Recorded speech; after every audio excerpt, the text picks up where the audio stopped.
go. All right.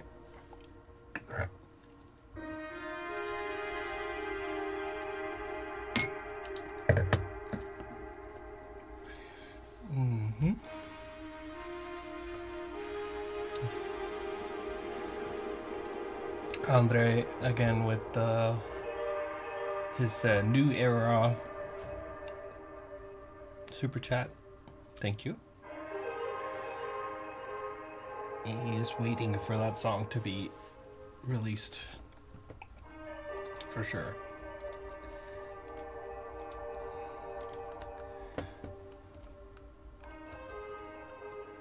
I just had a tiny 30-minute nap before the stream. That was terrible, and now I feel like shit. So that's the vibes.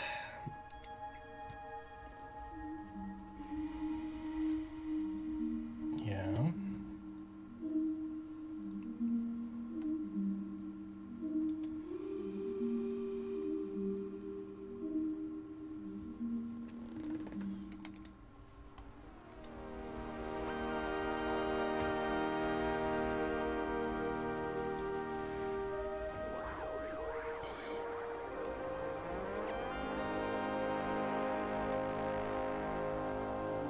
Yeah. Is it hot today? Hello, everyone.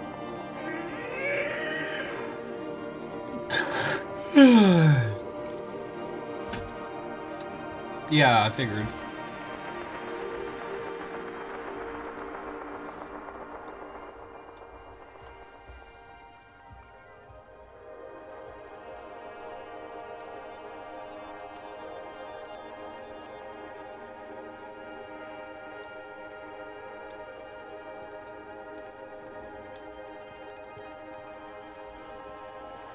Oi, oi, oi.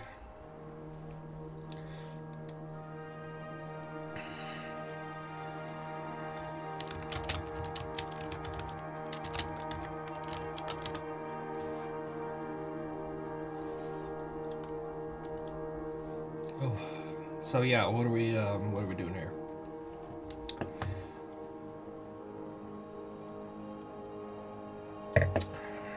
Oh, Philippines too. That's tight. All over the world.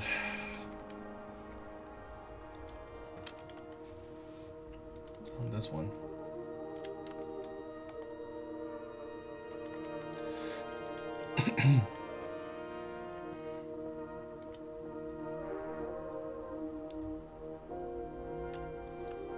Baguette Land. Yeah.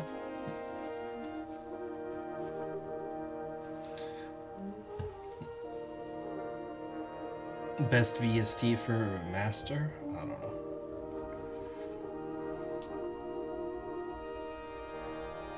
Sweden. And France. Hello from the bedroom. Schnitzelland.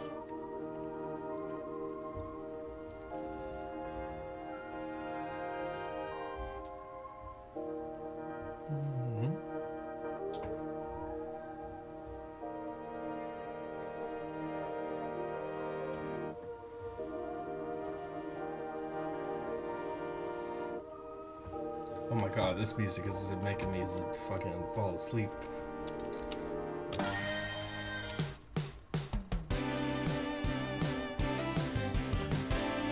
we go. Like cartoons? What does that mean? What cartoons? FL Studio or Logic Pro? I don't know.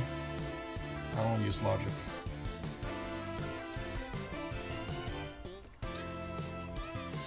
Sweeto. Got it. Moi moi.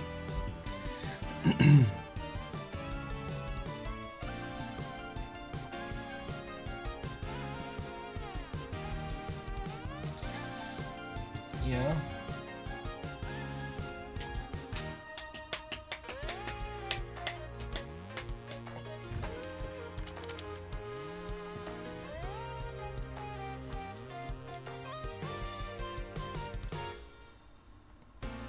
Okay, guys. Ecuador. Do, do, do, do, do, do, do, do, do.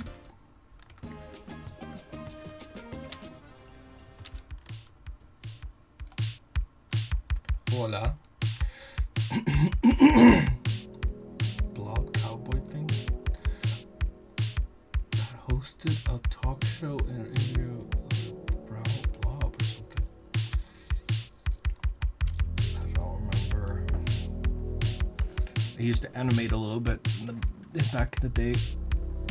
I don't think I have any of that stuff still. I don't remember what it was called. Let's see.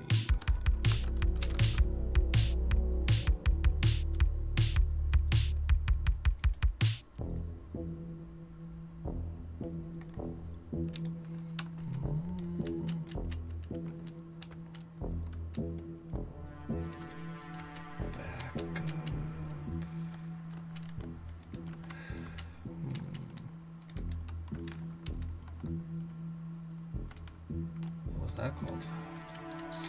Where could that be? Okay. Vibey. That was Vibey. Yeah, I don't know where it is.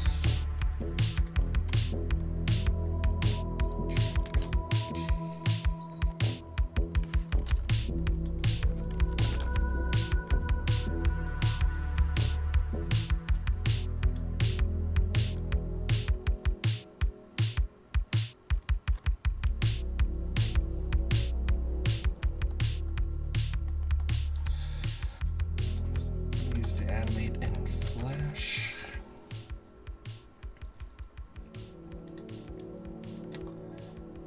Let's see.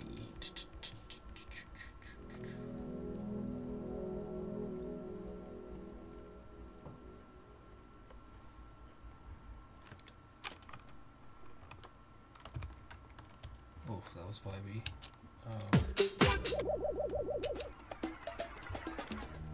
What else we got?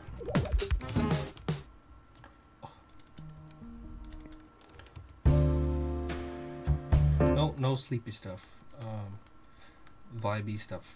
Should I just listen to that again? Oh. Yeah. I can do it. You can do it. We can do it.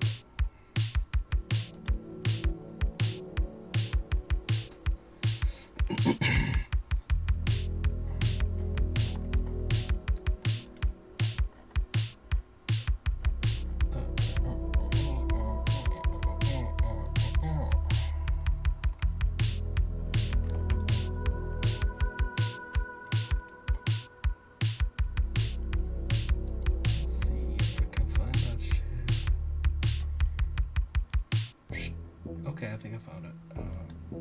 Maybe it's this one.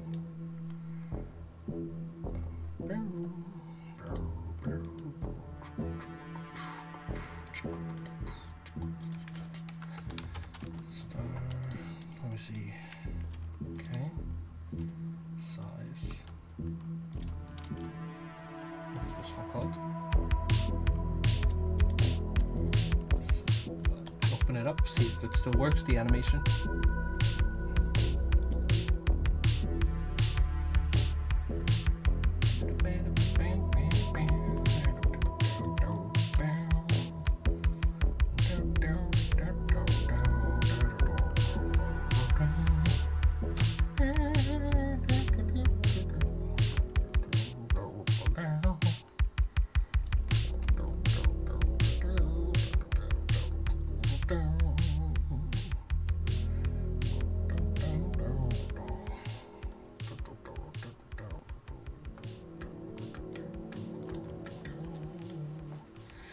My timeline. Oh, this says it has a timeline, but I don't see it anywhere. Oh. Okay, so that is not the right one. This one. It was called Shark something. Shark Jump. Jump the Shark. Okay, maybe this works. what microphone I use. I used to. One of my favorites is called Eclectic.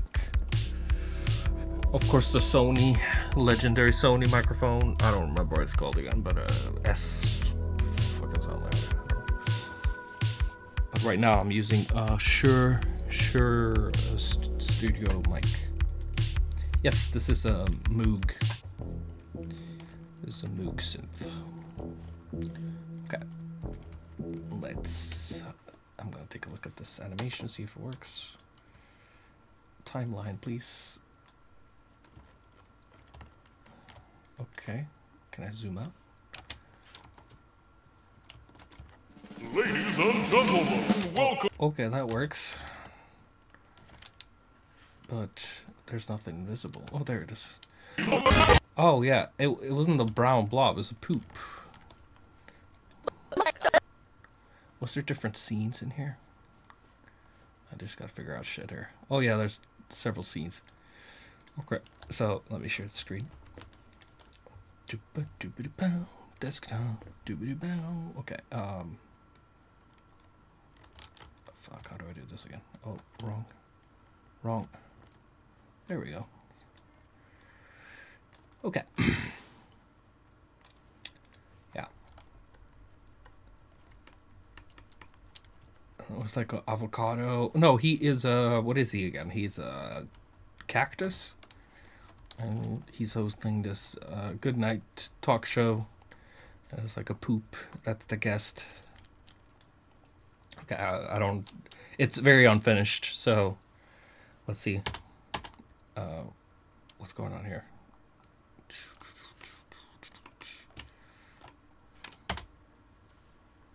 Ladies and gentlemen, welcome to the Good Night Show with your host, Billy the Beanstalk Gerber. Oh, maybe he's a beanstalk. Yes. So my first guest tonight is called Mr. Snugglebottom. Am I pronouncing that right? So Mr. Snugglebottom's here says he's been around the world. Now, Mr. Snugglebottom, sorry, can you, in your own words, describe what the world looks like in your eyes, respectively? Look out, he's gonna get you! We need you! What's going on? Oh shit, I need to act fast. I need to become the one thing I never thought I would become on my job. I need to become cameraman!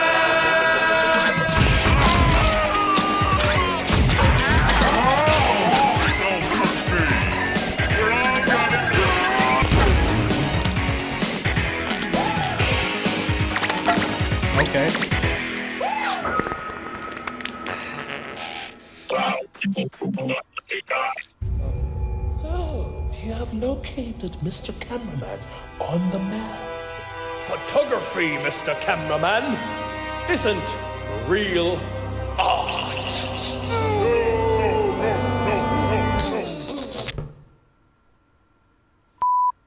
Oh, we're gonna sell another painting. Shut up! It's really hard to pay bills. Actually, let's call it the Far Reach, after me long arms. Me damn me long arms. I dare say, this is a view fit for a painting. Me darling lassie deserves a portrait. Oh, just let me look here on me gadget phone real quick and find a good painter for me portrait. This one looks good.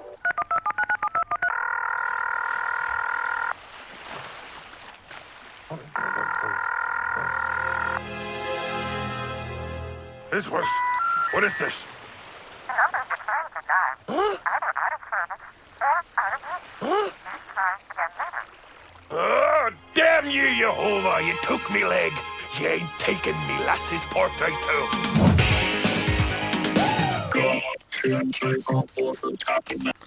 And then cameraman comes to take a picture of his beautiful boat. Yeah. That's the ending of that.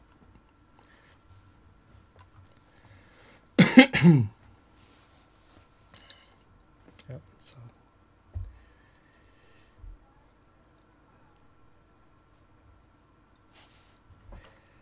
Yeah, it's pretty heavy stuff. There's a lot of work in progress stuff there, but I'm never gonna work on that stuff again. I think that was like a.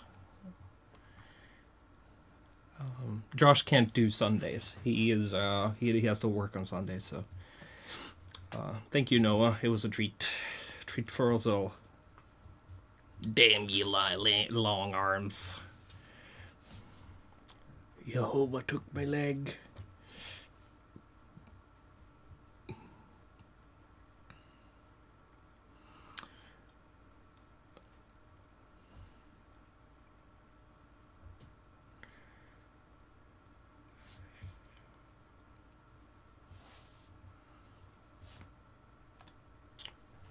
Yeah, so I don't know what my plan was with that stuff. Just killing time, having something on the side. My thoughts on hyperpop, I don't know. No thoughts. Yeah, Josh is a little on and off. Oh shit, I took a nap not long ago, and I'm just still murdered. Yeah, Josh was he has works on Sundays and stuff, and I moved my stream to Sunday, and so he has trouble. He can't really work with me on Sundays, but it's okay. We get through it. Jelly, okay, give me jelly. Put this one on.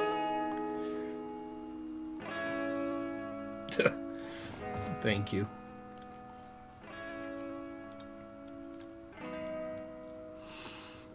Yeah, I went to school for that shit. It's not arts and crafts specifically, but it's like media stuff, and animation was part of it. You could specialize in stuff. Basically, what learning in school, I went to film school, really. I didn't go to music school. I went to like film school and learned I think some of the first stuff I did with my camera at home when I was like I think 12, 13, I started doing claymation stuff at home with webcam, and we learned animation principles in school and stuff. So I started with that stuff then. But actually, the first animation I did, I was 8 years old, and I did it on like a little drawing pad. It was just like a bird who got like fell down from the sky and got penetrated by the Eiffel Tower. I think he just like got it in his bum, like ouch, like a slapstick type of thing. Flip book, yeah. So I was super into. I wanted to be an animator when I grew up, basically.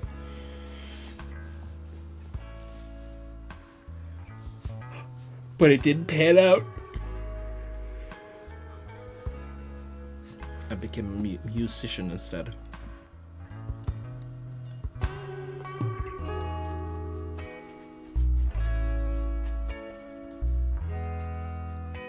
But it's handy to know your way around both film, visuals, editing, and all that stuff when you're a musician too, so you don't have to rely 100% on other people all the time. And if you do hire people or work with people, you know what to talk about. So it's really helpful to know your art direction.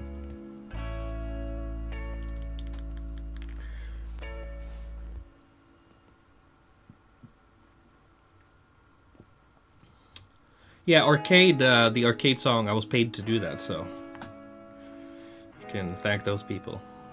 That was a commissioned song. That didn't make it for me.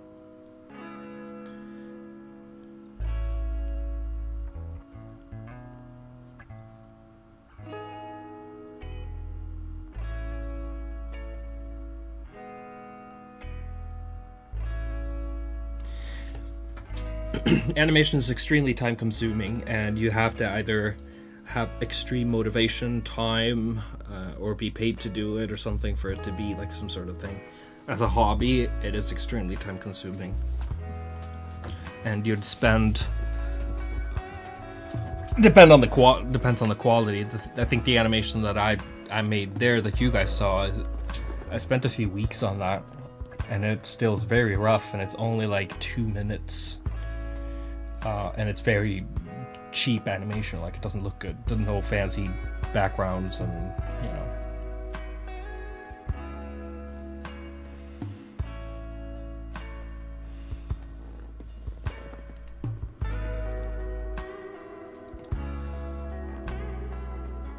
Sting, Kenny Benzo was at a Sting concert yesterday. Yeah, damn. That was interesting. I don't have any tattoos, no. No tattoos on me. I'm not that corporeal, if that makes any sense.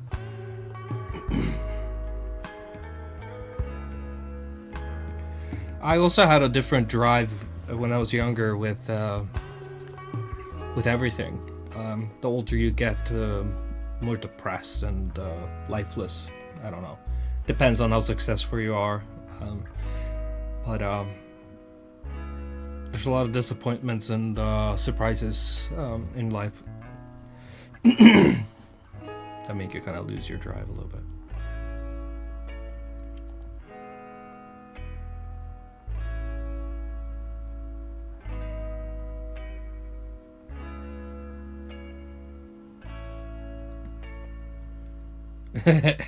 Ethereal. Yeah, I guess that's, I don't know what the point was with my having tattoos. I just never saw myself as that sort of like person.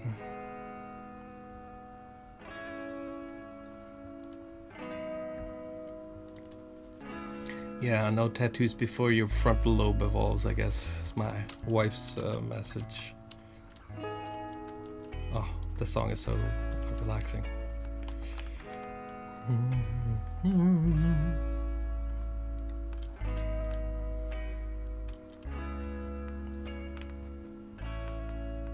There's so many alternate multiverses where I don't do this, where I don't do the EDM stuff, where I just do crazy stuff or completely different stuff.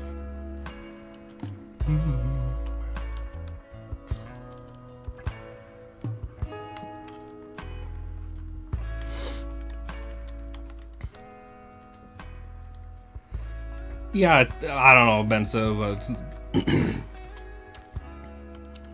I don't know about that. I don't know if this is the best multiverse, the best alternative universe. Probably a lot of people who would disagree.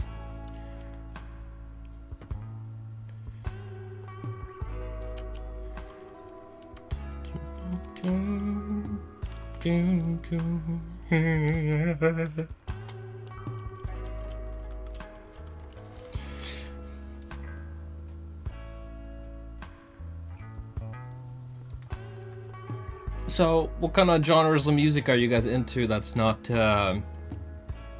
dubstep or EDM? Like, do you guys listen to other things? Like, any sort of other genres or styles other than a guy sitting on a laptop making... There you go, death metal. Now we're talking. I made a... it's more of a grindcore track, though. I made it the other day. Let me see where it is. There we go. I made it in the morning when I woke up. It's for a video game I'm working on. Here we go. But it was like grind / death metal.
Screams is a mood.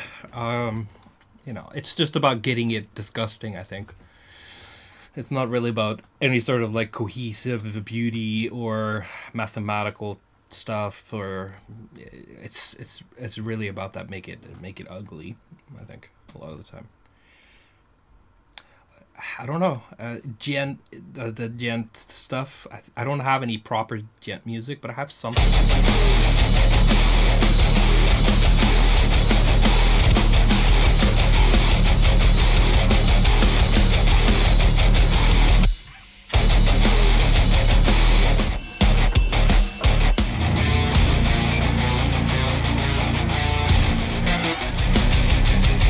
Yeah, it's not really like gent. I don't really think I have any proper gent music.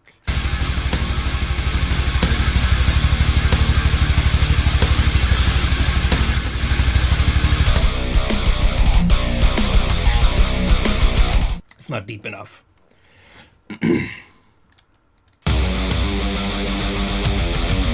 Hell no. Yeah. Anyway, yeah, so yeah, let's look at the genres here. So there was some death metal, blues, Blink 182. That's cute. Synthwave, Vocaloid. Oh lord, okay. Pop punk. So basically Blink 182 then. Anything metal, but especially death metal. Okay. Any consideration on doing real classical? Yeah, I always wish that was the case for me. That would be the one of the best alternate universes for me, where I got to do that for a living. That is the ultimate musical genre for me. Country is good sometimes. I think also so. It's fun. It's a fun genre. Psychedelic progressive stuff. I don't know what that means. You mean like Pink Floyd-y stuff or Spangle type stuff?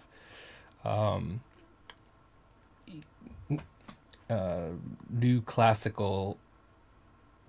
Yeah, grime and drill. Grime and drill. Okay, you mean like UK grime and UK drill?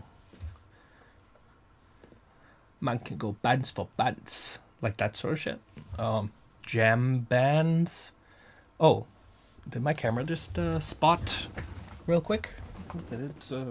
I don't understand. Let me just double check what's going on here. It should work. I don't know why it makes the software. Let me just double check that it's working. Oh, okay. Strange. Doctor Strange up in here. Oh, the cable was not fastened properly, I think. Give me a second here. I'm gonna fix this issue. Where did it go? Where did it go? Okay, here.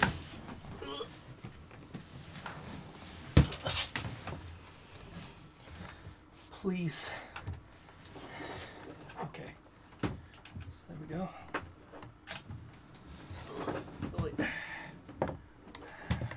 Oi. There we go.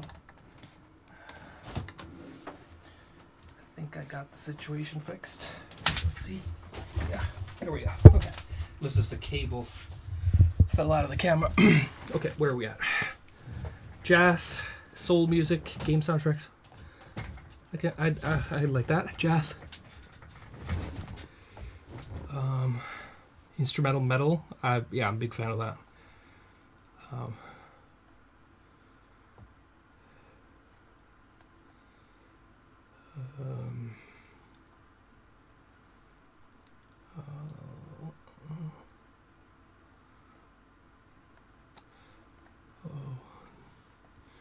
Doom Dark Ages OST. I don't know. I wasn't a fan of that.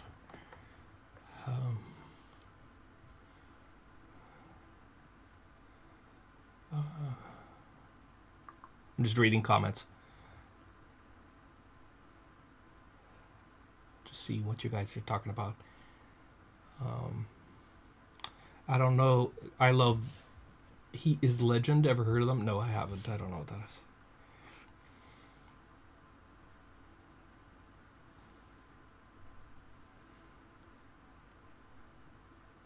Reggaeton, cumbia, and Tejano.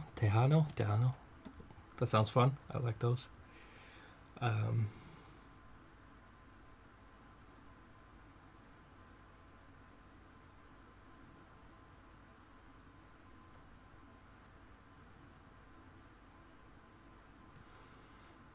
Okay, Pink Floydy stuff, psychedelic.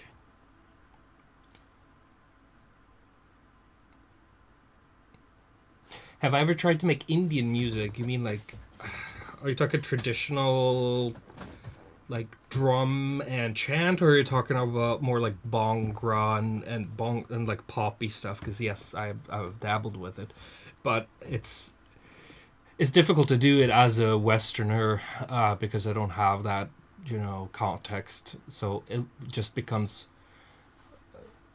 like it borders to parody at some point when you do that sort of stuff.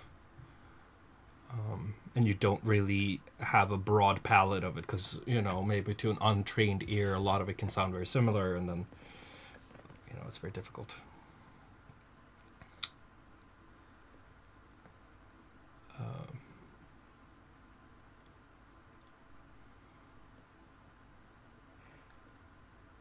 Yeah, Mick is my favorite Doom soundtrack guy. Of course, I love OG Doom, 90s Doom. It's fun.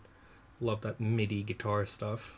But definitely 2016 Doom is to me my favorite modern Doom game.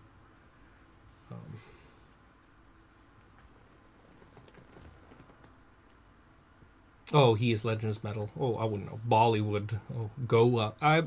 Goa to me. I don't know, bro. I made it as a joke like 20 years ago. It's psytrance and Goa is not really my thing. Mick Gordon was Peek-a-Doo me. Bethesda did him dirty. Traditional Indian music. No, I other than like I said, parody stuff, or if it's stuff like for movie or video game stuff where there's like Indian influence in something, maybe. Zion had some Indian vibes. I don't know, did it? I wasn't trying to do no Indian stuff. That was more like oh damn, this camera is so temperamental. But yeah, we have to have some technical stuff happening. That's normal. Can't have a stream without some tech issues. It is the cable though. The cable is really not stuck into the camera properly, and okay, there we go. Hopefully we shall be good this time. Okay, we're back.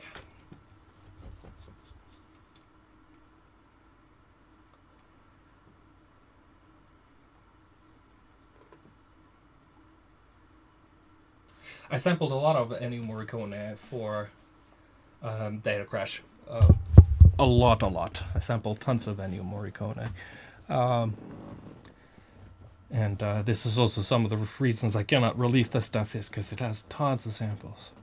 My favorite Pokemon? Oh, I think back in the day it was like Pikachu and Mewtwo.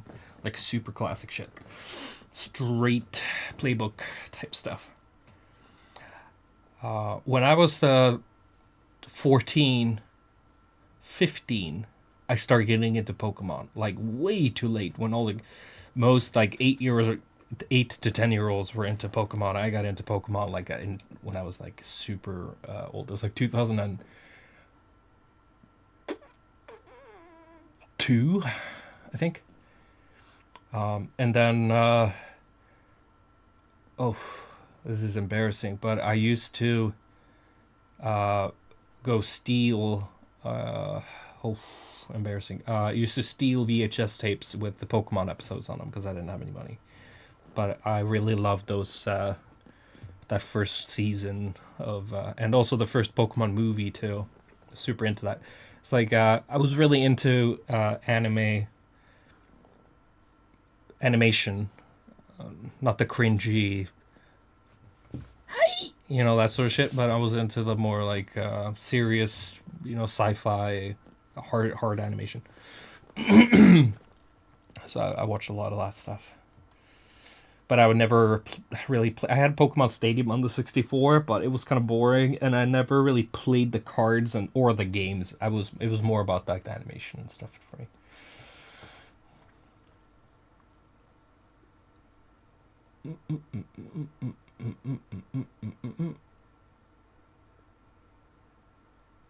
I have done surf in the past. It's on my, should be on my Bandcamp actually. It's called the Christopher Walken's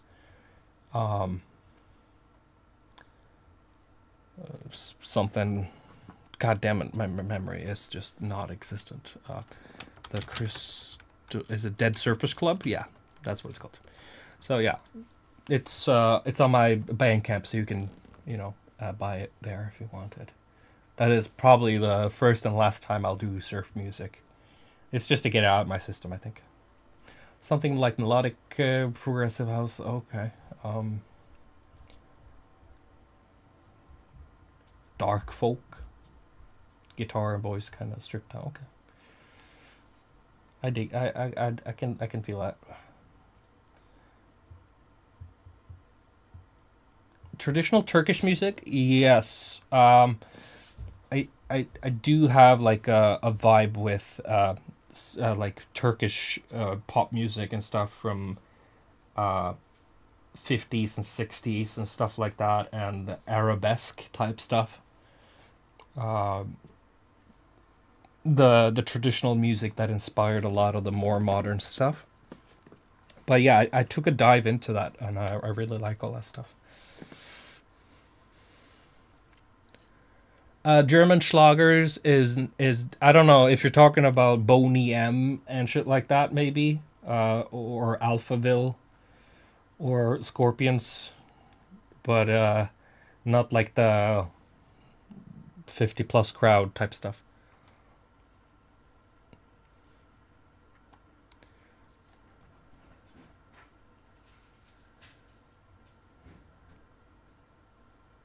Eastern music uses weird scales. There are definitely different scales in Eastern music than it is in Western music. That is for sure. We have a tempered 12 note system. A lot of Middle Eastern music and Arabic music uses micro tuning, or, you know, it's they have of course modernized it into like a tempered 12 note system, but a lot of the instruments are designed to play, you know, notes in between the notes. So you can definitely do other things. A lot of what we would call like bends, or, you know, trills and stuff like that.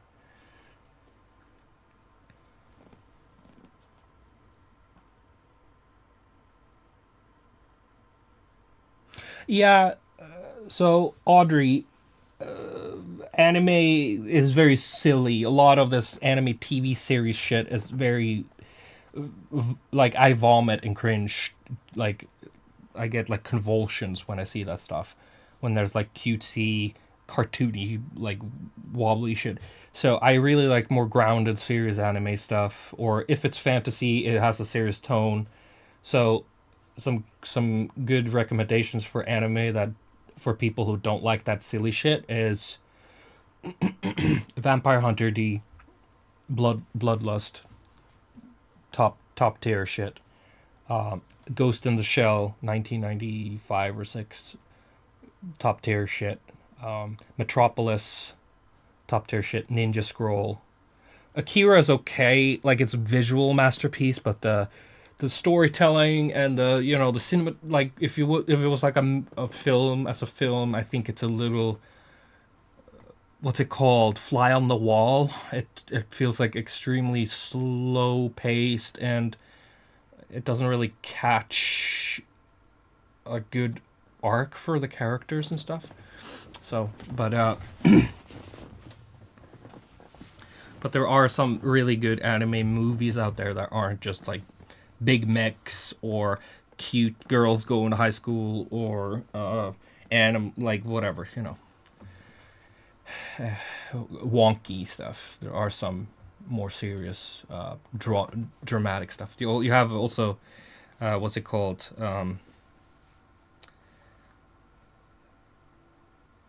I forgot what it's called again. Paprika is one of them. Then you have something blue. What's it called again?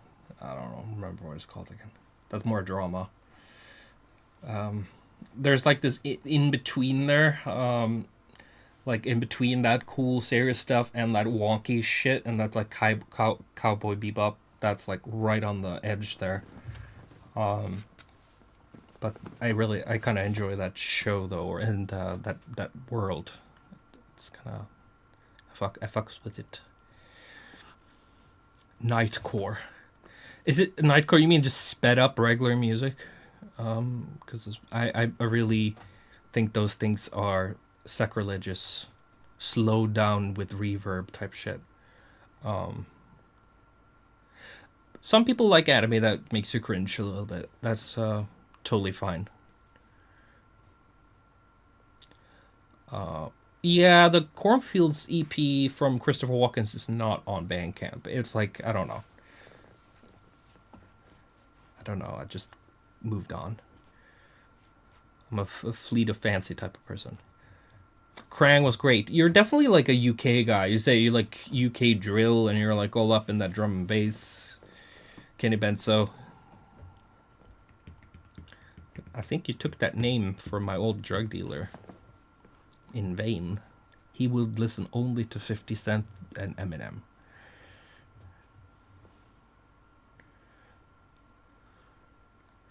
Yeah. My wife says watching anime with dubbing should be illegal, but to me that's like a weeb talking. I cannot. I hate watching anime in. Sorry. I can't watch it. I just grew up with dubbed anime from like the 80s and stuff, like more Americanized stuff, I guess. That's really my introduction to anime. Like I watched Robotech. I remember Macross, which turned into Robotech under the American banner. And Harmony Gold, the company, turned that into like an American series and edited it and their own like scripts basically to that story and restructured the whole thing. And then I watched, Saber Rider was also in dubbed, both in Norwegian where I grew up and English later. So I just got accustomed to those voice actors. They use the same one all over the place. Oh yeah, by the way, another really good anime miniseries / movie that really kicks me every time is called Macross Plus. It's from early 90s, and the music is out of this world. Still to this day. It is so cool. That music is so fucking amazing. Both the orchestral cues are extremely fancy and modern, and then the pop electronic music they have in there is top tier. Like it's like that early 90s like breakbeat / I don't know, it's like a mix of Massive Attack and Björk and super awesome stuff. That would be a good recommendation for an anime. It's a little sci-fi though, but it does have romance and drama too. I was watching it when I started chatting to my wife for the first time. Or not first time, but when we started talking about stuff.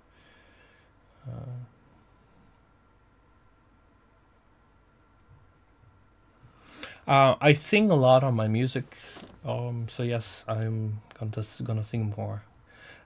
Do I like progressive house music like Shingo Nakamura and Stan Kolev? Okay, now you're just like, I've never heard any of these people, so I wouldn't know. But melodic progressive house, what is that? You mean the shit that was popular in 2013 on Beatport? No, yeah. I don't remember if that shit survived I guess people are still doing some melodic prog. I talked. Is it like Dead Mouse? You know, that sort of stuff. I don't know if Lilo's a weeb, but both her and we've definitely been super into Japan at some point in our life, where we kind of thought the culture and I don't know. There's something magical about Japan for sure. I think we want to go there at some point, just to see it.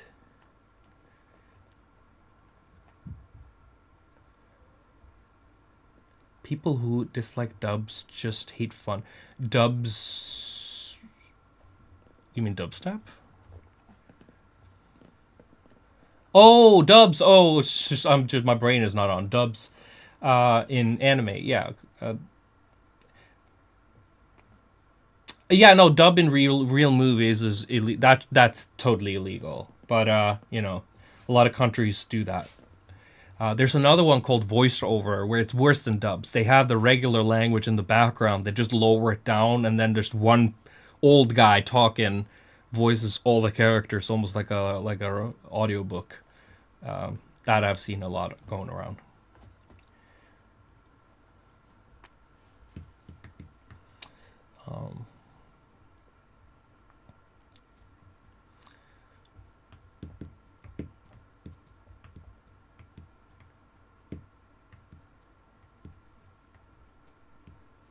Opinions on French touch electro. That is my favorite genre of music.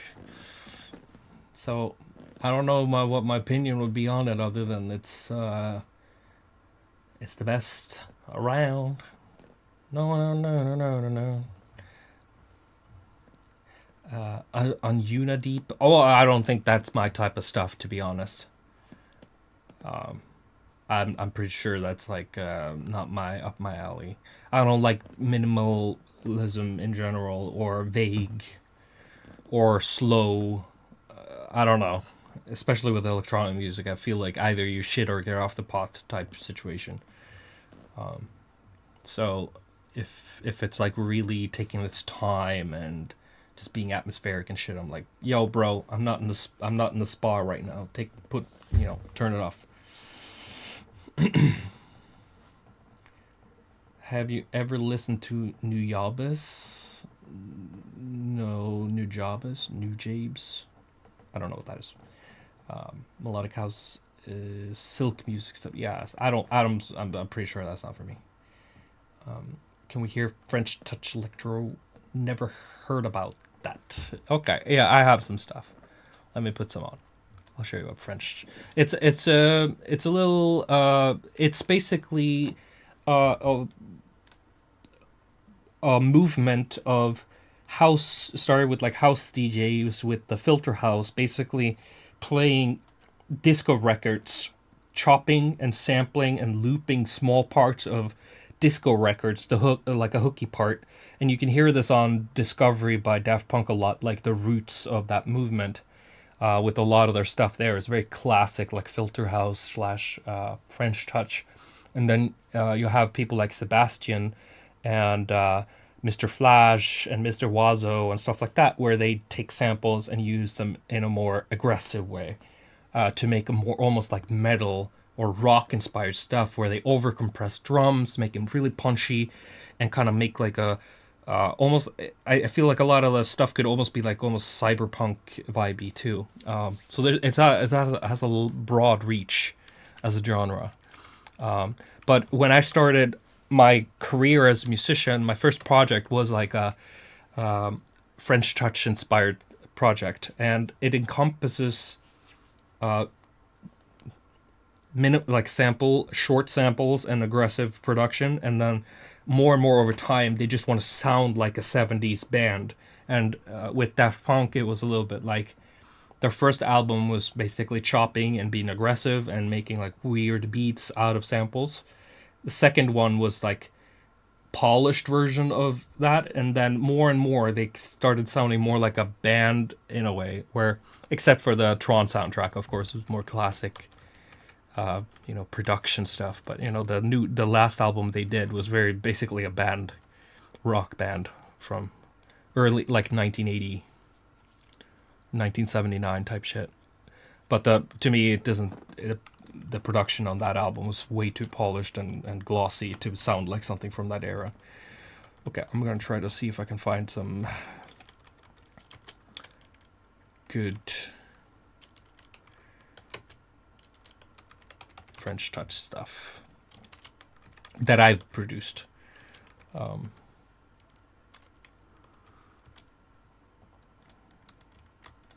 Let's see. I think this should be good. All of this is basically a little French touch inspired stuff, so it shouldn't be that difficult. Okay, so let's see what we got.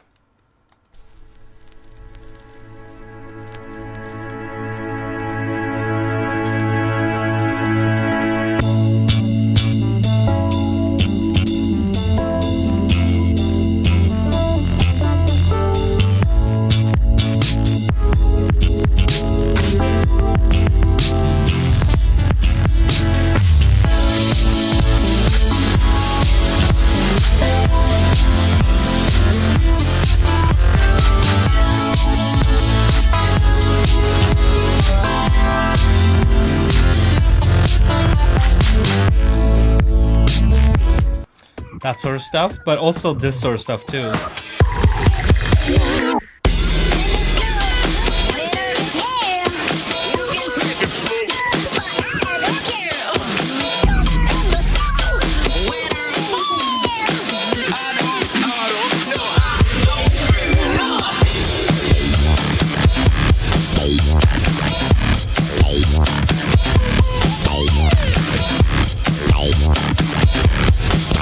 It's very inspired by the label Ed Banger. Is probably like the top of the hill when it comes to French touch.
I like that sort of stuff. I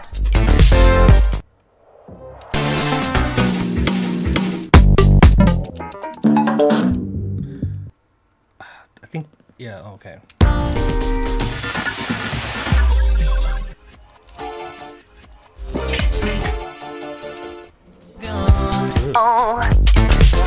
Yeah.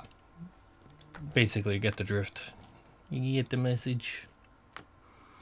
I think a track that the latest track I did that had some of that influence is called Bloodthirst on my Krang album. Train Bloodthirst.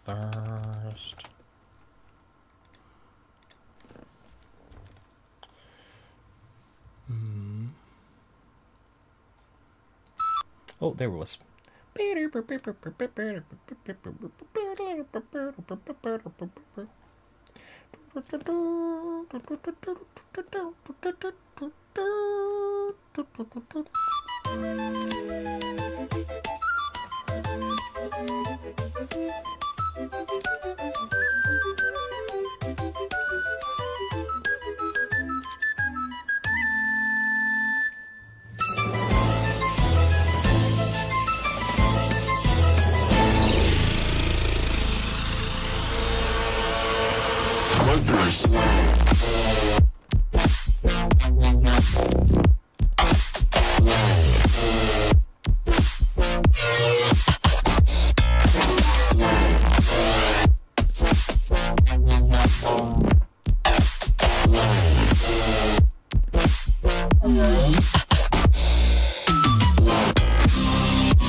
Yeah, so basically, French Touch encompasses both more smooth house, loopy house stuff, and then the aggressive chopped stuff. I think those are like the broad strokes. What was the album art for Krang based off of? Like, it's based off of me and Morgan, the artist, talking about stuff, and then me saying more Baroque, more vampires and shit, more religious imagery and go crazy. Yeah. Yeah, he's killing vampires with the shot of lightning from the sky. So basically the whole the vibe of the cover is very inspired by 80s fantasy novel covers and movie cover posters and stuff, where, you know, Conan the Barbarian type stuff, or other things, Kroll, whatever all these other shitty 80s fantasy posters, movies are. Basically, you know, lightning from the sky hitting a sword. 70s too had a lot of that stuff going too. It's also a little Star Wars with the lightsaber in the air type stuff. Seance, yeah, it's aight. It's okay. Yeah. Kingdom, I don't know.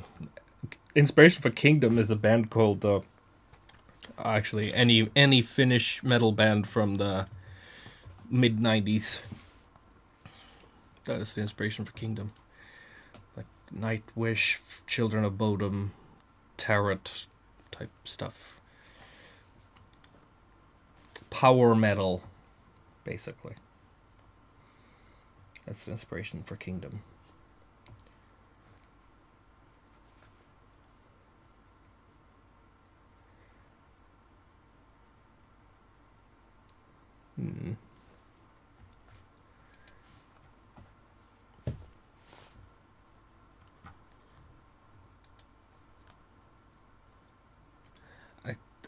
I think I've started on something like let me see if that exists at all.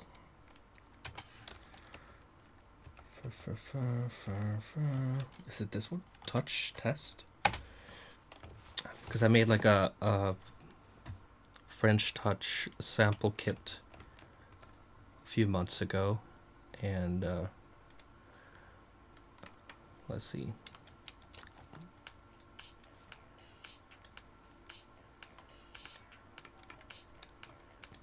So it's not that French opener. Maybe it was this one. We'll see.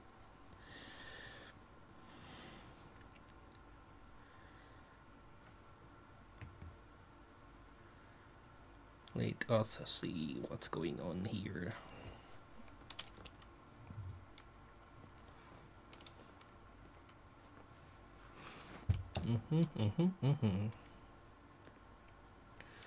Oh Lord.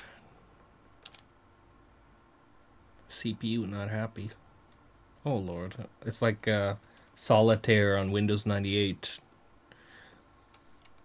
Just like going crazy with the plugins here. Okay, there we go.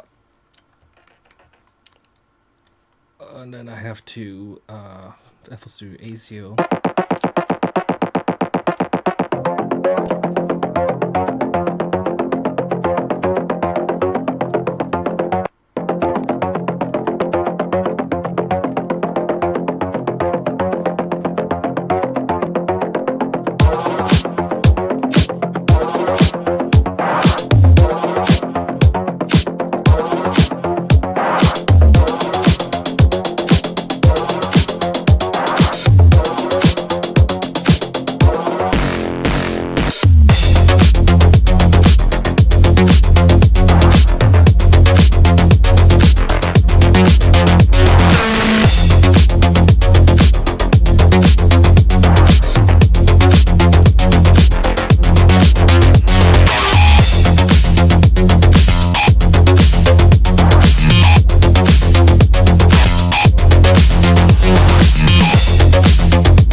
Yeah.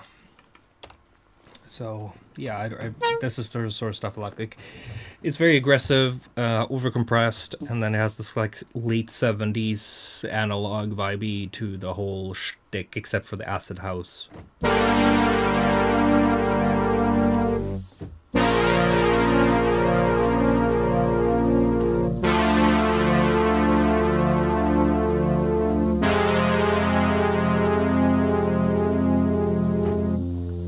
That's a little dark. Very hissy.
sorry.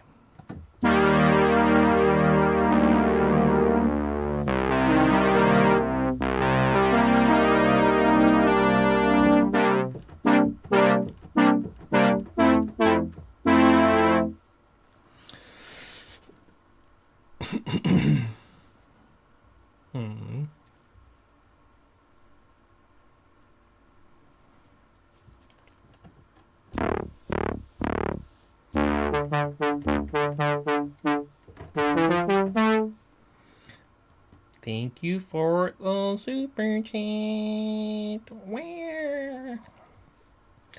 Yeah, guys, you can send me some super chats if you if you like me. If you like what I do.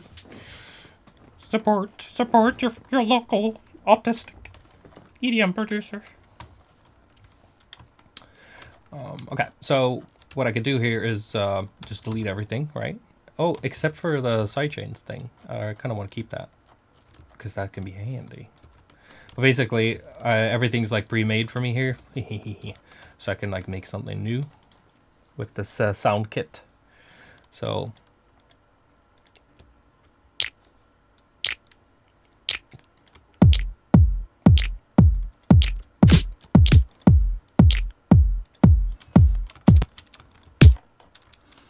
Let's see.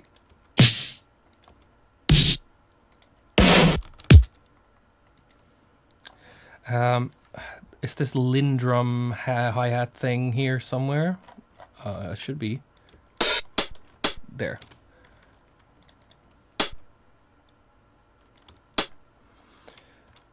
Classic shit. It's a little pre-snare on the snare, so it gets a little schmacky.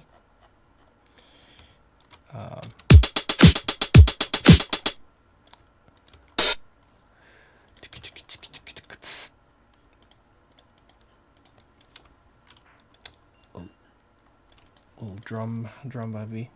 Autistic power. Thank you so much. Appreciate it.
Supposed to be a sub, and it's not because something is wrong here. Is it this one?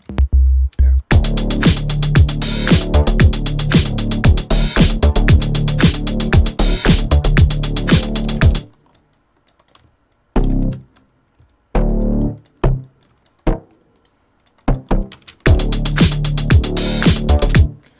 Okay. And then where's my pad? I think you're it.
Legion of the Source again, thank you.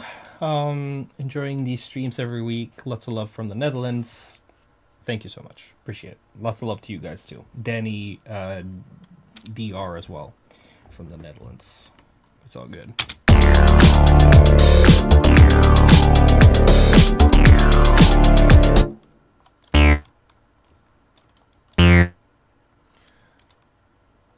Okay.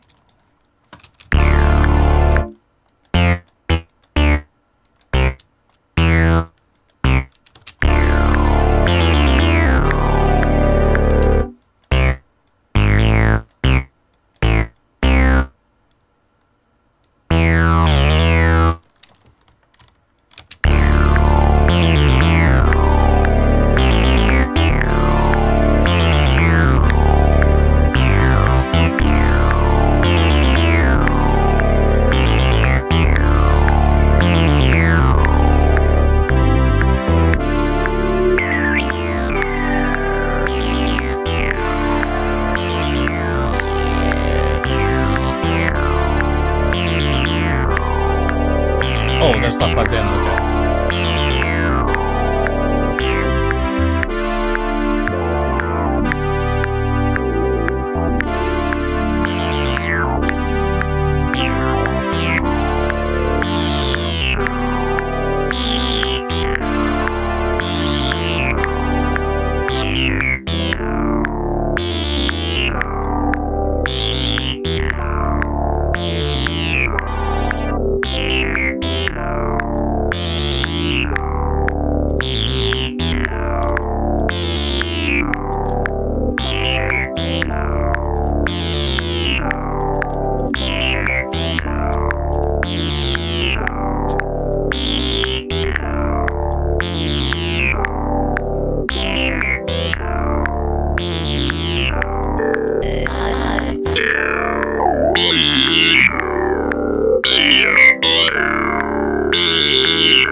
The moon is a cheese. I almost said the moonita is a jazz. You've been my favorite artist since I first listened to Ism at the age of 12. The least I could do is pay the price of an album. Thank you. Appreciate that.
need to do something interesting on this part, and I already know what that is.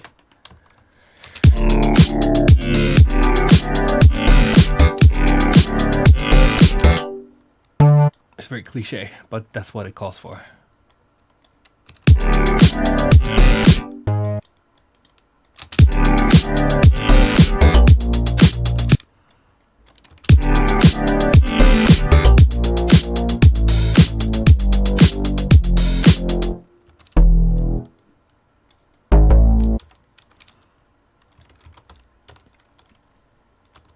Also, something about French chess that's very interesting is that they drag in these classical, mostly Baroque and stuff like that in that era. They drag in those influences in there because there was a revival of Baroque in the 60s with, you know, Beatles and some other, you know, prog bands and stuff bringing in classical back again in like the rock and pop world. And that stuck with people, you know, who come a couple of generations later have like nostalgia to the 70s, 60s version of what classical music is. And then I have nostalgia from their nostalgia. So it's like a, you know, copy of a copy of a copy type of shit. And then a lot of you people have the nostalgia of me doing that shit. So you guys have a copy of a copy of a copy of a copy. So there's a lot of that going on.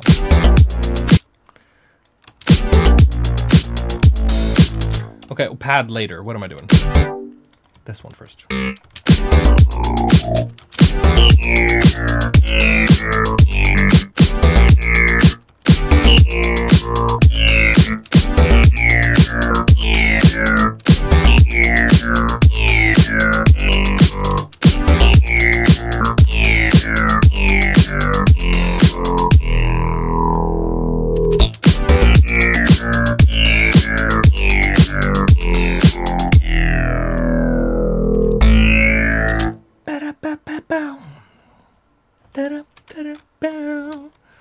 That's where the horns come in, I guess.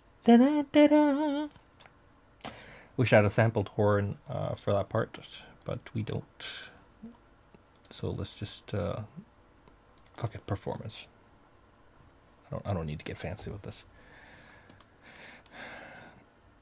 Oh, a little bit too much stuff going on.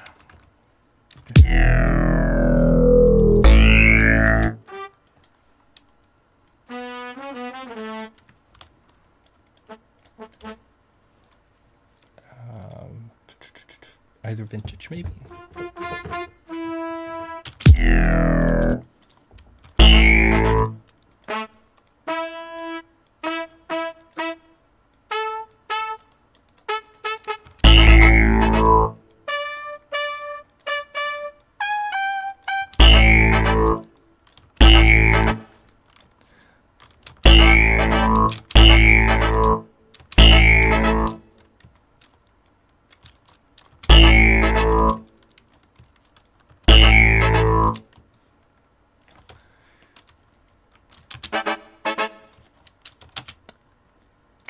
I don't think it's that one.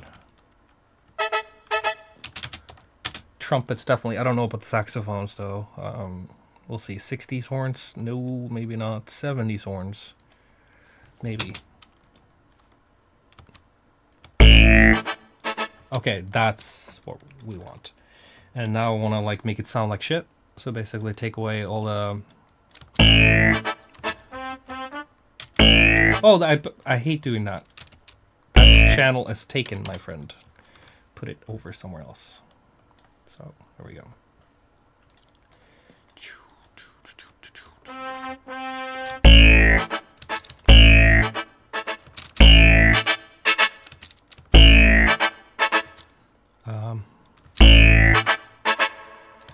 Oh yeah, we need some sort of dirt reverb, spring reverb. I think would be the key. We'll see what they have here. Reflector. I kind of don't want to dial in so much. Maybe.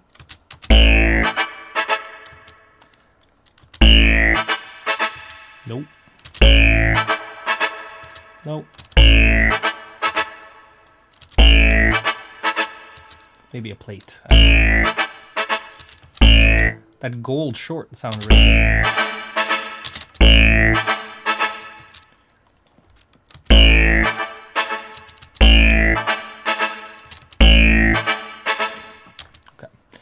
then make some mistakes.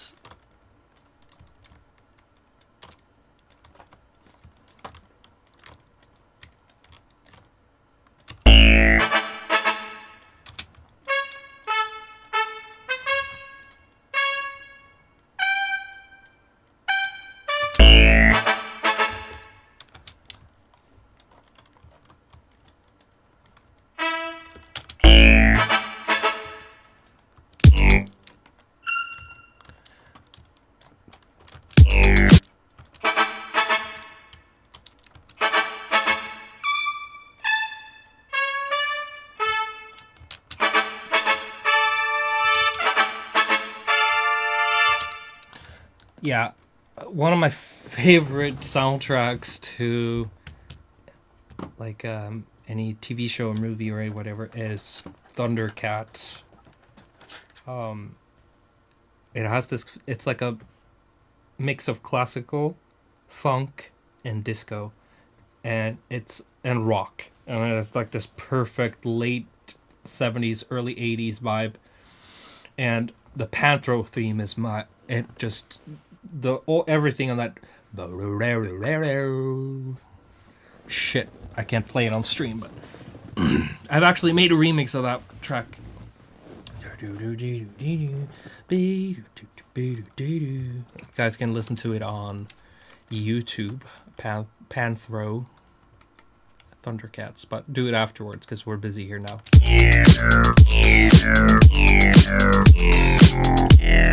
Now the chords, they're gonna be a little neoclassical, and I was thinking maybe like arpeggiated.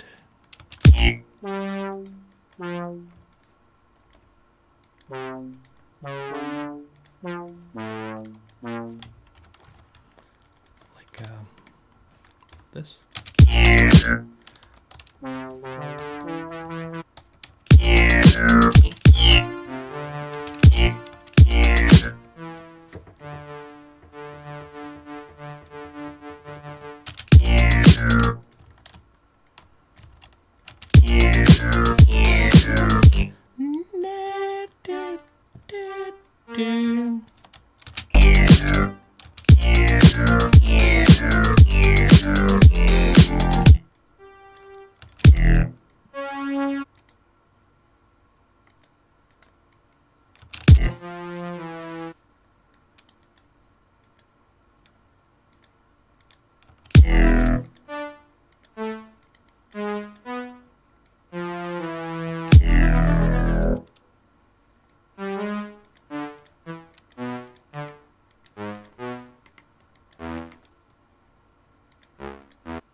Actually,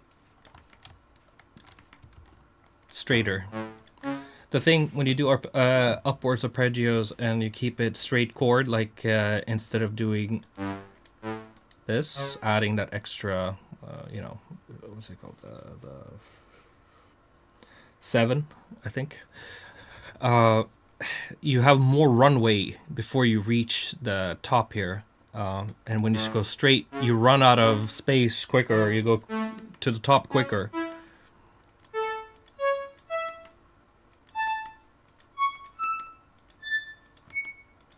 See, okay, so that would be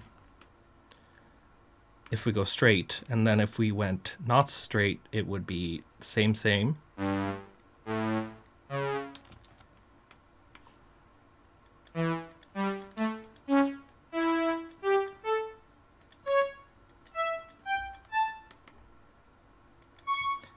Yeah, so it's sometimes making music is also about these architectural, almost like ergonomical things where you're trying to make it comfortable for the listener too. And not every musical choice is a deliberate musical choice. Sometimes it's an utilitarian choice as well, because you have to make an arpeggio that goes all the way up, but This is too high, and that's perfect.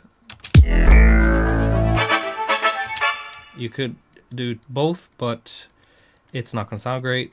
But I like harmonies though, so I might do like a dual. I do that a lot.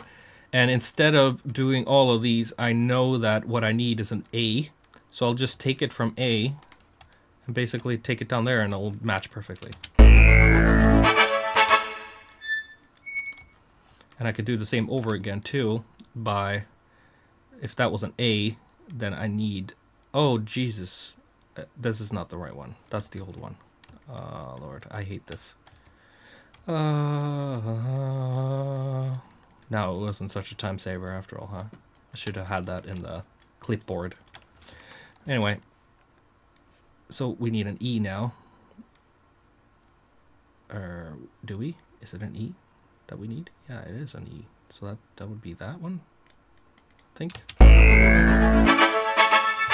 But that's a little too fat again. Maybe I want E and the middle. So with harmonies, I think it's super important. This is personal opinion, but I love it when there's a little spread between them and not so close. That's nice, but that is nicer. Like if this is the root note and I put this, that's all good, but this sounds better to me. Or even spreading them over some octaves or something. So having a little space between them, because frequencies are arguing with each other, and you kind of, the closer they are to each other, the more of this you're going to get. The more space you put between them, the less chance of them, you know, hitting and phasing out each other is going to happen. And this is, I think they found out this shit very early on, and even when they were playing, you know, piano and harpsichords and stuff like that, that, you know, things, or I think with church organs you would hear it even clearer with pipes, because it's very fundamental for frequencies. So you would definitely hear two frequencies arguing, and the more spacing you put between them, the more you know, beautiful breath you would get. My camera just you know, again with this camera, let's see if it's dead or not. Apparently it is dead, so luckily I have a backup camera. So there we go. Plug in that backup camera.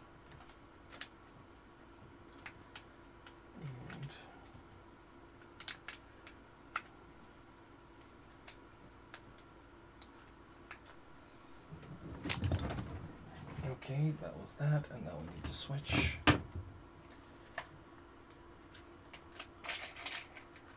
Switch. Perfect. Hello. I'm just fixing my camera. I'll be right back. Okay, so here we go. Spin. Spinity click. Round and round she goes. Where she land, nobody knows. And then I'm gonna put it up a little bit, and perfect. There we go.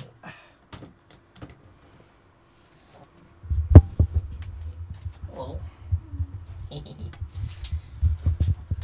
What you up to? Hanging around. Just hanging around. Okay. Yeah. Orange chicken tomorrow. Could you put that in the charger? Yes. Okay, thank you. Yeah, it's me and my wife's wedding anniversary tomorrow, so we're gonna get some orange chicken. I think, maybe. Let's see if this works. Okay, I'm totally out of frame. Okay. But there I am, again. Ta-da! Back at business. Back in business. Okay. Maybe I don't need this long one, just like a stabby.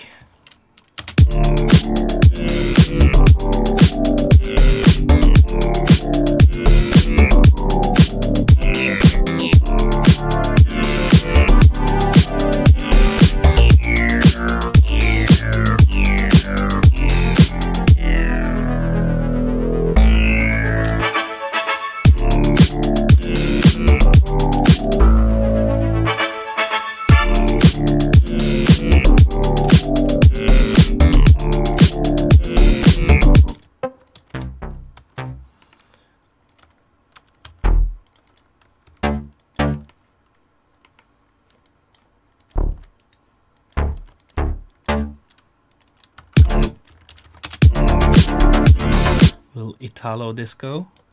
Happy Father's Day, Alex. Thank you, Max. Appreciate that. That fatherdom stuff ain't easy. Okay, let's see. What is going on here?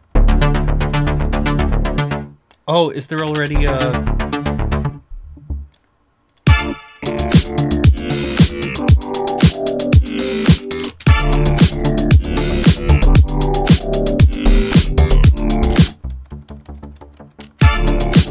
Yeah, right. No, actually use Nexus more than you think. It's very utilitarian when it wants to be. With the new version especially. I can do a lot of cool stuff with it. Like, let's take another one where you don't use. Okay, we don't use this one. So, yeah. Basically, user presets. So let's go to... No, where is it? Turn off that. And then...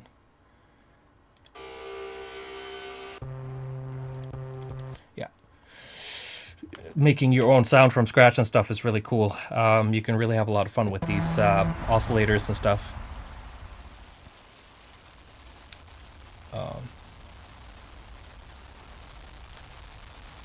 Turn off all those stuff.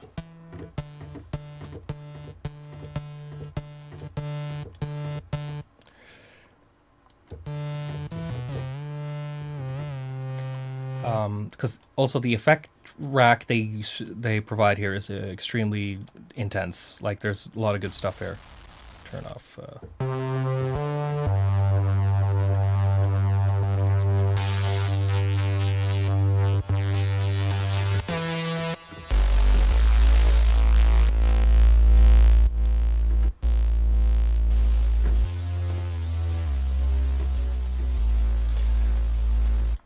Yeah, so really add layer, you know, you can add a new sound if you want, and then you can go and edit that. You could either, it's the same shit as Serum, basically. You have FM, you can design your own FM here. This is more like FM8, if people remember that, or Citrus, where, you know, it's basically, you know, trickling down system. You can decide which type of system you want. But it's very FM8 friendly for people who really like that sort of stuff. And then you have, I don't remember what cloud is. Is that like their cloud? I don't get it. Grain, I think it's like a granulator. I'm not sure. I haven't tried that so much. Retro, I think it's just how it kind of behaves with... Oh, bits. Let's just see what that is. You'd have to click a sample.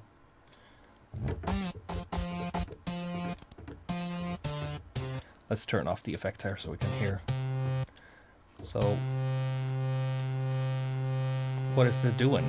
What does this retro thing do? Oh, yeah, it basically makes it a little chiptune-y.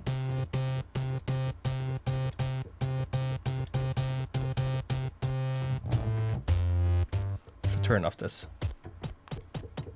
Yeah, so that's basically just like a bit crusher type thing. And then wavetable, you got this, you can import your own, but it, you know, everybody's seen this one before. Sort of stuff. And then you have a time stretcher, that kind of self-explanatory stuff. Sampler, yeah. And then you can, you know, add several samples and put it into a key range and make like your own stuff. And then of course you have your straight, basic sawtooth, square tooth. I really like these the most. That's what I kind of use it for, to manipulate these. Just to make new versions of my, you know, my favorite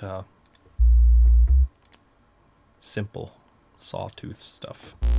This one's really fun.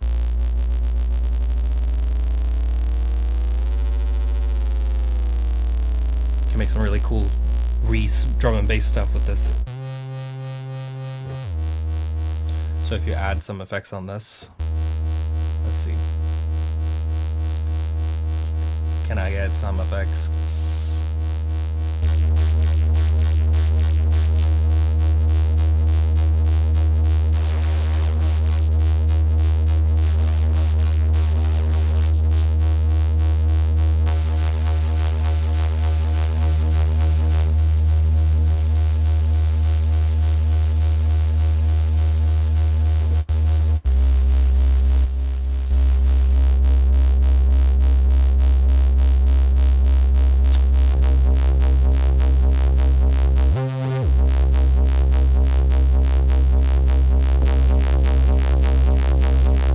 OTT compressors, surprisingly competent. Like, it's one of my favorite versions of this. I think the new one that Steve did in Serum 2 is really good compared to the old standalone one. Because you also have, I don't know, the one in the hell is it? Vital.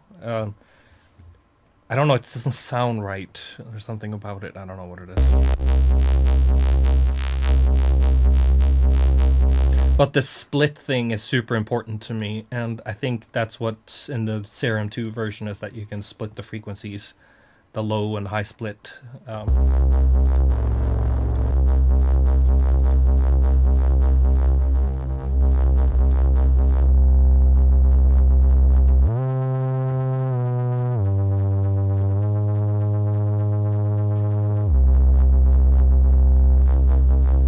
So you don't, like, Serum isn't just for preset junkies who just want to sound like, you know, Tiesto or Armin van Buuren and stuff like that. Those guys are great, by the way. I'm not saying anything about that. I'm just saying if people want to sound like top 40 EDM, like, it's okay to use Nexus for that. I'm not hating on that. I'm just saying you can now, finally, you can really design your own sounds and make more gritty and grimy stuff that Nexus would never release as presets. But it does provide some neat tools now to really go ham, you know?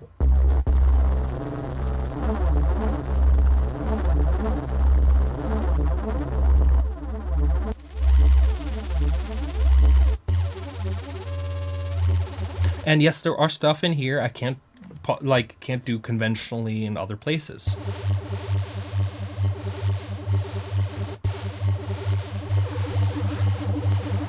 Also, just looking at those waveforms while you're messing with it is really satisfying as well.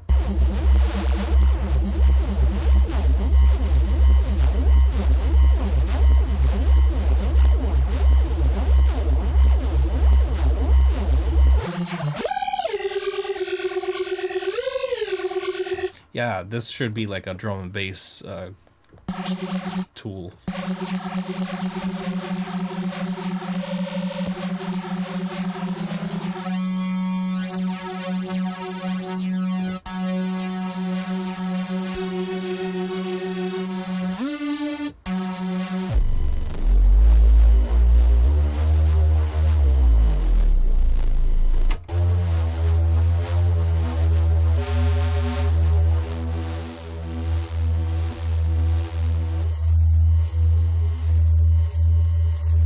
Very satisfying to look at. Anyway. Somebody said something about chords. Use an older version. Yeah, you can't do this stuff. You can't design your own stuff with Nexus without that new version. It's the 5, I think, is the one.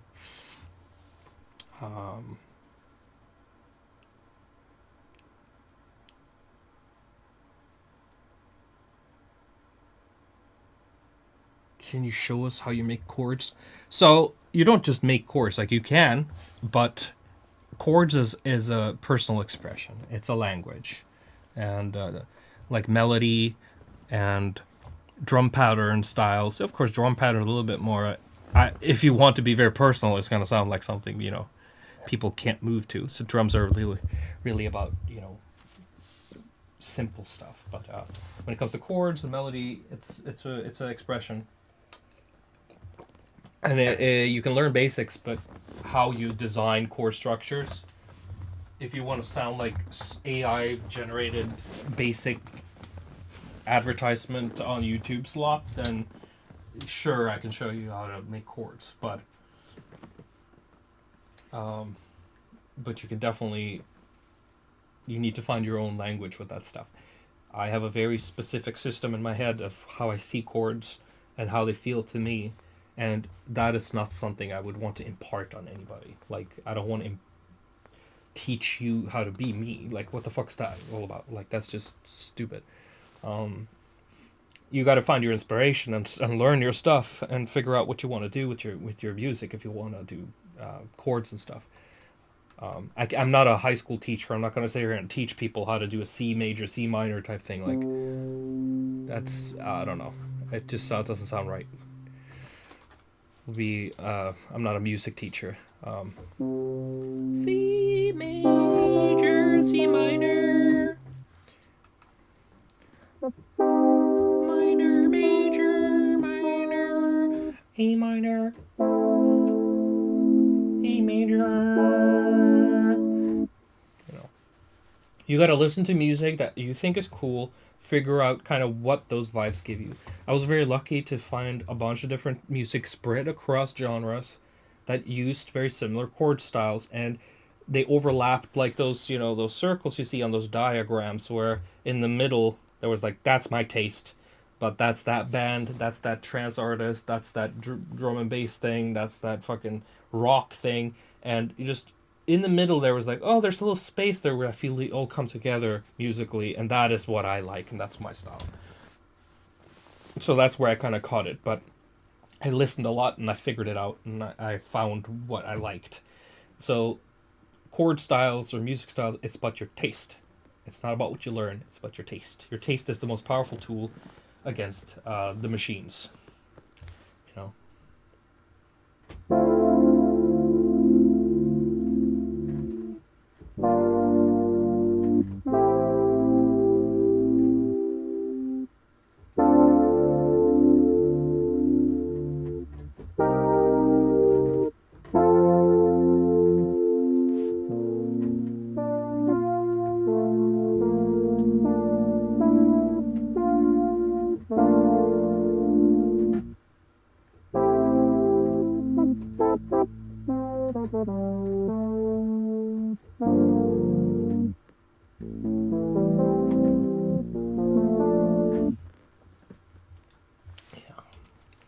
Yeah, chords are beautiful. Chords are my favorite. I like melodies too, but the melodies and chords, chords is the ground that the melody dances on. Without the chords, it's just floating in the air. Maybe that's beautiful too, but I don't know. I need this foundational stuff.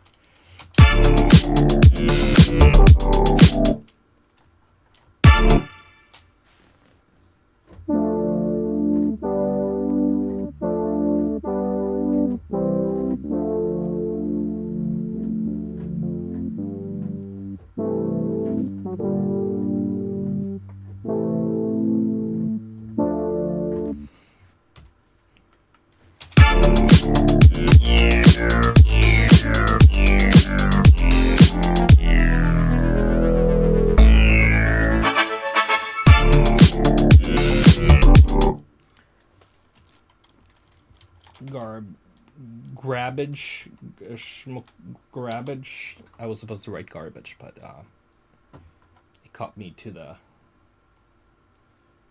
little bit. That wasn't quick enough. Ooze.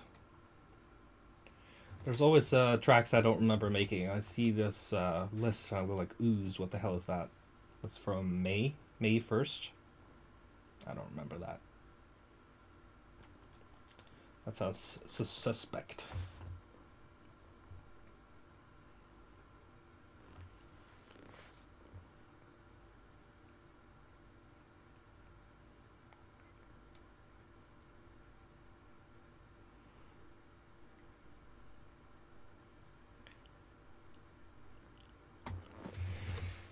Yeah, music is like the only thing I kind of get. There are things with patterns and systems that I do understand really well, but there are things I'm just blind to and stupid with, completely dumb.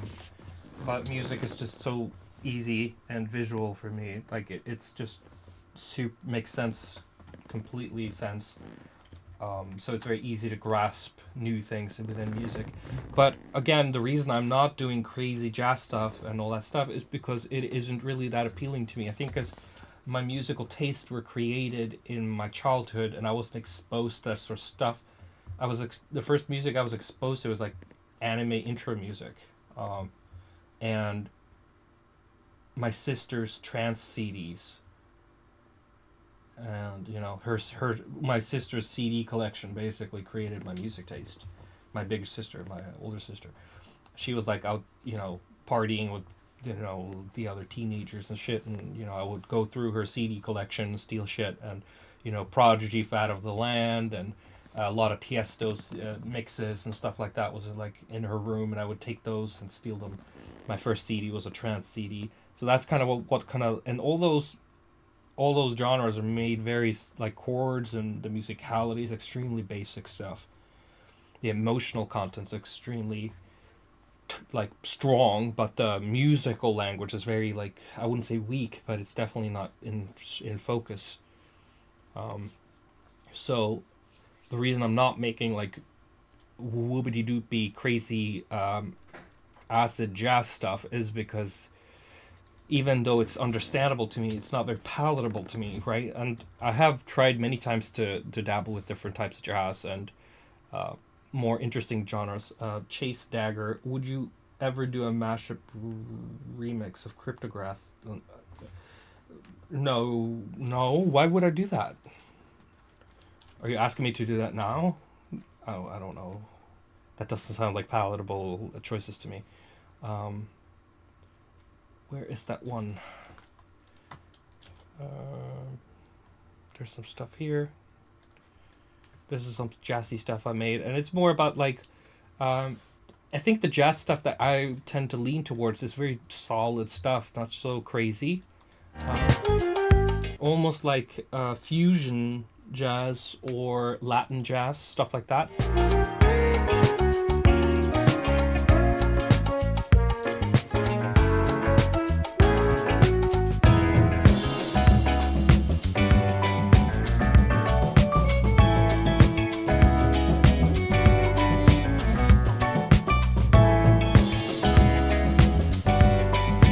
Yeah, so if you grew up with Mario Kart, those guys who made the music for Mario games and Nintendo, they tried to copy Latin jazz. So in your weird head, when you hear real jazz or real Latin jazz or fusion, you're thinking about Mario Kart because that's where they got inspired from. Like, do you get what I'm saying? Like Koji Kondo's like first Mario soundtrack in the 80s. He was a jazz pianist who couldn't find a job. He joined Nintendo because he was broke. He didn't love game music. He loved jazz music, and he loved playing Latin jazz. And guess what? When he got a job there, he was just making Latin jazz music inside of like 8-bit shit as a system. So when I made this stuff, I wasn't thinking about Mario because I really like Latin jazz and I really like fusion and those things, like, earnestly. Like, I do not think this sounds like Mario Kart. If you do, that means your whole perception of music only comes from that surface level of Latin jazz. The only Latin jazz you've ever heard is from a guy who's mimicking it in a video game, basically, right? It's like some people would say, like, Mick Gordon's Doom is like their only, like, how they, if they hear Meshuggah or death metal or djent or modern metal, they'll think, oh, that sounds like the Doom soundtrack, you know, like, get what I'm going with this? Like,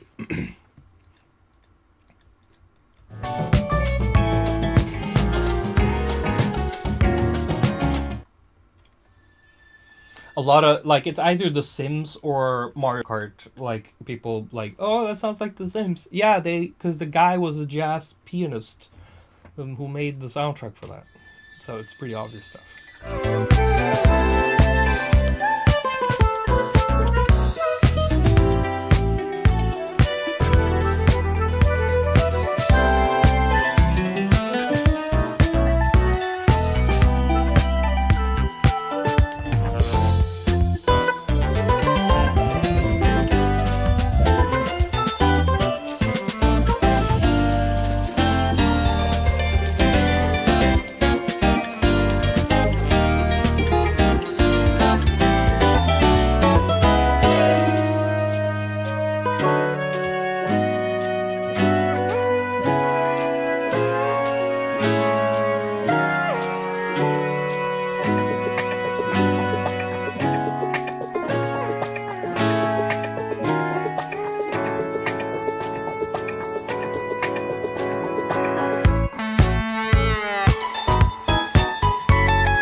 love that stuff.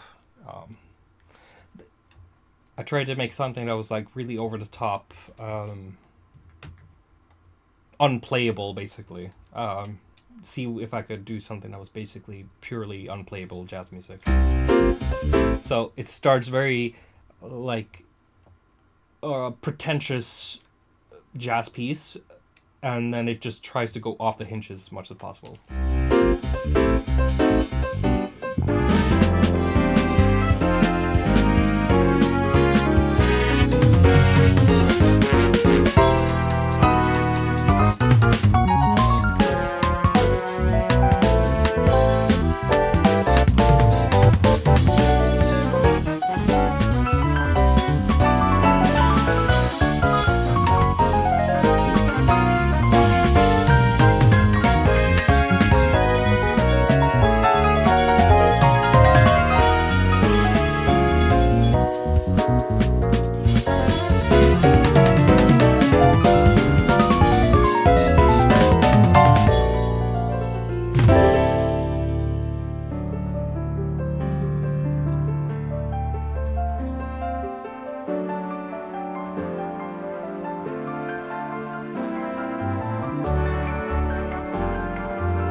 Yeah, so it basically sounds like all types of music thrown into a blender, and you just get like pieces of like a chord structure before it jumps to another chord structure.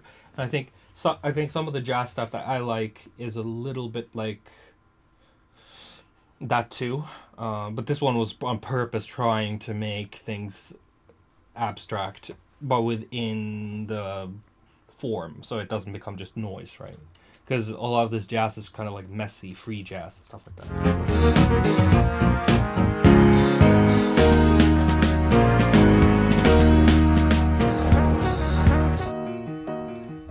Okay, whatever. What else we got here? Study Brazil.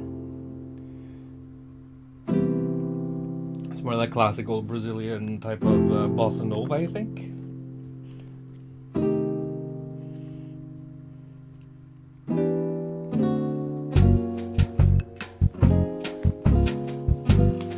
Much time it takes to make this sort of stuff, I don't know, like an hour, 2 hours maybe. I think the take one song, I don't know how long I spent on that, but I can check. Is it called Take One still inside the project? It has to be an FL Studio backup. Take One. Let's see if we can find it.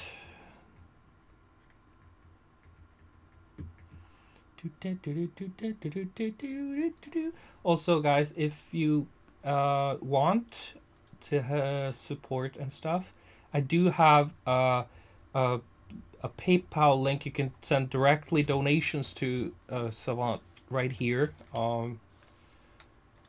If your super chat doesn't work for you, you can like use PayPal to do that if you want to. No force. MD Martin.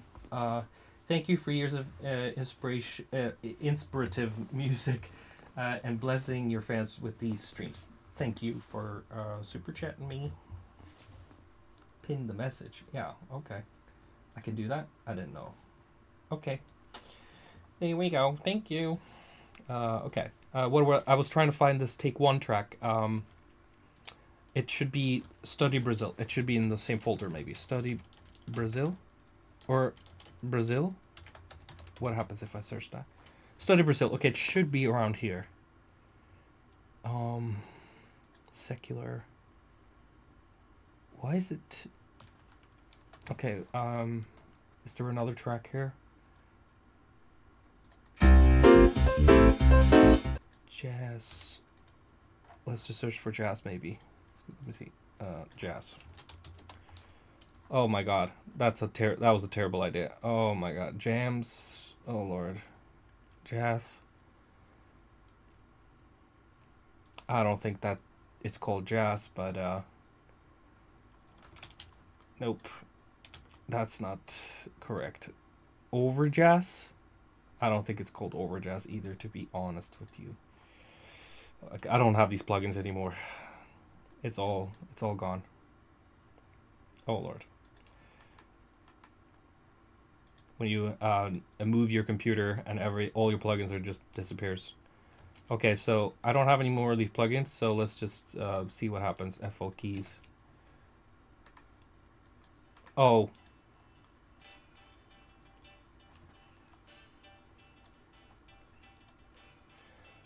This one I spent 4 hours on, for instance. It doesn't have any melody though, because the...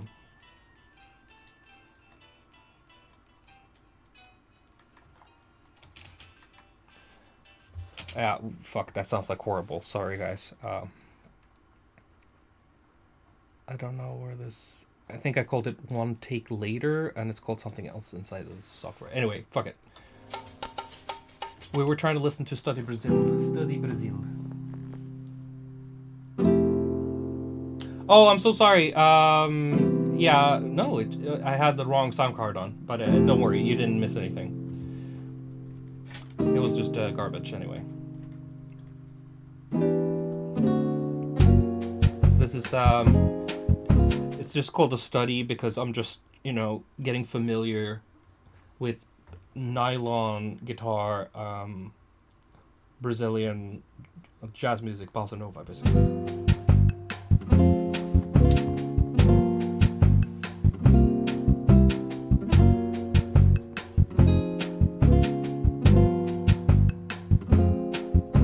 It's very simple. Doesn't have any. It's just about the chords, really.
Back type beat. We'll be right back after these technical difficulties.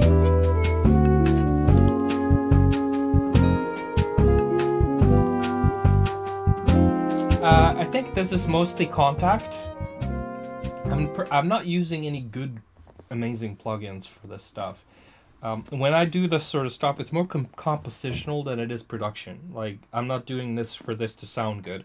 I'm doing this to get the musical idea. So basically, to me, I see this as MIDI.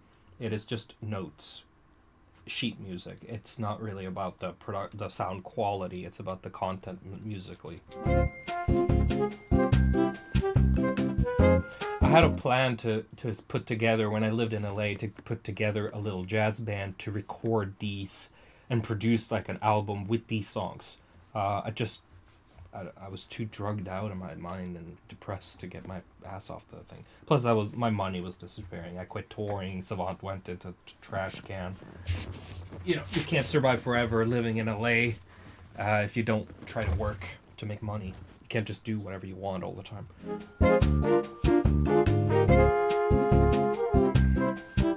So yeah, study Brazil, and then we have a bunch of other stuff I made too.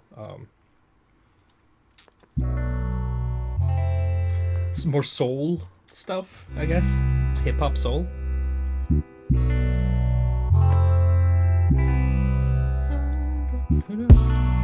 Yeah.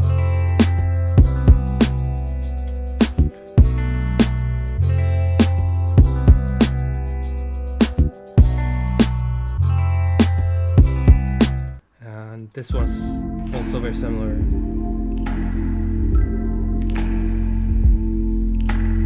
This is more like soulful, funk, jazz type stuff.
Smooth, and I have a different version of that, I think, here.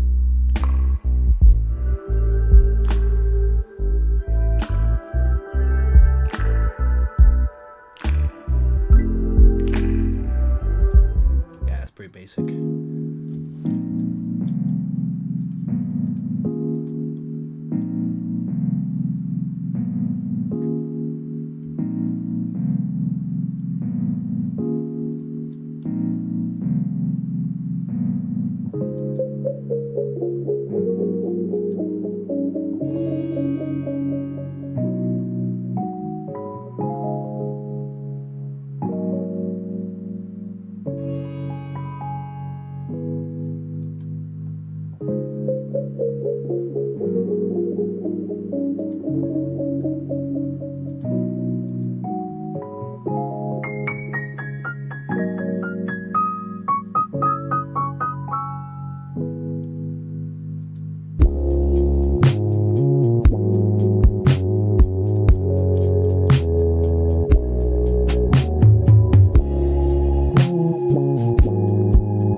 So it's a little gospel and soul inspired.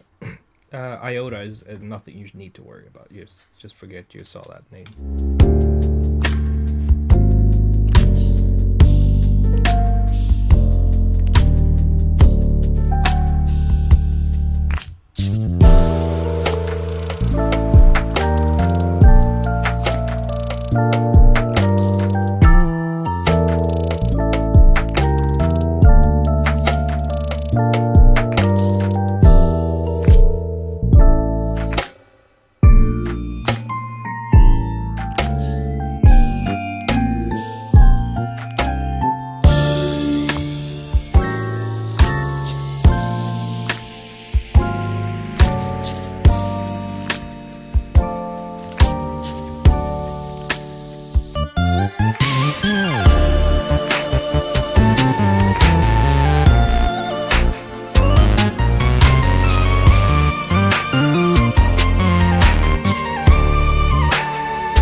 This is never getting released.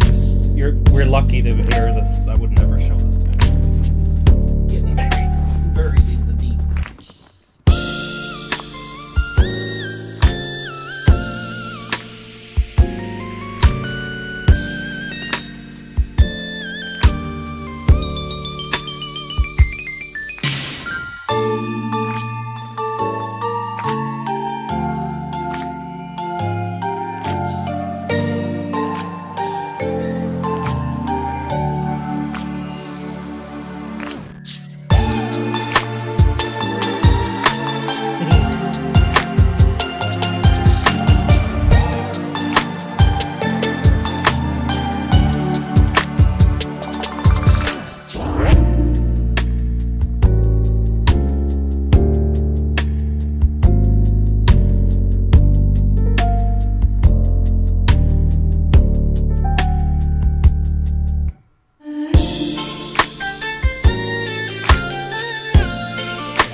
Enough of that. We just listened to that, I think. Yeah, these two.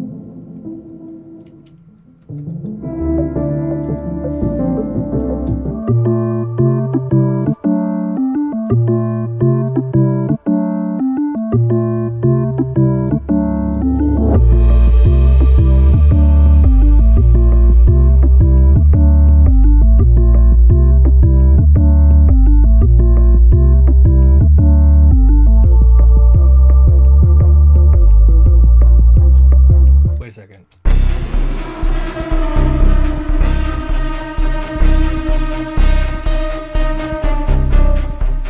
Did we listen to this on another stream? I feel like we did.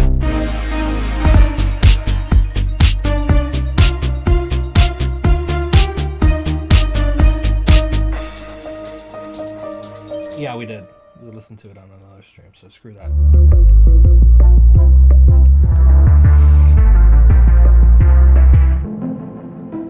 Okay, screw it. Screw it.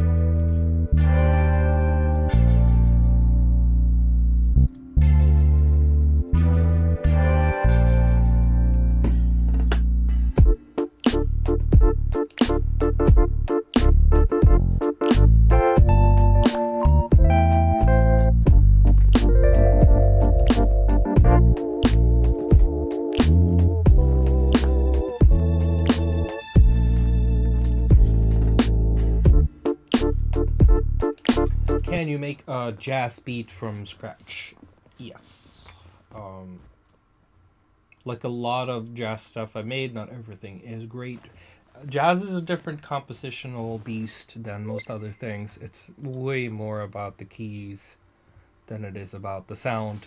So it doesn't really matter what kind of instruments you're picking to make it with. It's all about like where you go with the notes on that. And it's you gotta like it always helps a little bit when you want to get into a mood to like suck up a lot of jazz music. I think the last time I listened to jazz was like 6 years ago. Oh, something like that. Like other people. No, actually, it's not. It's a little shorter, but it's more like dinner music. Like put on something soft in the background while you're eating dinner type stuff. But you know, like very like jazz that challenges your cerebral cortex stuff. That's a while since I put on.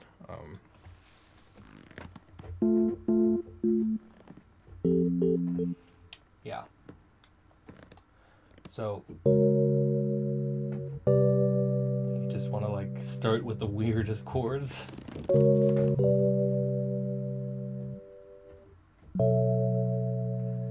And it just ends up nicely, ending up together.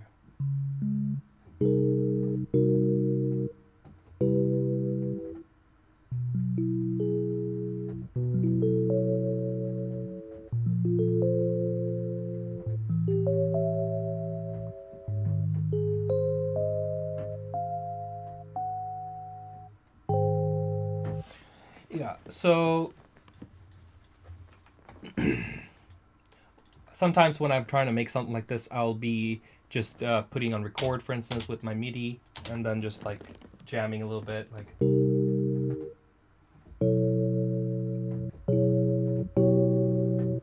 Just trying out different chords.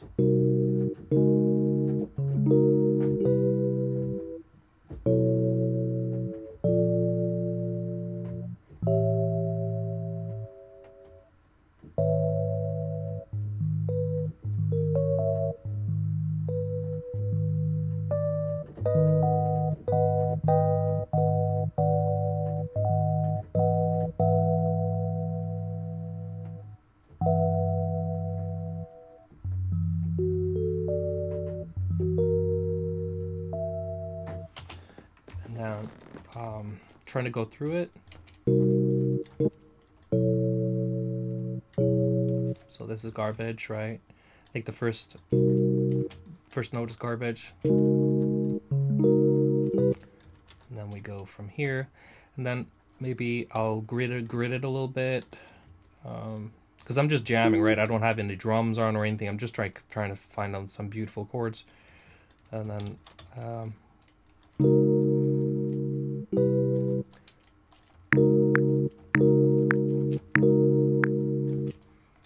okay, tempo. And then you can get gets fancy with your time signature stuff. I can do that already. Like before I start with the drum, I can usually oh, come on guy. Oh, get a little expensive with the time signature.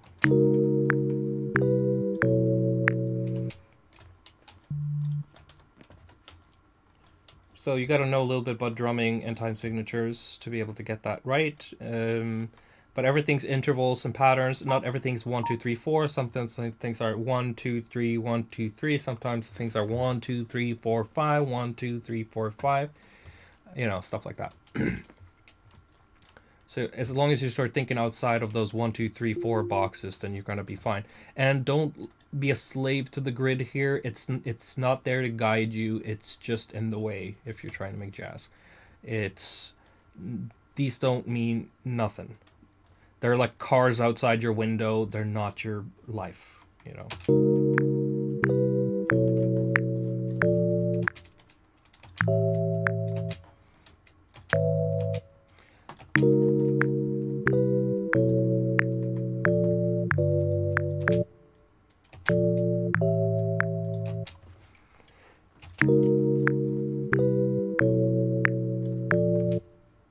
Let's see if I can do something fractal. I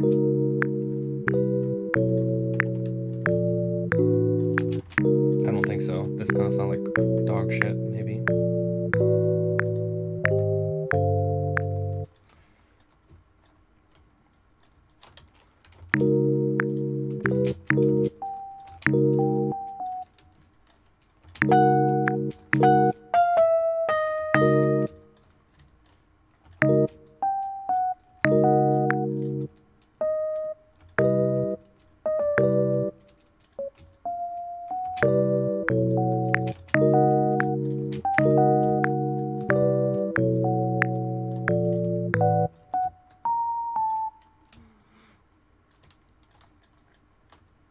Letting those melodies take you places. Fuck, I'm starting to sound like Bob Ross.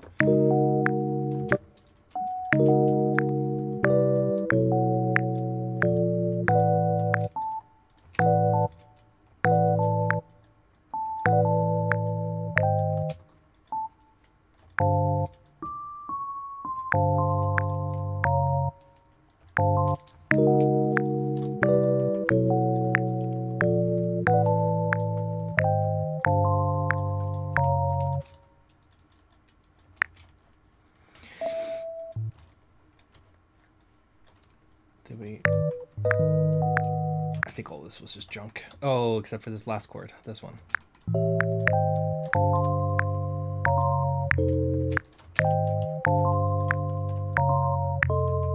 Okay, there we go. We got a round ending there. Okay, and then I don't have any. It's really hard to get drums libraries with wisps on the.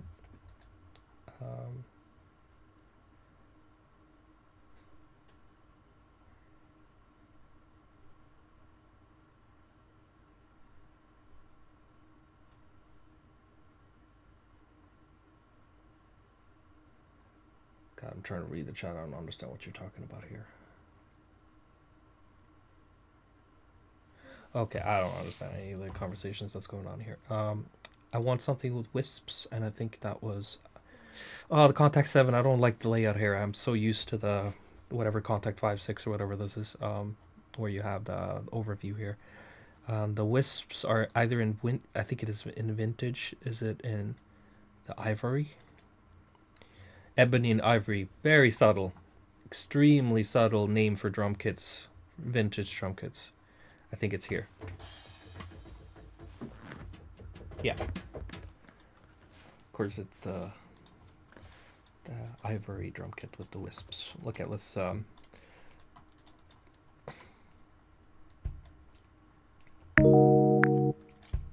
already have like a drum pattern in my head.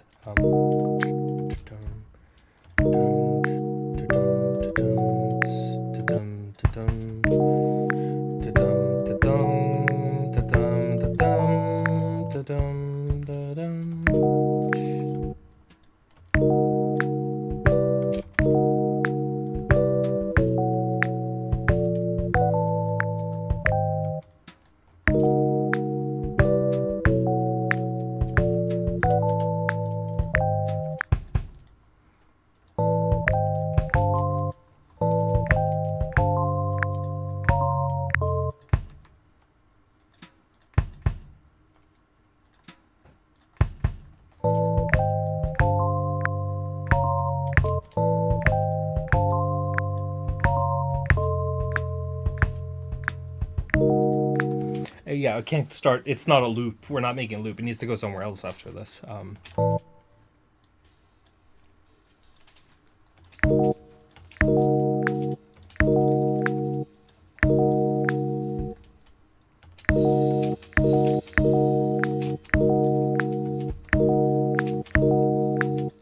Oof, this sucks.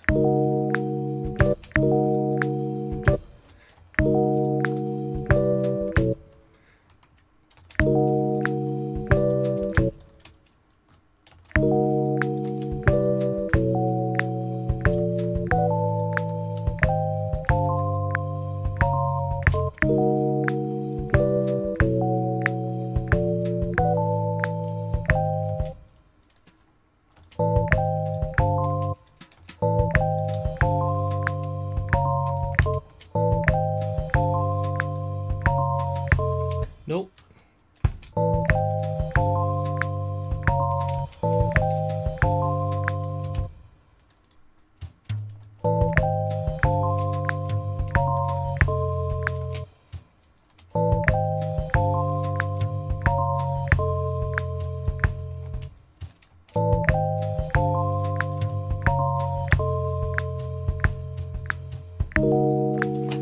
And then what's gonna happen?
So the principle I'm going for here is like half notes, half note, half note, half note, half note, no exception on the bass, and basically forcing the chords to fit into whatever that thing is while still sounding somewhat cohesive or good.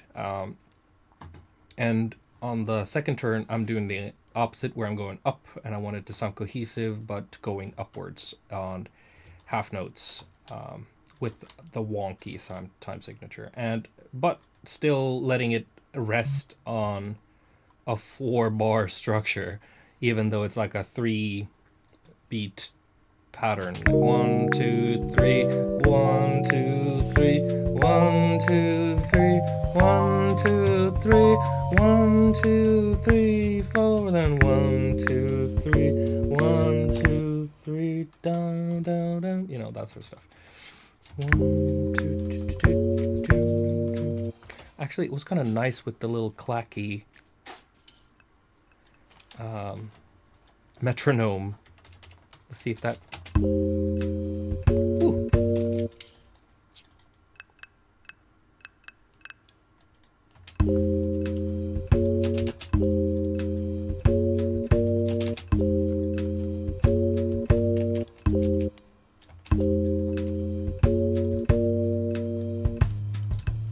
Oh.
Okay, so when the melody starts to leak into the chords like this, I feel like that's another instrument playing, so I'm just going to add it up here and then put it on a different instrument later.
Horrible Latin music is killing everything. Yeah, sure. I hate dubstep, so you're on the wrong stream, bro. I'd rather do this until somebody shot me in the back of my head than sit and make dubstep for the rest of my life.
E-piano is really nice to compose with sometimes because it has these high timbres that can be lead, bell, and then you have these warm mid, and then you can. It definitely has a more sub quality once you get down there. So it's really like an all-around good sound to compose chords and melodies with.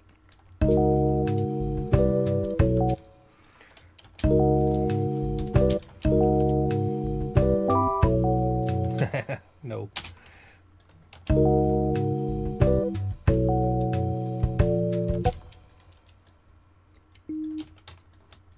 I don't know how spicy this is supposed to be.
So yeah, this is basically how I would sometimes compose for a jazz thing. You know, this is a cold session where you start cold and you don't really have a like. I didn't, stand outside and look at the stars or the sun or the nature or the city and went like, I feel something.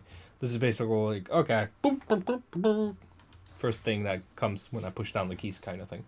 So those are very different types of compositional methods. For sure.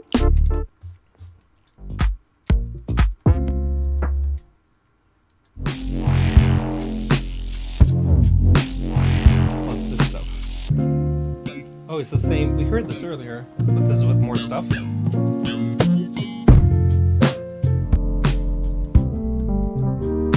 Fuck it.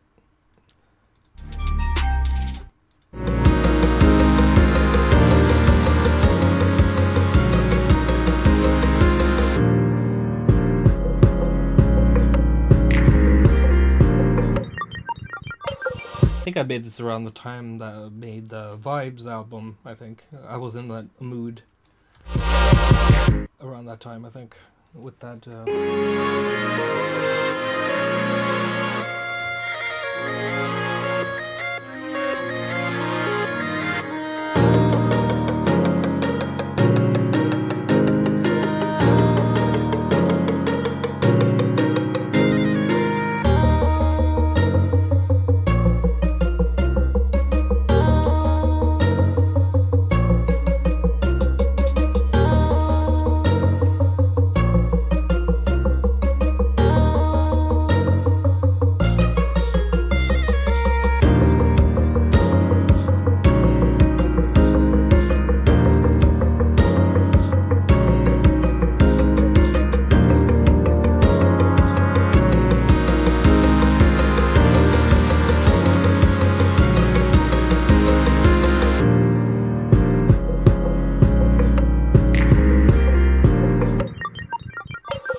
E-piano means electric piano, yes. So a Wurlitzer or a Rhodes. There's a plugin called Lounge Lizard. That's pretty good. I don't have it, though. I just use General MIDI knockoff things. So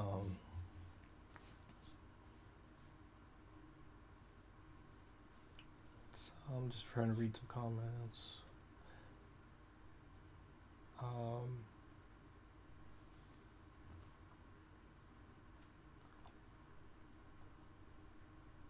Are you planning anything in the spirit of 2012? No, never. Are you gonna? Do you want to be like? Are you gonna be what you were in 2012? Is that you're gonna be that for the rest of your life? How old were you in 2012? Can you go back to that? Can you live that life forever? Is that gonna be healthy for you?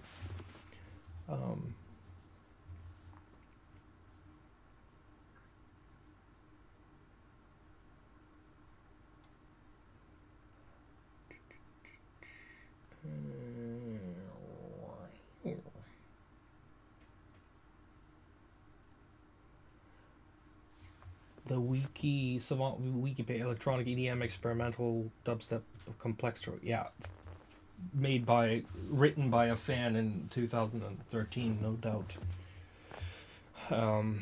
But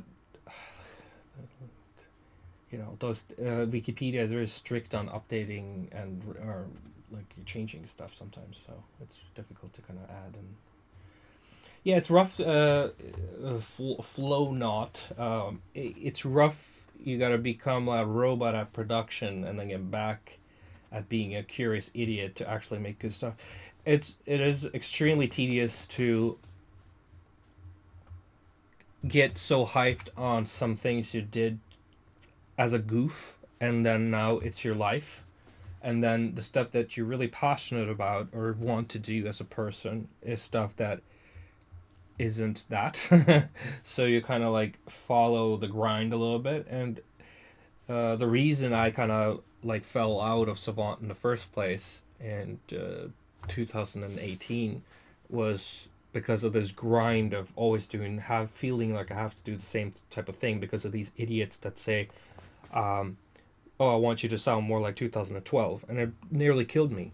So when I hear people say that, it's like the biggest joust to me you could do is to like, oh, I missed that old time.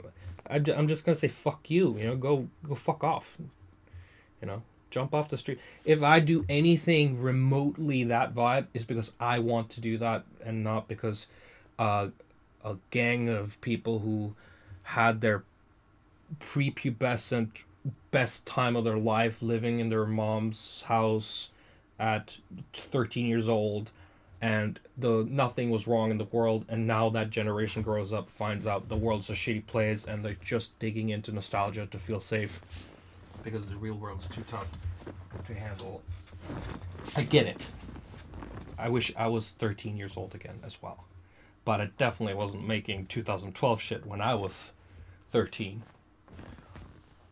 So that would have been completely, you know, where everybody is like on different planes when it comes to what we want in life. If you want to be around me when I'm doing my thing, then I'm welcoming you to do that. I'm not a monkey, though. Like, I'm not dancing for, coins in a hat to do the same shit over and over and over. If you like me as a person, or me and what I do, what I think, what I say, then you gotta surround yourself with people who accept you for who you are, and not people who want to constantly change you, because you're gonna be living a miserable life trying to please everybody else. And I'm not just talking about being an artist. Friendships, relationships, parents, whatever it is. If you're constantly under the feeling like you're under some sort of threat of being outcast by the people who love you because you have to behave a certain way, then you're in the wrong crowd, you know. And I would love to do a job where I was more anonymous, that people didn't give a shit who I was, and my music was just used for what it was supposed to, and I didn't have to deal with any of this shit. Because it is very taxing on your emotional stuff. So people who are like bro dubstep, or, you know, I'm just like, fuck off, please fuck off, disappear.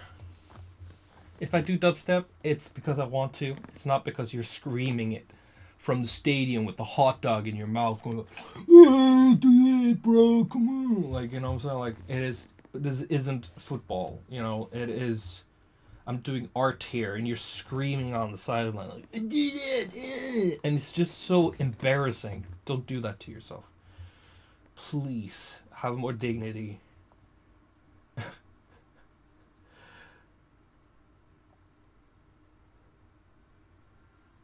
Stonemason. I'm not an artisanal person. Like, I don't like doing things formulaic over time, right? Like, being like, maybe you're talking about like Gothic stonemasons and stuff. Those people don't exist anymore. You don't make cathedrals or stuff like that anymore. But yeah, I want to have fun and experiment and find things and not just formulaic garbage constantly. It's muy importante or mucho importante. I don't know if importante, mucho importante is even a sentence. I'm just butchering language. Okay, let me tutorials. Jazzy thing. I think. Muy importante. There we go. Thank you. I think this was supposed to be on Vibes. It sounds so familiar. I'm pretty sure like I released it, but maybe I didn't.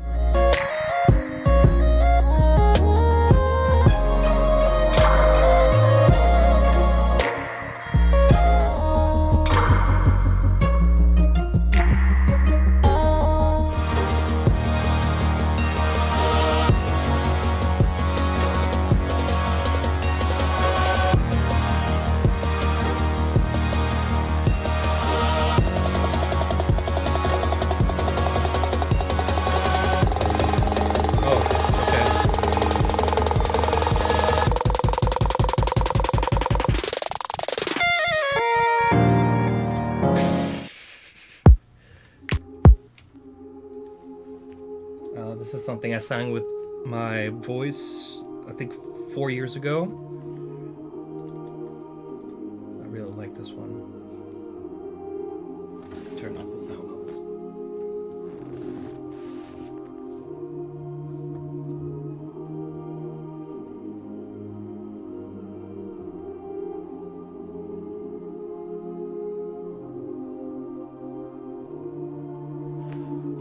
Gotta pause this beautiful piece of work.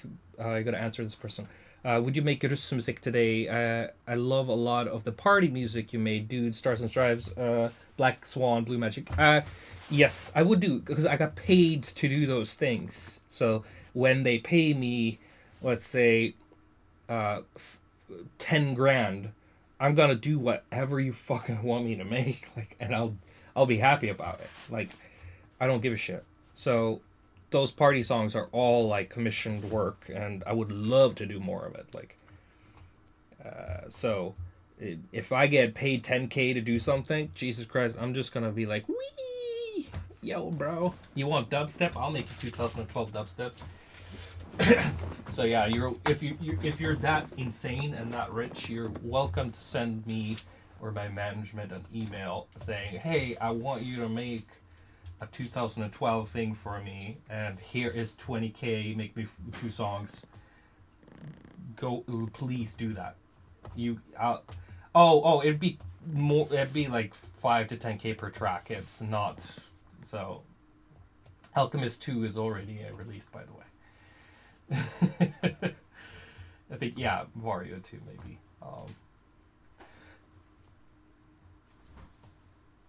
So yeah. So you basically gotta. That's Blue Magic is a commissioned piece of work. Yeah. So if you want to pay Alex, like, listen, classical musicians, they took commissioned work as well. Everybody does it. If you have 10K US dollars to spare for some wild ass project that you want, I'm down. Just email me and we'll come to a consensus. No problem. Of course, like the more money is involved, the less I care what you want.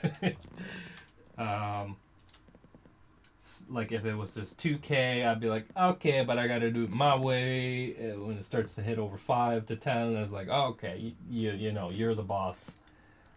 We can get this arranged, because there are things that I do, like for instance when I do video game soundtracks and sound design, I'll work a little cheaper on things that I'm really passionate about and that I have a lot of freedom with, and then with stuff that I'm basically I have to do a certain thing, I'll take some more.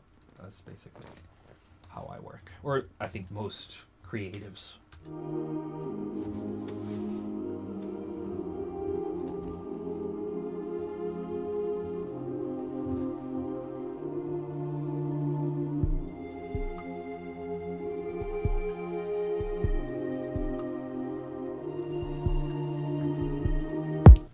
Oh yeah, this is the one with the drums.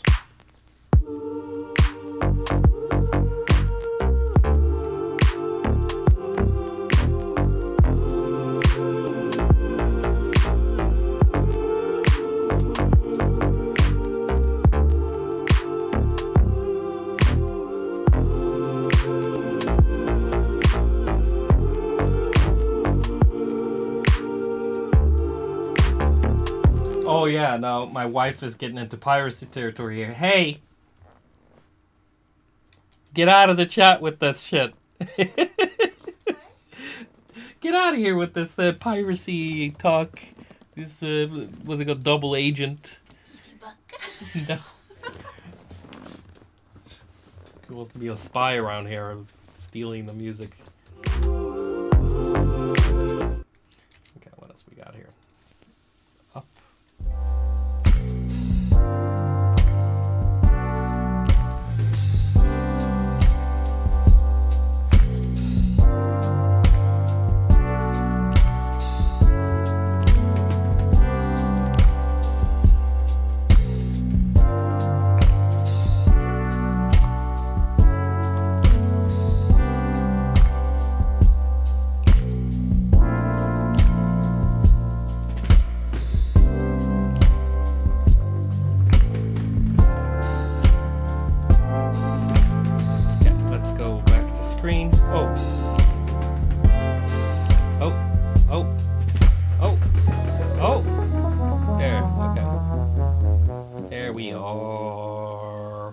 So yeah. Ooh.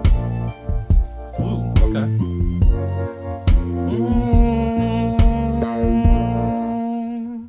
Yeah, so somebody asked me about Fruit Bus, and Fruit Bus was very fun to work on. Fruit Bus is a video game I made music for not so long ago. And it was such a breath of fresh air to work on. Because I had got to do a lot of interesting stuff that I normally don't do. Very friendly things. So very cozy, wholesome, and happy vibes, which is very not what I'm usually doing. So this is a track from a trailer I think I did for Fruit Bus.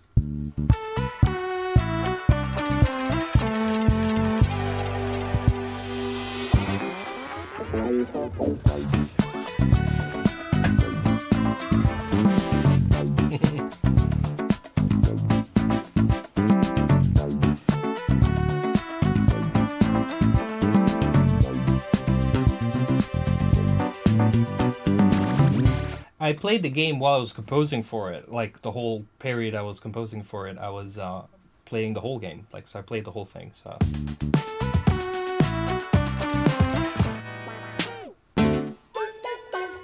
Yeah, it's a lot of fun there. I made a lot of ambient stuff like this.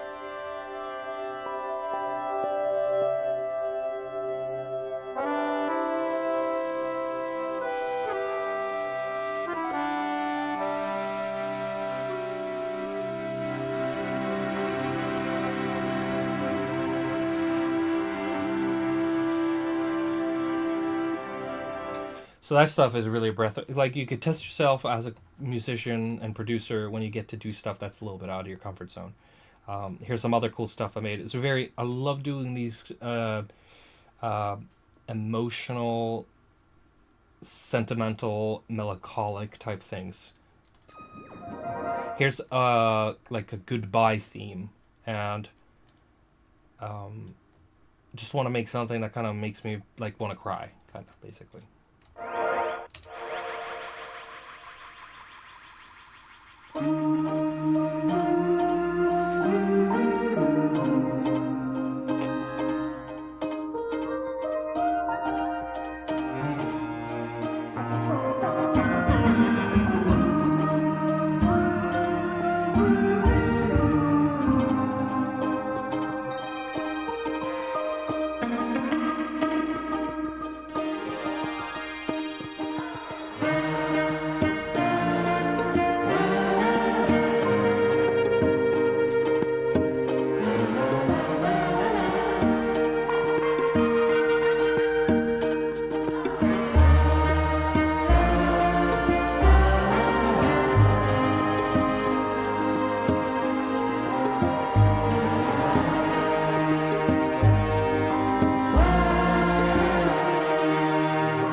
So when the audio director for the video game reached out to me, he's a friend of mine. It's called Martin Koala. He's worked on Sable, if you've heard that game. He's also worked on the Tiny Glade. It was very popular now. It's like the house builder. You basically make, this is like a hangout game. You just make houses. That's it. And he's given me a bunch of small gigs here and there. And when he contacted me about this, he basically said like we want like a, the audio director, so he's given me like this sound vibe, and you know, to fit the game. And he told me he wants it to feel very 70s. He said Ennio Morricone is a big vibe, but more instrumentation, basically like the type of instruments that Ennio Morricone used. Stuff like that, and analogy and quirky and cute. So all of these ingredients, I love having direction like that, and then I take that and I kind of like try to do something within that, get my musicality and sense of melodies and chords to really shine in that box or walls that he created for me, and it was really fun.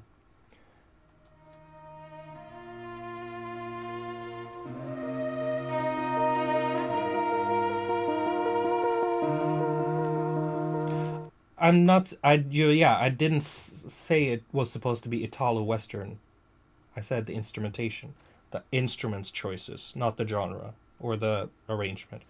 Just like how he used guitar, a violin, how he used percussion, you know, through tape, like tape machines and spring reverb, stuff like that. Basically. So I'm not talking, it wasn't supposed to sound like a Western.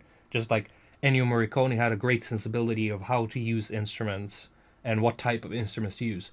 So I'm trying to make things sound as real as possible, and if I'm using synthesizers, I'm using Moogs and things that would be available in the 70s to make it really like wobbly and analog sounding, right? And running everything through tape machines, so it becomes very noisy and, you know, wobbly.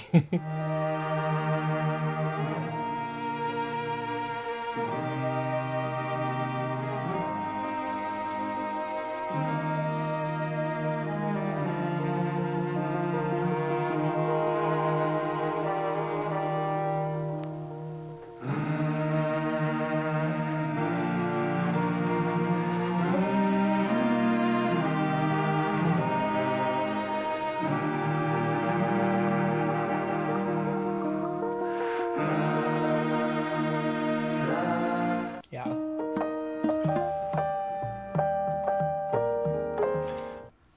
And because the characters in the video game are like animals and they're very cute and corny, I was like, I kind of wanted it to have like also like this lo-fi vibe too.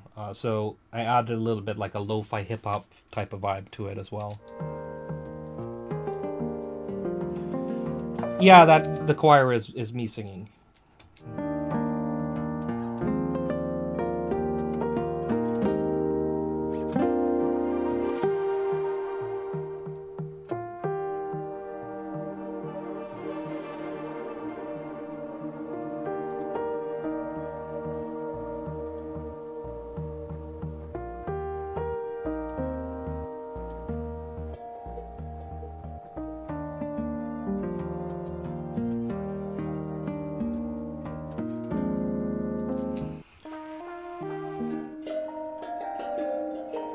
And there, it's called Fruit Bus. So basically, driving around in like a truck, a food truck, right? And I was like, ice cream truck was in my head, and I was like, I wanted to make a jingle for the. I think it's my daughter's ukulele that I'm using a lot of the time. So, where was I? I was yeah, the jingle for the actual truck. I wanted to sound like one of those like ice cream trucks from the, I don't know when it was, like 70s, 80s, 90s, where before they started using the digital. It's almost like sounds like a steel drum.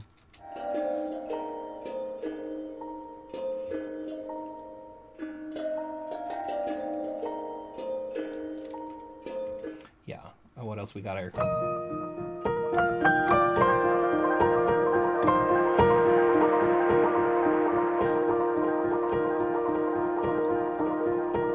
Oh.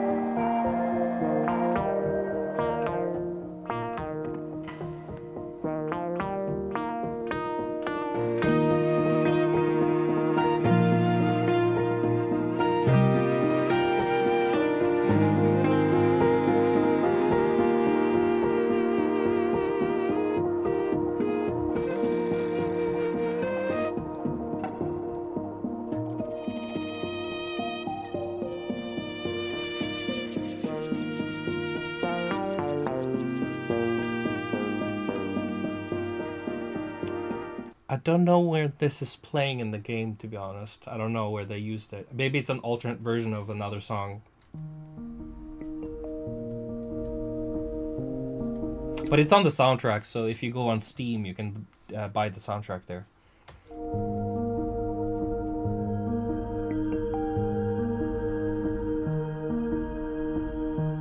So I'm using a lot of the same melody over and over. And this is important when you're building theme inside of made up worlds to make it more tangible and create cohesiveness. I think one of my favorite composers said, when you got a good theme, use it. You know, like James Bond. You know, James Bond uses the same thing since the 60s. You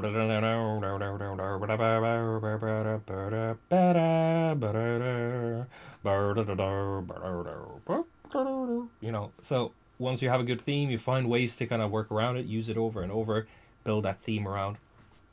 And the guy who said that it was the composer of my favorite music of all time, Saber Rider, in an interview he had on one of the bonus discs on the Saber Rider soundtrack.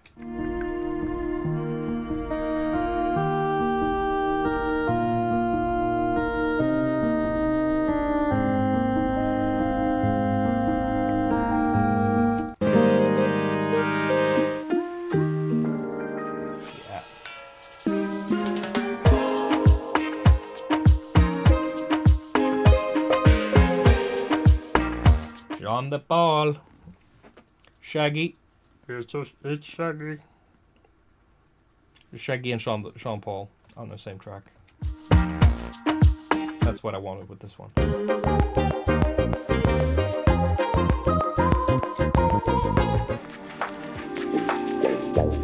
Yeah, it was very fun. Another soundtrack I'm working on right now is a video game called Deep State, which is like a GoldenEye, Deus Ex, early 2000s shooter, first-person shooter, which is like a dream game. That's like my favorite genre of all time. So that's like a dream project to work on. I've been wanting to work on music and sound. I'm making sound design as well, so I'm making basically all the gun sounds and all the doors knobs and every fucking thing. And yeah, you guys, if you haven't heard about Deep State, you can wish list it on Steam. Let me drop you guys a little link to that so you can check it out. I just edited a trailer for it not so long ago because I also help with the editing and stuff like that. Let's say Deep State Steam. Here we go. Here we go. So you guys can check it out.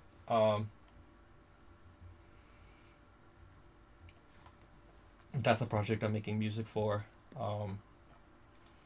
Right now we're working, building the game, so there's a lot of work to be done. I'm not supposed to open Steam. Fuck Steam. Close. So I've been working on a bunch of main themes and stuff like that, and demos, and you can hear some of the stuff if you follow the developer on Instagram and Twitter. He uses some of my music that I made already in some of the posts. I actually made some stuff for him just to use in social media. Let me show you. So this is just loops there. This is just songs I made for him to use in social media campaigns, specifically targeting that GoldenEye vibe.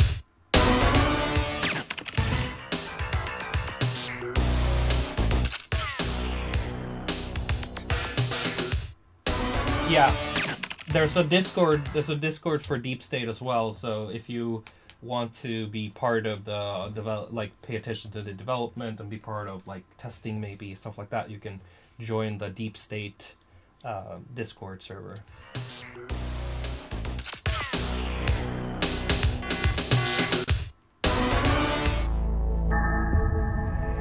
Also, I'm a huge fan of Metal Gear Solid 1 and 2, so I'm doing a lot of homage to the Metal Gear Solid soundtracks, the early ones. Mixing that with a little Deus Ex and GoldenEye, so it's gonna have a lot of that old school vibe.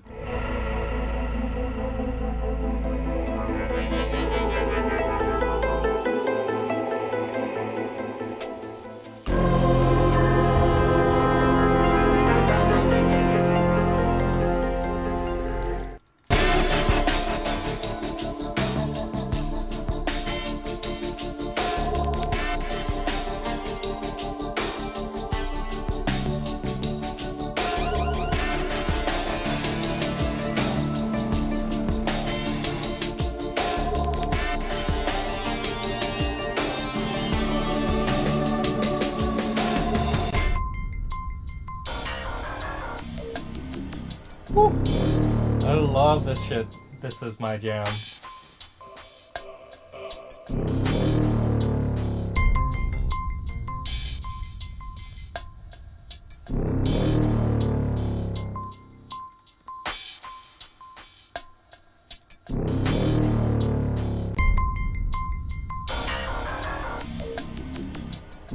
Stealthy shit, yeah. But I also get to flex with my melody stuff. Cause I love melody. I like memorable themes. So I told him can we do some more catchy stuff too? And so we're putting catchy main themes and cinematic music and stuff. So this is one of those catchy ones.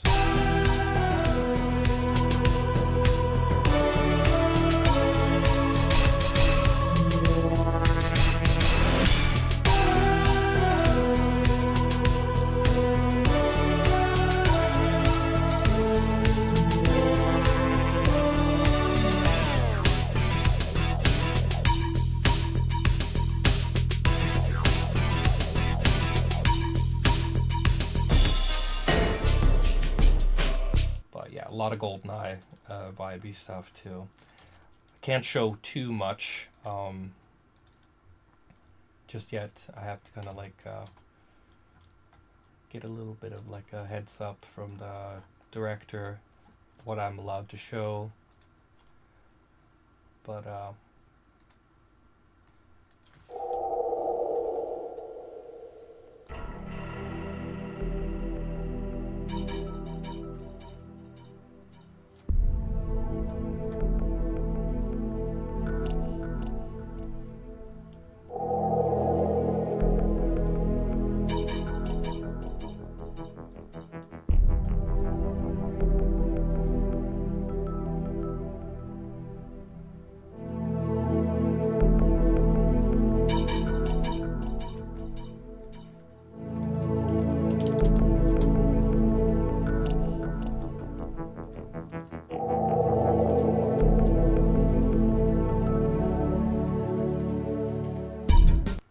Oh, Stuart again. Do you mix differently for this kind of stuff to achieve a more compressed style? Oh yeah. That's very interesting. Wasn't gonna go into that, but Stuart is on the money as usual, figuratively and literally. I posted the Instagram link for the development if you guys want to follow, just to see the posts and the visuals and stuff. But yes, I do mix differently for this stuff.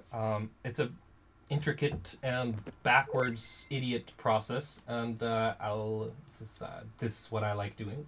That's what I'm gonna show you guys. How about that? How about those nuts? So let me switch the screen so you guys can see. So what I do when I do a retro game soundtrack is, depending on the era, I do a lot of research.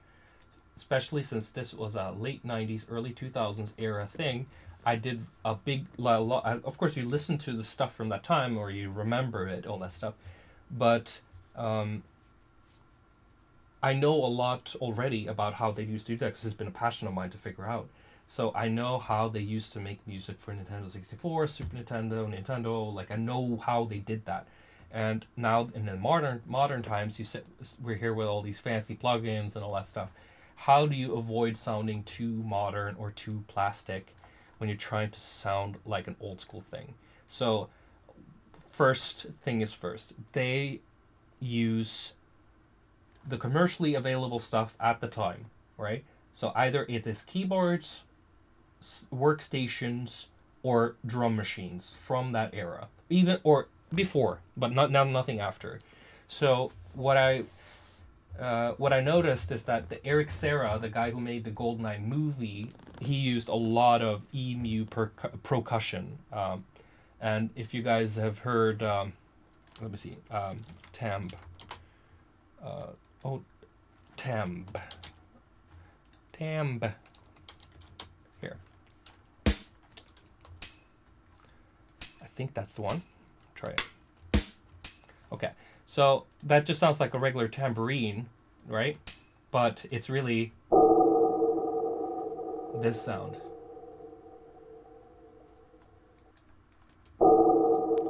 How many of you have heard that before? In different shapes, waves, or forms. Oh, these I've had for ages. These EMU sounds I've had since like the early 2000s, I think.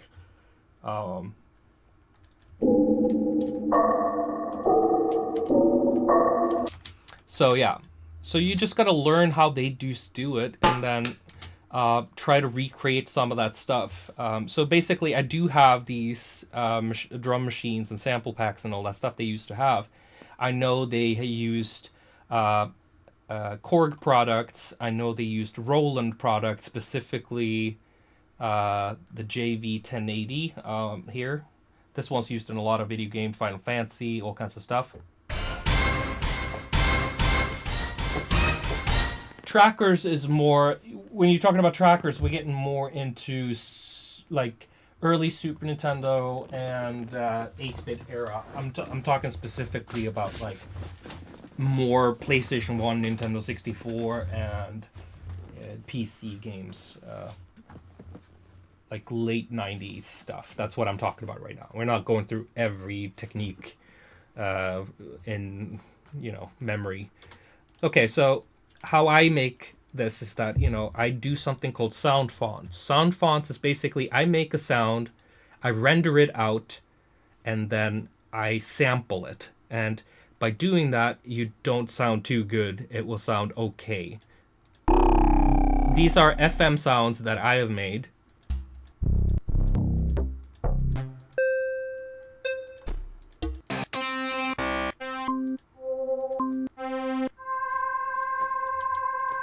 I like this one a lot. So this is like, I made these in Citrus, by the way. So when you just have one sound, it's gonna sound cheaper.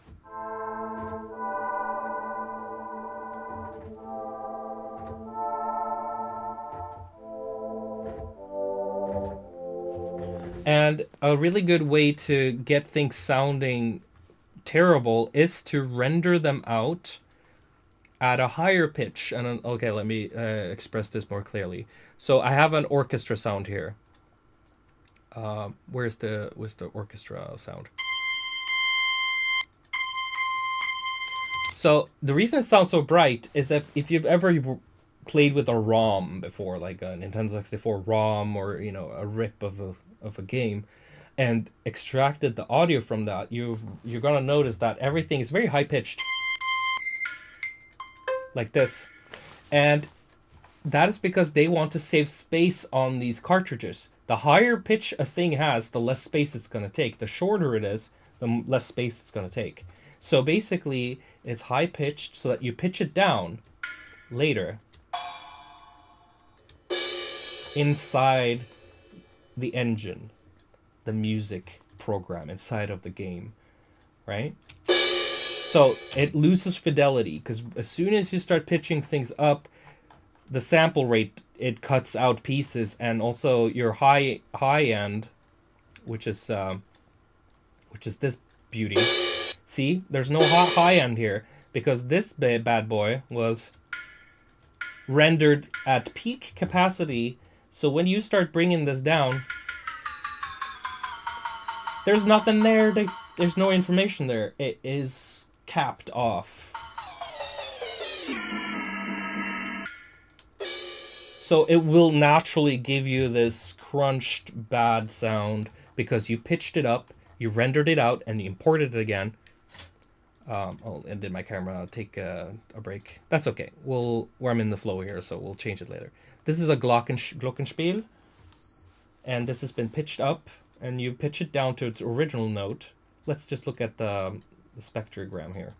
So you see, that is already a very high-pitched instrument, so it's going to be terribly messed up when you pitch it down. It's missing a lot of information there, but it is.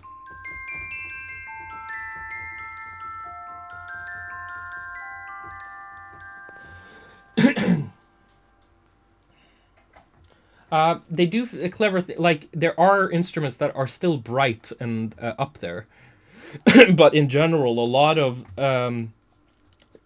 sound chips on Super Nintendos especially are, I don't know how much is it, like 16,000 hertz or 8,000 hertz or something like that. It's 22,000 hertz maybe, because we have 44 and 48,000 hertz. That's very like high definition stuff, and I think they had very lower definition stuff. So I think there was actually some cap off there in frequency. Everything was high rate and then slowed down, and then it sounds a little crappy. So I do this with the sound effects for the video games specifically. I'm not so sure I'm going to do with the music for this one specifically. I'll do some sound design. I'll show you some gun designs that I've made, and then not for this game, just in general. I make all my gun sounds with Serum and Faceplant, by the way. Let's see.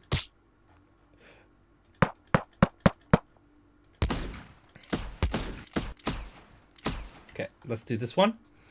And then we will put it here and record it in, let's say, twice, like double speed. And then we shall take it down. It wasn't that noticeable, so you could do more. Let's see. Double. Oh shit, I'm sorry. I capped off the transient. There we go. Okay, now it sounds like a more like a Duke Nukem. But yeah, you see it lost a lot of its fidelity, and it's not just like adding a lo-fi plugin like this and then rendering it, thinking, oh, I'm making retro games. Like, fuck off. You do it properly or you don't do it at all. So the way we're gonna solve this issue in our game, the Deep State, is that we are taking a gun sound. I think we've decided for 14 cents, half notes, 14, like that. Then we are gonna basically record that, and this is what we're gonna put into the engine. And inside of the engine, Unity, we're gonna pitch it down so it becomes that old. Yeah, it's not just Donkey Kong Country that did that. Every game ever in that era of time, from 80s to late 90s, did that stuff. I don't think they started getting like really good with that stuff until CD space started getting better in like the early 2000s. Maybe like 2002, stuff like that. You would get more high fidelity sounds in video games.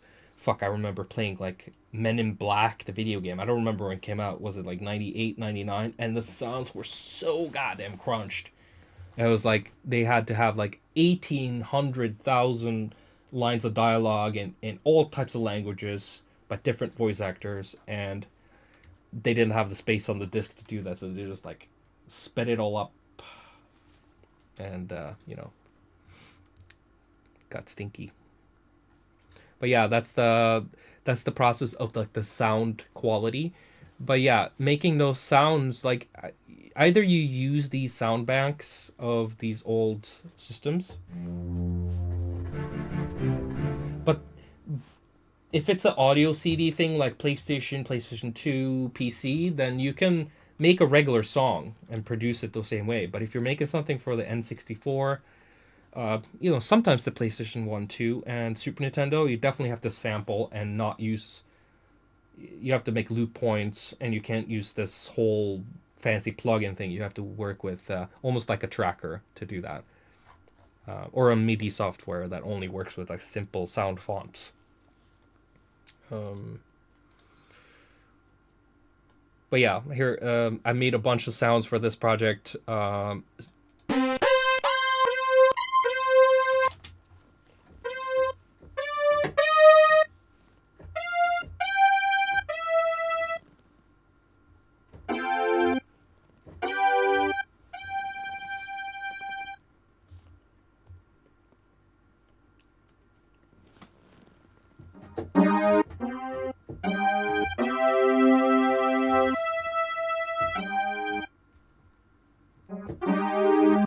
Wasn't that? No.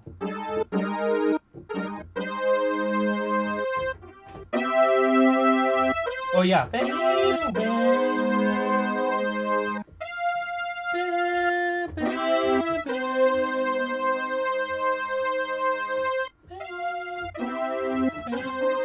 It's a frigate level on GoldenEye, I think. I wanted to make like a synth that was very similar to that, so I used Citrus. I use this a lot for stuff. Oh.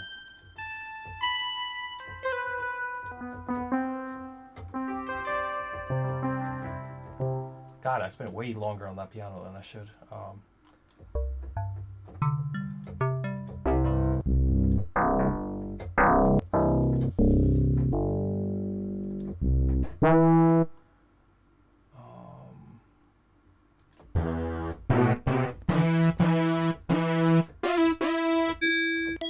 Oh, sorry.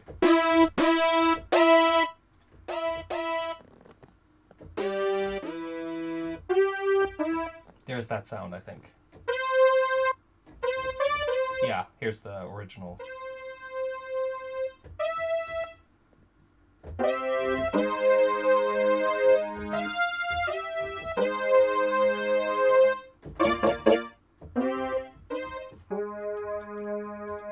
Yeah, nothing fancy there. Oh, I think I'm low passing everything here.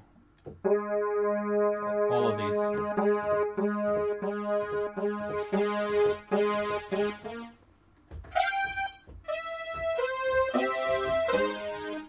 Yeah, that's making it sound extra crunchy.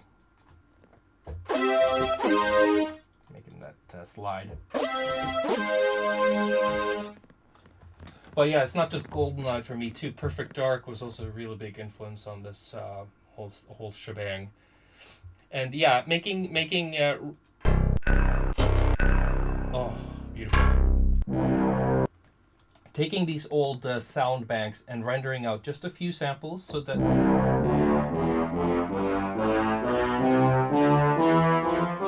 you have that very minimal sound of whatever you're trying to make. So it's not too fancy or high resolution. That's the key.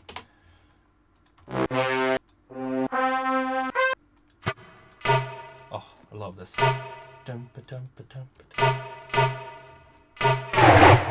Oh, it crashed on me. Okay. My camera died, but that's okay. Pelagic, yeah, it's like Pelagic 2 is amazing. And anything from how you add stereo in the MISC function of FL Studio. You have to describe more clearly what you mean. Add stereo in the MISC function. Are you talking about this legacy effect part, or what are you talking about? I don't get it. Stereo spread.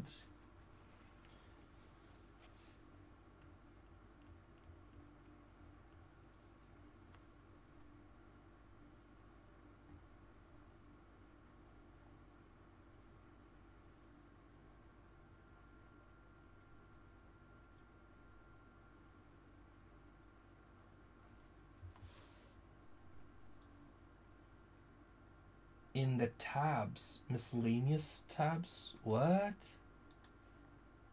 Oh, here? How to make stereo? What? What do you mean stereo?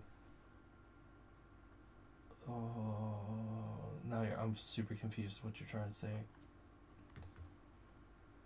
How you add stereo in the MISC function in FL Studio? You mean panning? What are you talking about?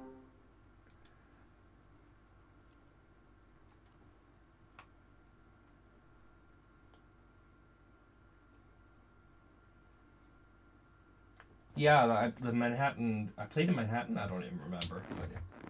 Funk tab, stereo. But yeah, you have to explain. I don't understand. Add stereo. You mean this echo effect? You don't like. Is it that you want me to use it, or that you're trying to tell me that it exists? I don't understand, because I know it exists. I don't know if it's that great. If you use it, you can't use portamento or anything like that. So, but I wouldn't use that necessarily unless I'm making like very rarely I'm doing something like that.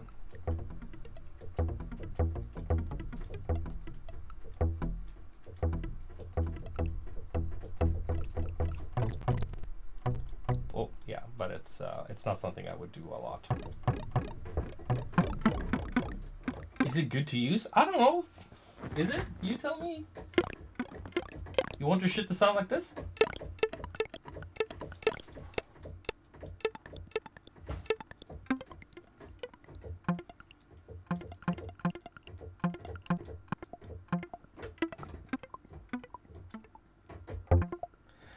You mean the stereo delay thing? I wouldn't fuck with that unless you know what you're doing. It's also called Haas in some plugins, but doing this, if you look at the wave file form here, you can create some serious phase issues too. Because at the end of the day, everything's mono. So if you turn on mono or you know, you take off stereo spread, you'll hear the volume getting killed if you fuck with this in the wrong way. And you see this? You just killed all your fundamental harmonics, and you basically have an octave above almost. So be careful with this, and only use it if your sound wave looks nice when you're done. But still, think in mono when you're mixing. Yeah. There's something, the reason, I've thought about this a long time now, the reason that CPU gets chugged when that happens is because FL Studio doesn't like whatever is going on here. It's a 32-bit sample, stereo, and it has like the polyphony also is on, if it's on max, it will really hate being, I don't know, when I have like 100 of these up, just like simple waveforms, I have hundreds of them up, and start doing very polyphonic things with them, it will start to chug because I have no limit on this, so it's basically still has a huge 32-bit wave file in its memory while a new one is starting, and like 60 of them at the same time, and it's just like it starts to get really overwhelmed. Because when you use Serum or something, it's basically a waveform, and the plugin handles like the output and not FL Studio, so it's a little easier to digest a bunch of stuff happening in here. But when you have a sample, hundreds of samples, then it's just a lot of raw wave file data, 32-bit especially. I've noticed it starts to chug like a motherfucker. But yeah, so this is the tiny version of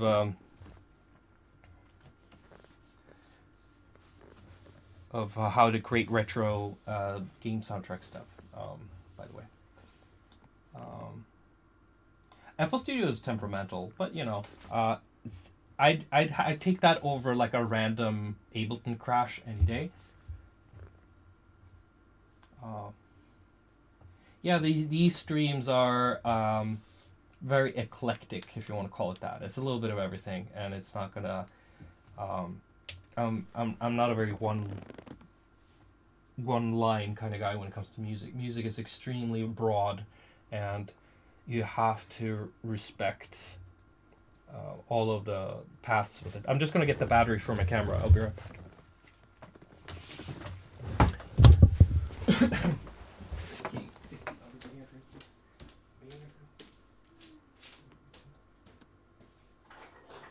Oh, are you sleeping?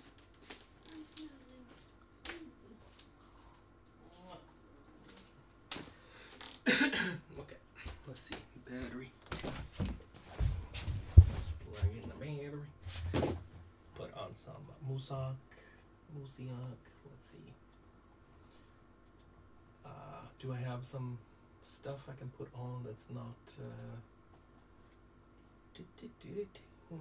game? I guess this is some GoldenEye-ish stuff. This is old stuff I made though. It's not following the rules that I was talking about.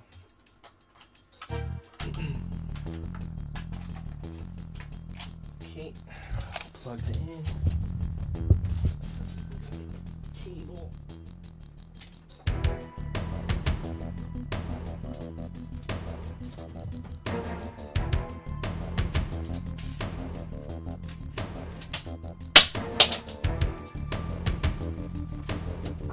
What's it called? Jack of all trades, right? I know a little bit about everything, not everything about something little. Basically why broad competency.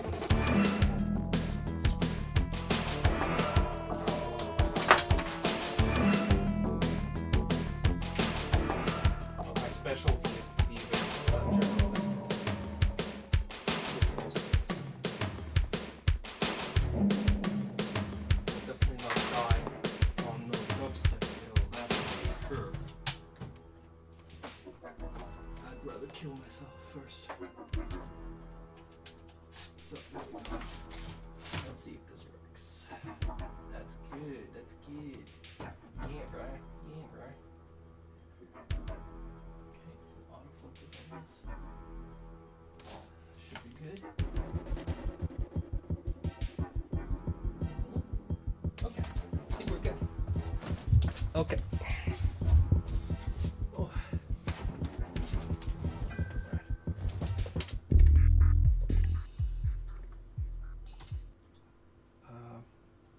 I just want to put on my.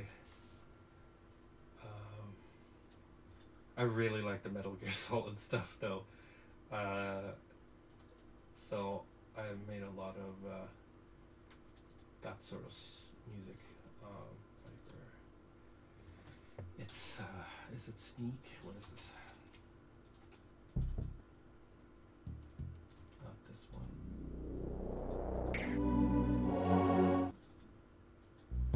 Here, this one's where Metal Gear Solid 1. Okay, where are we?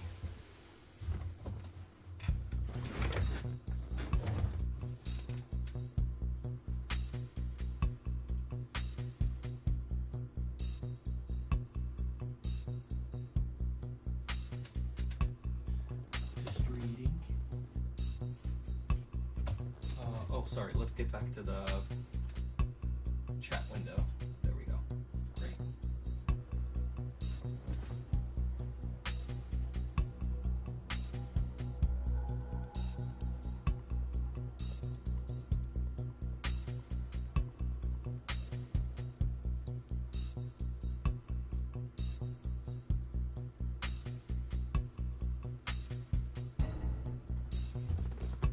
The Sound and Plastic Cocaine. Let me see. Plastic.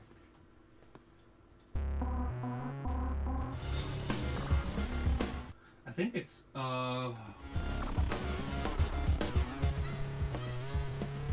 Korg MS-20. Pretty sure.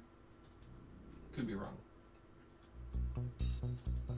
It has to be something.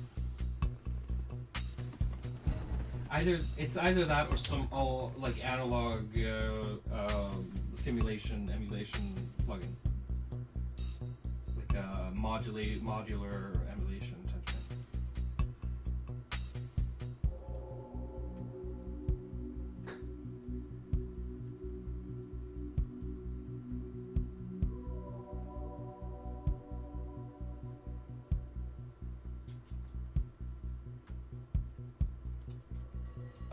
I don't have any songs that says smoking cocaine. I don't think so.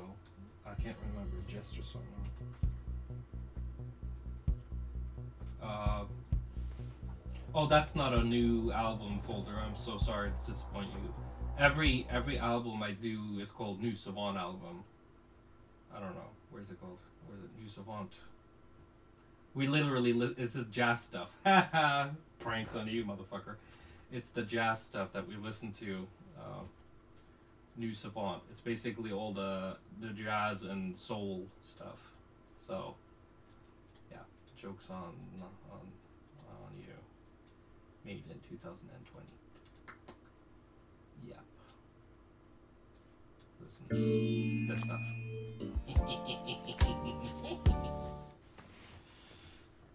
So yeah, I wouldn't get my hopes up about that.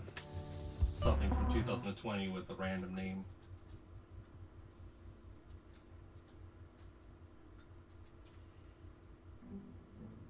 Oh, okay.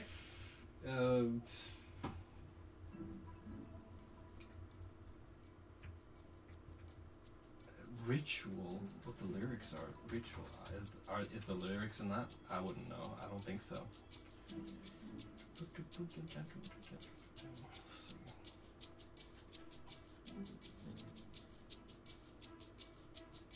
Oh, Jester. Where's the Jester remaster? Okay. Oh, great. That helps.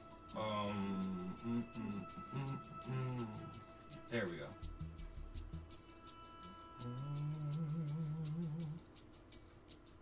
Finished tracks. Ritual. Let's see. Let's see what we got.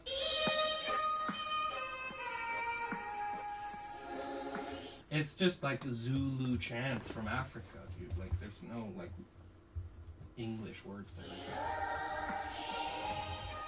You, listen, you hear what you want to hear. I think that's what it's about.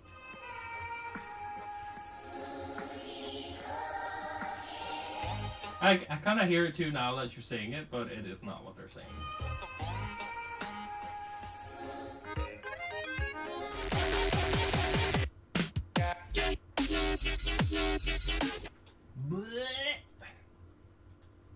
Fucking ruined my mood. Bullshit.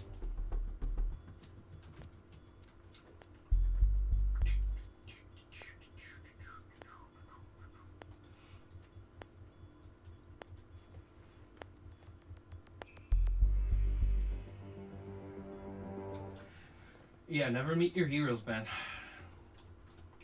Keep that innocence.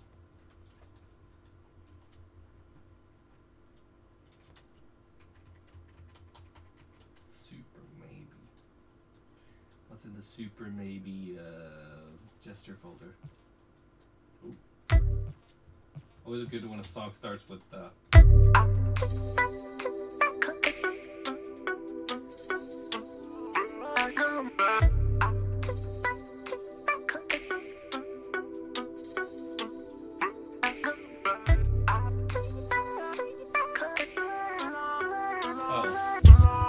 microphone's just a little bit further away from me.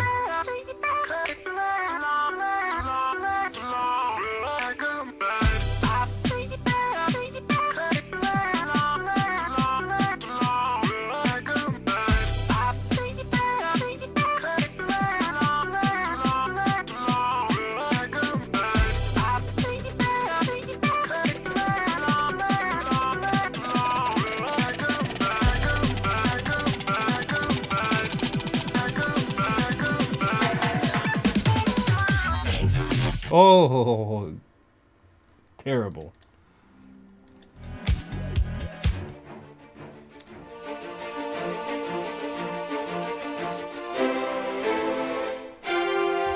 Okay.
That was stroke.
Ladies and gentlemen, the very word secrecy is repugnant in a free and open society. And there is very grave danger that an announced need for increased security will be seized upon by those anxious to expand its meaning to the very limits of official censorship and concealment. That I do not intend to permit to the extent that it's in my control. For we are opposed around the world by a monolithic and ruthless conspiracy that relies primarily on covert means for expanding its sphere of influence, on infiltration instead of invasion, on subversion instead of elections, on intimidation instead of free choice, on guerrillas by night instead of armies by day. It is a system which has conscripted vast human and material resources into the building of a tightly knit, highly efficient machine that combines military, diplomatic, intelligence, economic, scientific, and political operations. Its preparations are concealed, not public. Okay. For expand. In fact, it became so identified with the role, he was typecast for the rest of his career. And that is my outro song for today. Sorry.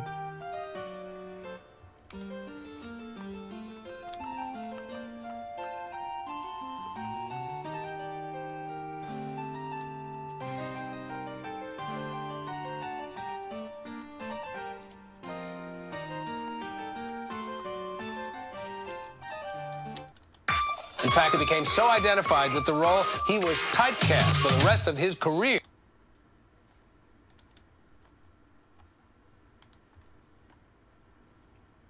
I'm just making a stinger for social media with that. In fact, it became so identified with the role, he was typecast for the rest of his career. There we go.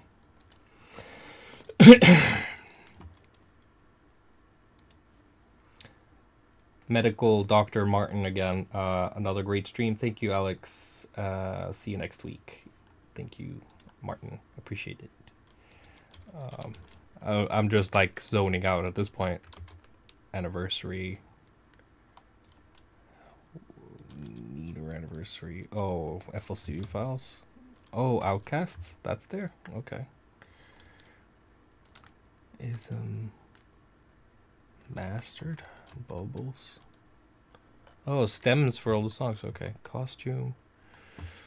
Here's the costume and design I made. That's fucking ugly as fuck.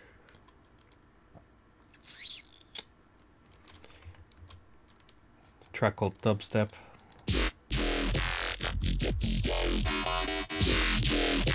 Oh, it's not a track, it's just some samples. Harpsichord. That can't be good. Legend. Oh, there's that vocal. Oh, oh, that was not that vocal at all.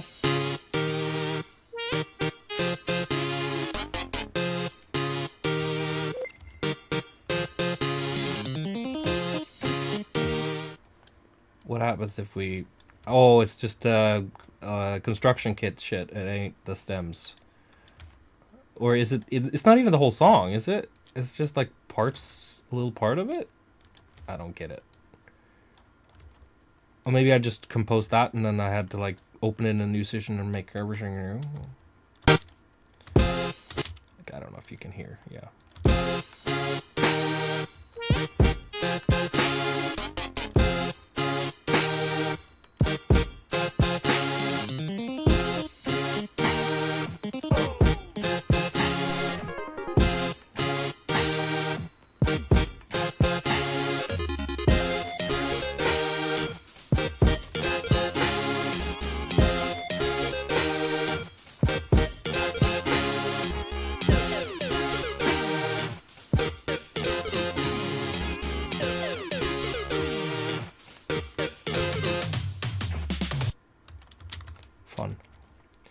I don't mind that stuff at all. Like, I think a lot of the Jester stuff is really good stuff. I appreciate it.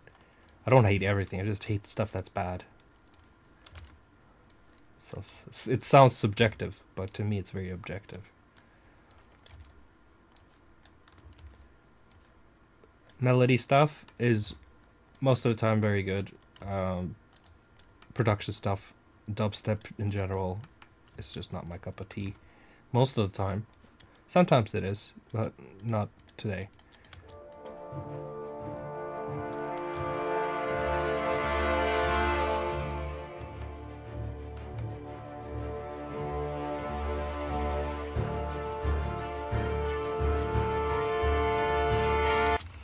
Stuart, cheers for the dive into archiving. Oh, yep. Achieving the video game air sound. That was super cool. Will sort of out banned PayPal to switch to that. Oh, okay. Trailer Park Boys? Okay. Oh, yeah, thank you, Stuart, though. Appreciate you. You've been donating so much. Oh, that's Hourglass. Okay, that's what that is. When things don't have names, I don't understand. Potion and pills. High bass. Oh, this doesn't look good. I'm already scared. Oh lord, the hell is all this gunk? Sub. Oh no. Okay, maybe it wasn't that terrible. We'll see.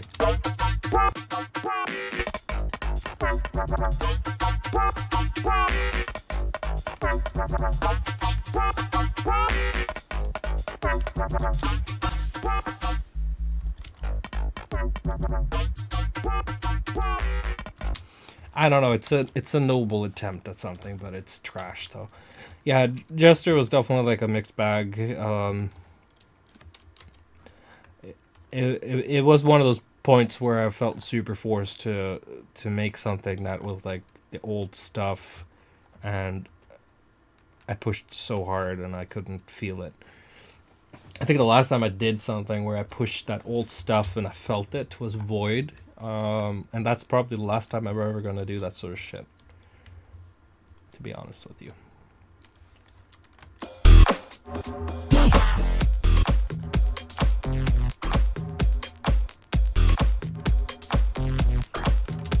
Oh, damn. What's going on here? Suspect, how do you approach mixing that type of EDM? I don't know what type of EDM you're talking about. Because back then I didn't approach it. That's the problem.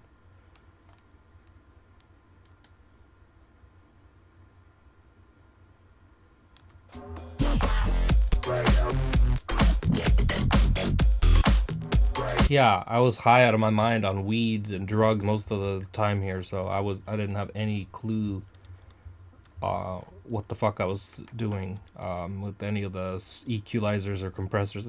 Listen, I didn't learn how a compressor worked until, like, I don't know, 2019, something like that. You get what I'm saying? Like, I was behind. Now I am very meticulous and I know exactly how shit should be approached. And it takes a little extra time. It's not a very fun process to do, but it is definitely makes things a little bit more eternal and less like, jarring in 2 years. Yeah, clipping is just to get more headroom, I feel. Like, I don't really clip for effect. I don't clip to make a sound out of it, like a lot of people do. I like to design my sounds and not let clippers take care of that sort of stuff. But I use, like, exciters and stuff like that to do the same thing a clipper would do with those types of things. I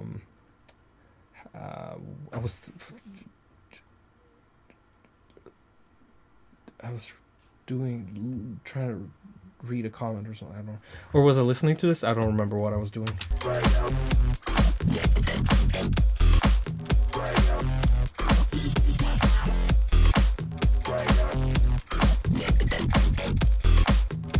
Invasion demos. We're supposed to save all of this junk until we get to the album review stuff. Basement stems.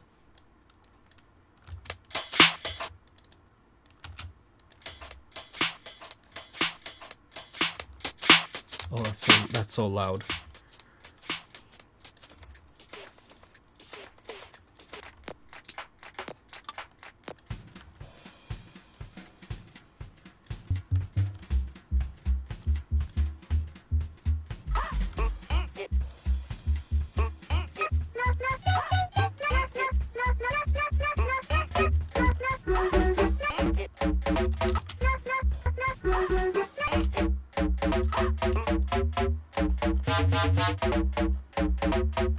Oh, do you still like Complextro? No. It is... I don't know. There's something that happened with the whole Monster Cat machine. Not them specifically, but mostly them. The artists that were like pumping out these cartoony, hyper melodic with... I don't know. It just became like a smudge, you know, when there's like an oversaturation of something. And... at that point, I just completely lost interest in that whole subgenre of music, to be honest. You know. Yeah.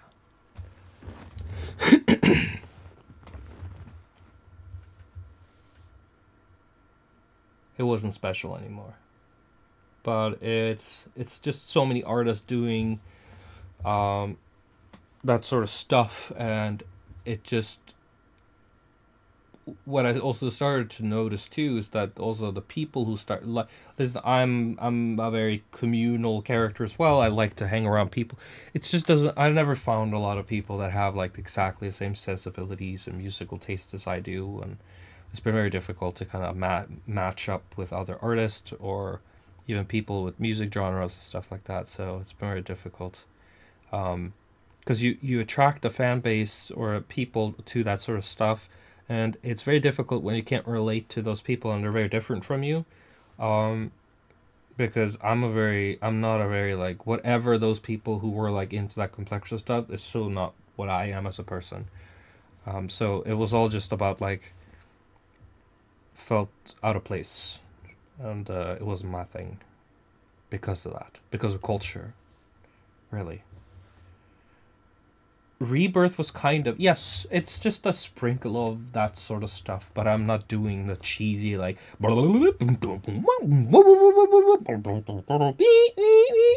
Like, you know, the the Looney Tunes guy was sitting there with the organ and the ding ding ding, you know, like...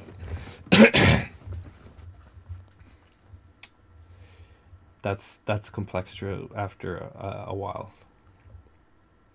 You know, I don't know if you guys have seen that clip, but it's when I saw that, I was like, my head went down in shame.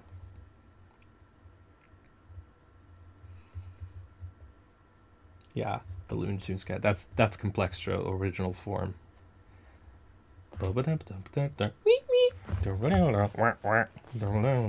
Ooh! Goofy. Ooh. Boing. Yeah. Yeah, exactly. So, there you go.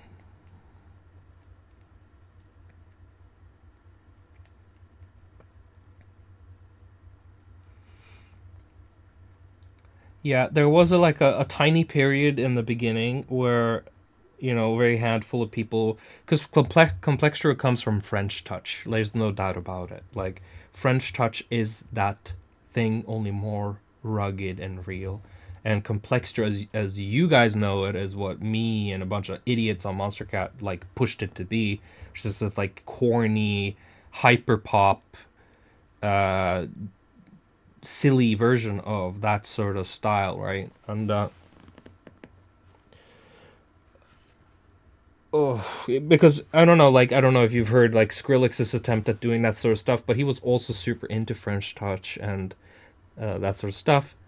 So it all comes from the right place. It's just that one it becomes a thing because of other people, it turns into something else, and it just becomes like morphed into something. Because I remember there was like, we had Wolfgang Gartner and you had Mord Fustang, and I was doing it a little bit, and those were the people that kind of like I saw were doing that sort of stuff.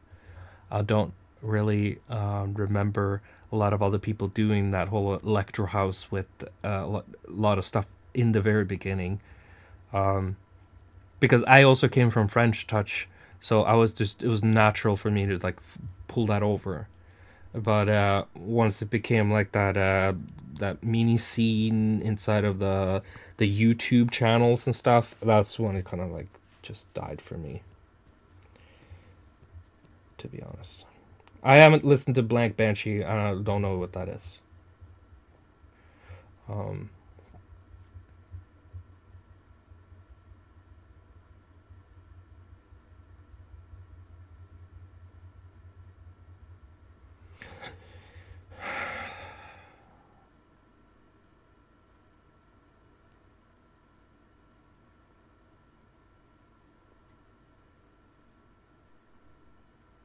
Basically, it was like it started with sampling and then some synthesizers, but then all turned into like vengeance samples or splice samples, just like chopped. Like it wasn't even chopped; it was like already sounding like they were ready to put in there.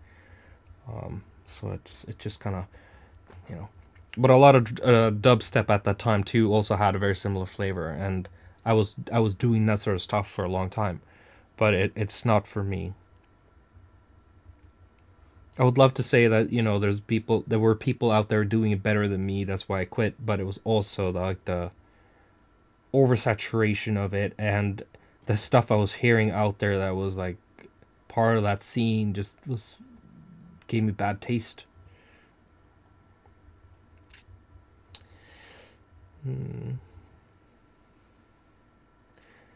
I don't like listen and start. No, I haven't heard any of these things. I don't listen to music. Music sucks. French touch. Yep. Cane freak. Big fan from Spain. Thank you. I appreciate you. I wish I could go back to Spain and play soon, but you know we have to wait. Booking agents and stuff like that. It's not easy getting that shit sorted out.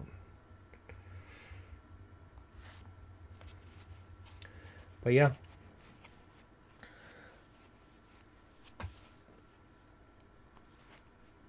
Yeah, but like I'm not sentimental about it, and the less we talk about it, the happier I'll be. So try to keep it. I'm gonna put it in the banned word in the chat soon. Stuart felt there was always something different about your stuff, plus the variety of things. Thank you. Yeah.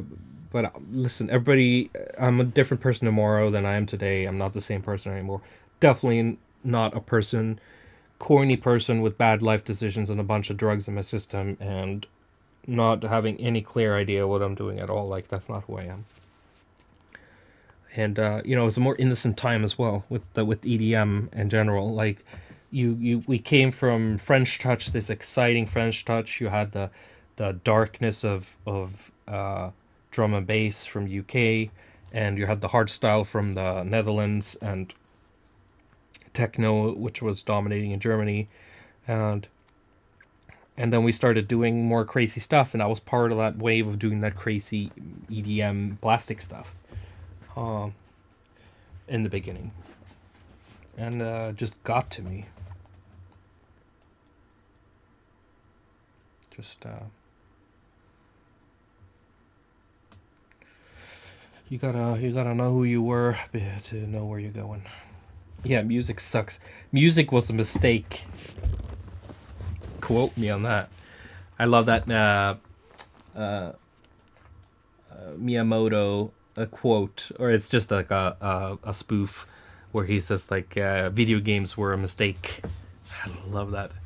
I had that as my background wallpaper on my computer for a very long time.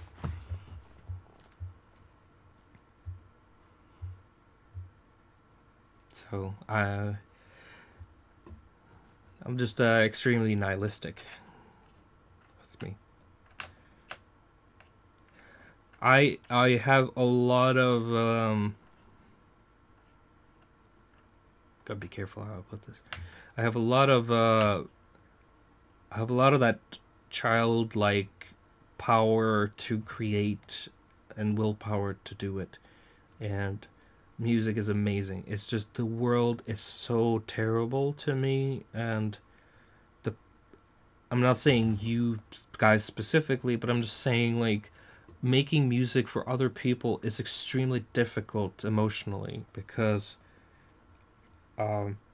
you're we as a species used to make music for a communal purpose, served a very utilitarian purpose, and it also, another part of it, and that's the secular music, which is basically like make people happy around you in your little circle. It wasn't a popularity contest at all.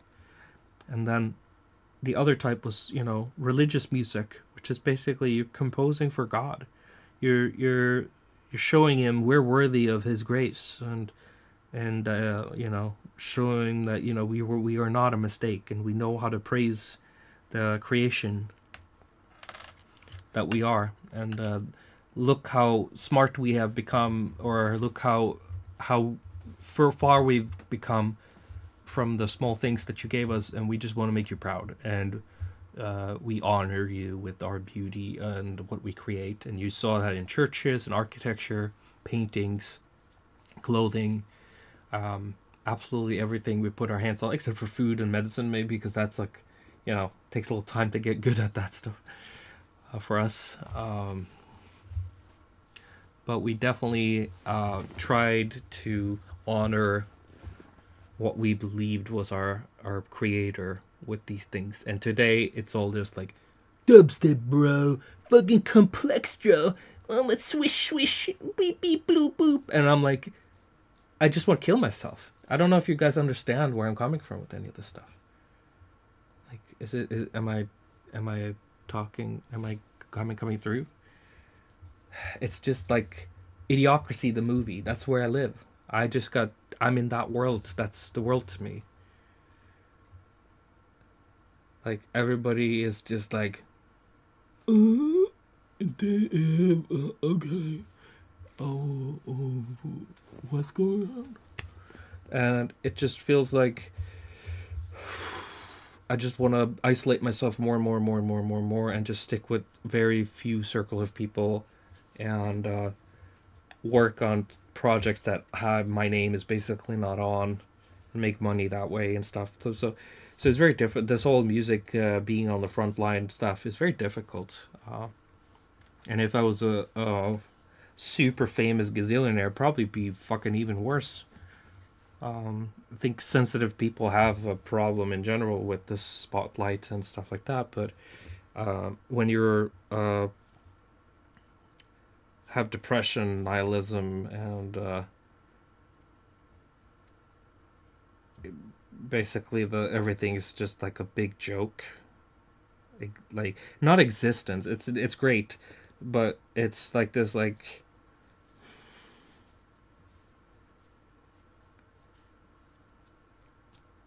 I don't know, maybe it's some sort of envy that other people can live without thinking about these things so much.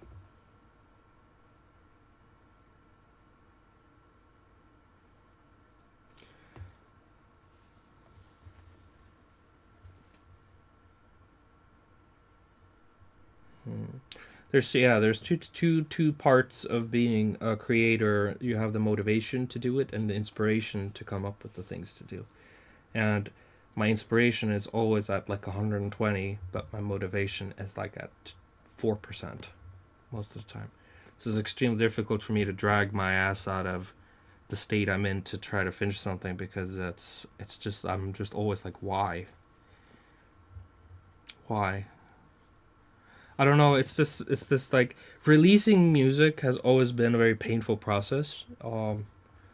Because I always hate it as soon as it's out, and I'm scared, terrified that something is wrong, that it's not gonna sound good, and on top of that, you have showed demos before you released it, and people are like, "Oh, the demos sound better," which is like a phenomenon that I've talked about before, where you basically, whatever you get used to, it doesn't matter if it's good or bad. If you're used to it, your brain just like gravitates towards it, and becomes very subjective at some point. So it's just terrifying, the whole thing, just very scary process, and I'm not dumb enough to enjoy it, unfortunately.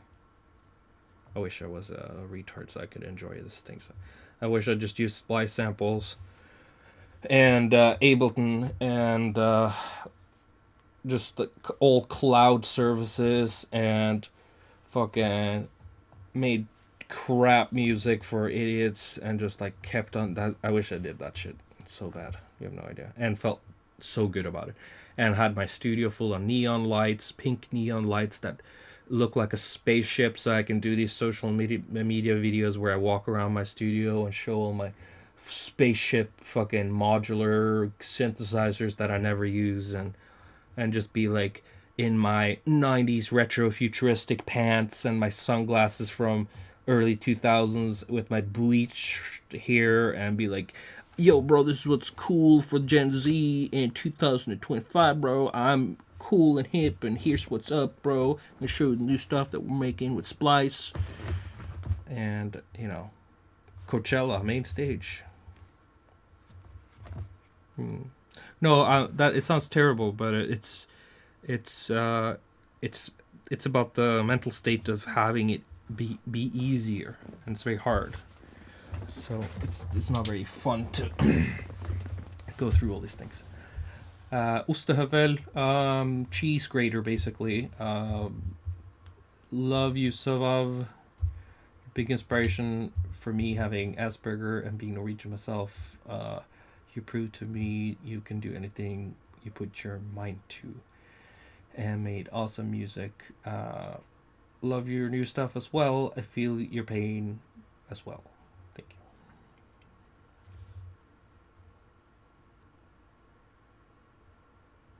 you. Oh, fans! I have like tons of fans. Yes, but I'm like you know, I don't care about that. I've been chasing something that doesn't exist for a very long time.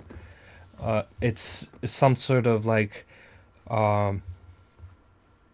when you're creating music for either peers or people, you're always looking for some sort of affirmation or something, and at some point you realize you can only get it from somebody who's better at what you do than yourself.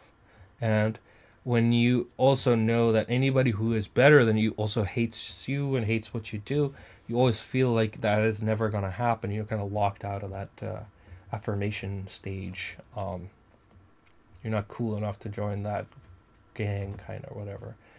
And no matter how basic it sounds, like when you're doing EDM, you will never get the affirmation from, you know, a classical or film score guy, you know, because they're not into that sort of stuff necessarily, right? I'm just too all over the place to fit in anywhere. Like, I'm too this to be that, and I'm too that to be this, and that sort of story. Old story. Classic. I only have 2 songs I play live at every show. I play Splinter and Sledgehammer always. But I don't have any 5 songs. It's usually those 2. Everything else is a little bit like whatever. It's the taste on it at the time.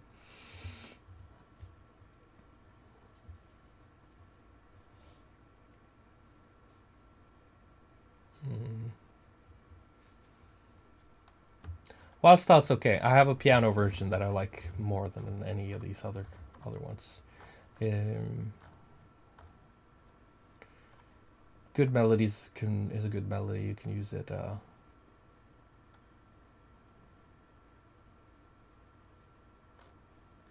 Use it in any genre.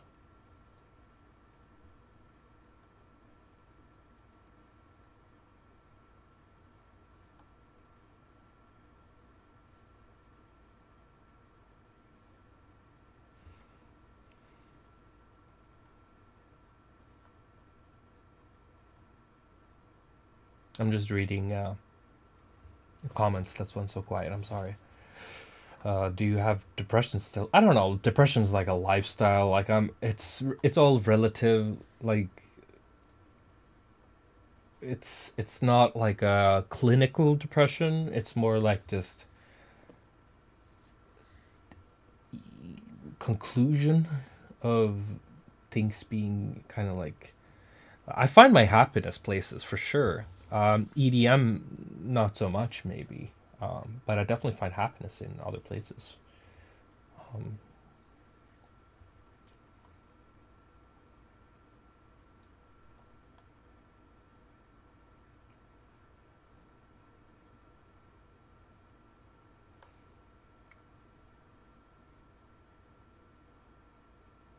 mhm, mhm, mhm.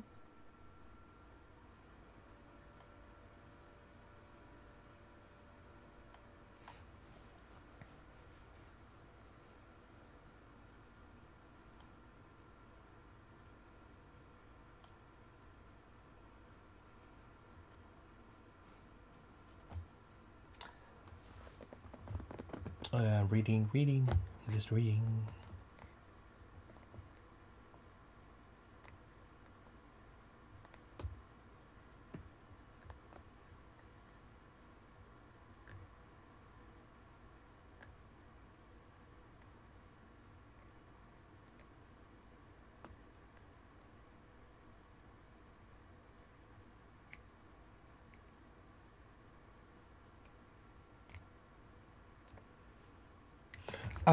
Yeah, somebody's talking about like classical snobs and stuff like that. I have had encounters with people who are classically trained and have enjoyed my stuff for sure. I have not been like I haven't met a lot of like negativity from that area. I'm very appreciative of that. It's just a very like hard. Classical music isn't, I don't know, affirmation. Like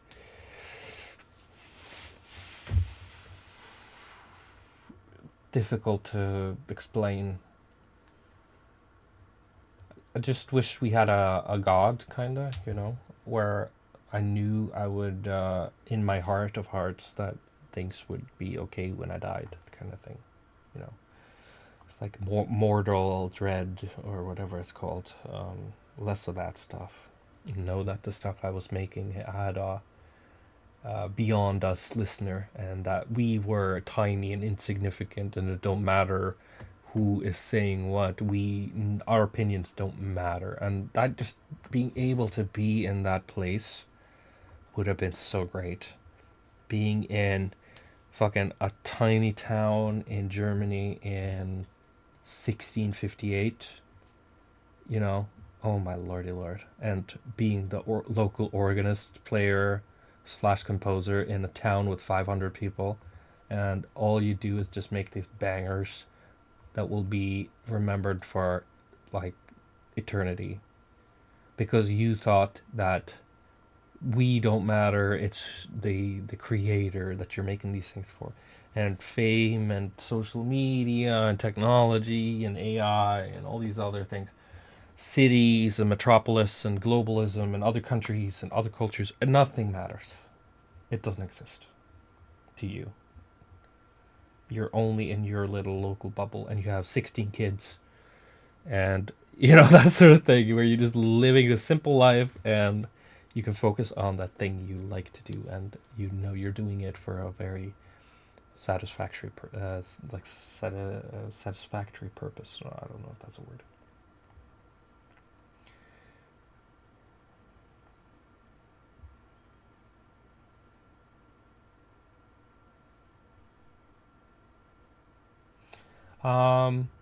The stream, existential doom. Yeah. No, I don't know if streams are necessarily. I don't know. I think it's fun to talk to people sometimes. Like it's fun to talk to people, hear what they like.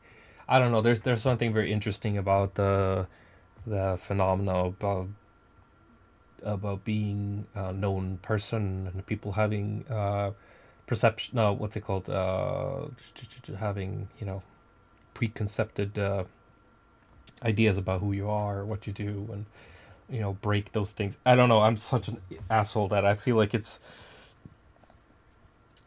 or asshole. What am I saying? I'm such a contrarian by nature, rebel, that when I hear somebody saying, "Oh, this is what you do," I just love telling them no and showing them some completely different things that I do, just to show them that they were wrong. So maybe I am a little bit of a dick that way. Just like proving people wrong. I don't know. There's probably some childhood trauma involved in that, some sort of like not being good enough or cool enough in the school, like in the recess at school, and overcompensating, having like heavy autism and overcompensating, and then suddenly I'm here today, and that sort of stuff. Yeah, I wish I'm basically was explaining Bach's, like Johann Sebastian Bach's life when I was talking about like the simple life. I was basically explaining his life, and when I read about him and stuff like that, I was like, that's it, that's the motivation. It's too bad we just live in a world where that egg is cracked, Have I tried to make IDM? Yeah, I have tons of IDM out. Go check. Jesus Christ, I tried to make IDM. Oh my lord, malaria.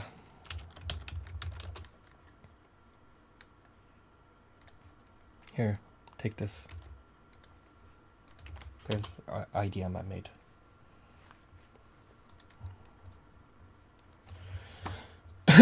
Yeah, 20 kids. Sorry, I'm so sorry. Jesus Christ. And but he had kids with his cousin, I think, too. So it's like extra bad. Presume, yeah, maybe.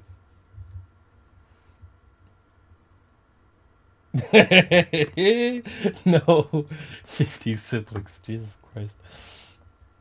I also feel bad for his kids, because one of his sons was like also like a prominent composer, but you're gonna drown in your dad's fame, like that sort of shit. My dad tried super hard to be a rock star, and he failed, and he was so bitter at me for making it that we had a falling out, because I don't know, he was just miserable and jealous.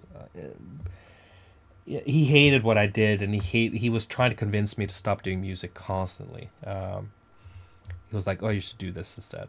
Music's not for you." While he was sitting there with his guitar, and his 40s drunk on the couch, fucking memory laning about his like rock band in the 70s and stuff, and how many tours they had in the local area, that sort of stuff.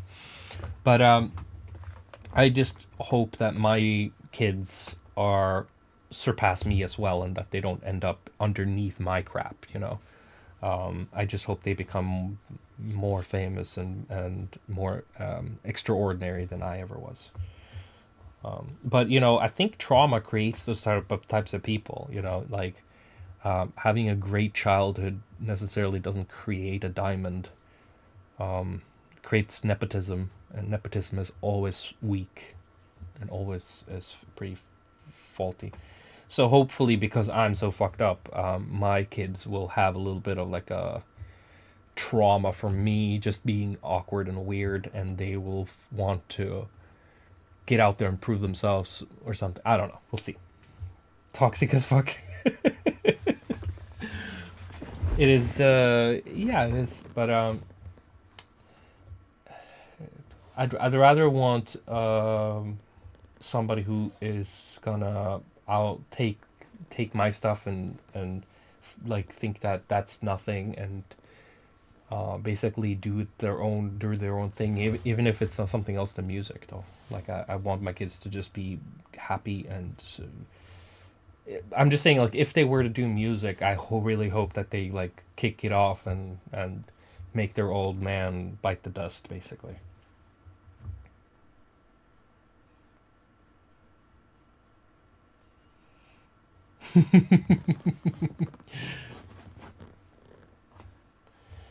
Yeah.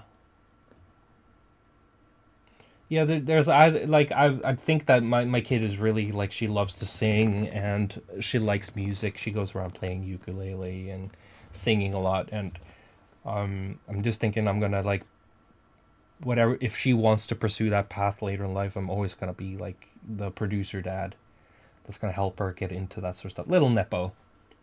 I just hope she surpasses me, in a way that isn't like me and my dad was, where I'm denying her access or love or recognition or anything like that. She is 3.5. She's gonna be 4 soon. But I'm not gonna be no, what's it called, monkey trainer with her, like pushing her to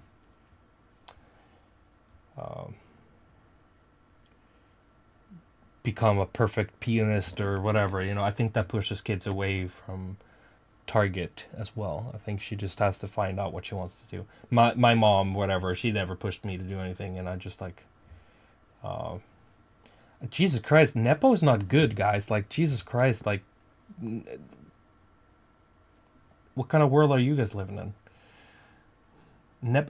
Nepotism is spoiled. Nepotism is abundance and no motivation and living off your parents and basically coattailing. Like, if you want to be a lazy fuck, coattailing on your parents' money and their stuff, go ahead. But that's not a good thing. Nepo is not good.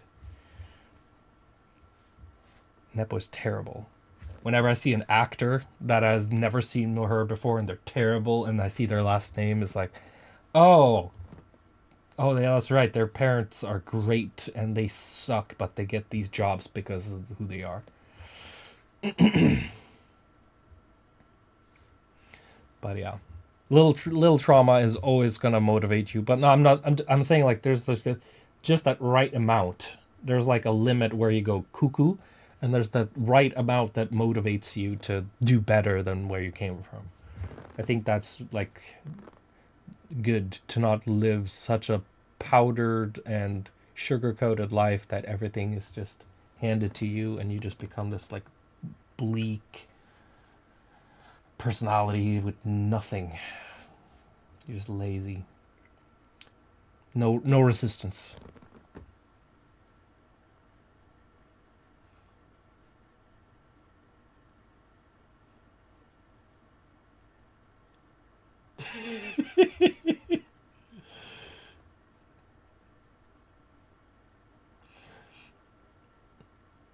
Yeah, no, my dad was toxic, but listen, Jesus Christ, I'd have never expected anything from him.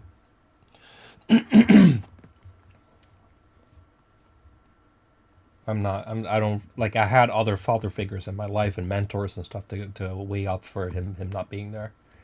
And I try to see him and everybody else in a very like altruistic lens, where we are all trash. We're all beautiful and we're all trash, and we're all struggling with our own mental bullshit constantly. And when people lash out or are selfish or egocentric or whatever, we are all just worms in a can, and it doesn't really matter at the end of the day. None of these things matter. None of these, personal, like, oh, he was supposed to do this to me. Fuck that shit.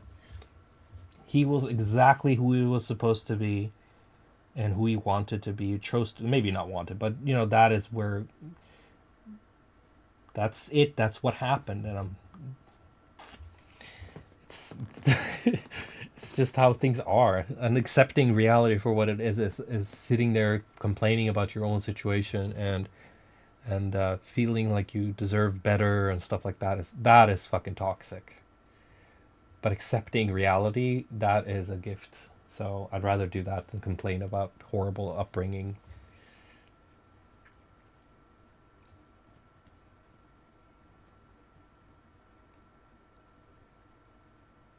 But yeah, that was it. That's it. I love ending on these bleak dark notes. You see, never meet your heroes.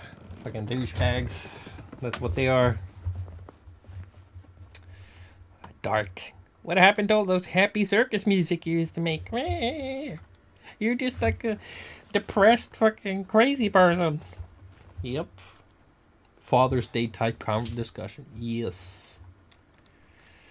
The last thing my dad said to me, just to end the stream perfectly, the last thing my dad said to me on the phone before we never talked again before he died was,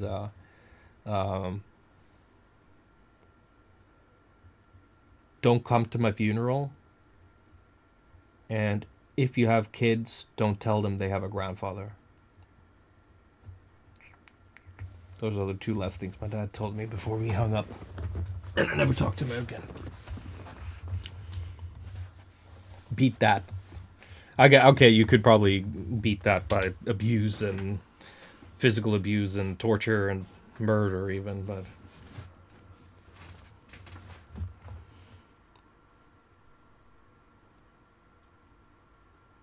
I don't know. Don't be sorry for me, Jesus Christ. Don't be sorry for me. I am super happy and thankful for the life I've had. Like I'm very happy with how things turned out for me, mentally speaking. Like, and you know, being a parent is hard, and being yourself is also hard. Pretty sure he was also autistic, and you know, in a time where that shit was not a known thing, and he was trying to be a cool cat, and things didn't go his way, and he dealt with it extremely bad, and probably a touch of narcissism and stuff like that too.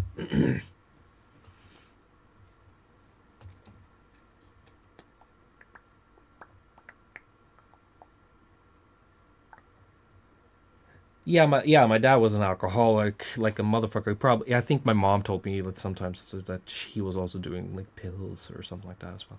I've also done a bunch of drugs. I never got into alcohol as like a numbing thing, but Xanax, weed, coke, and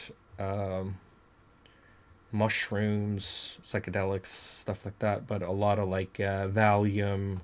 Like, you know, the muscle relaxing type and nerve relaxing type stuff. I way overdid that shit when I lived in LA, and it was like almost killing me.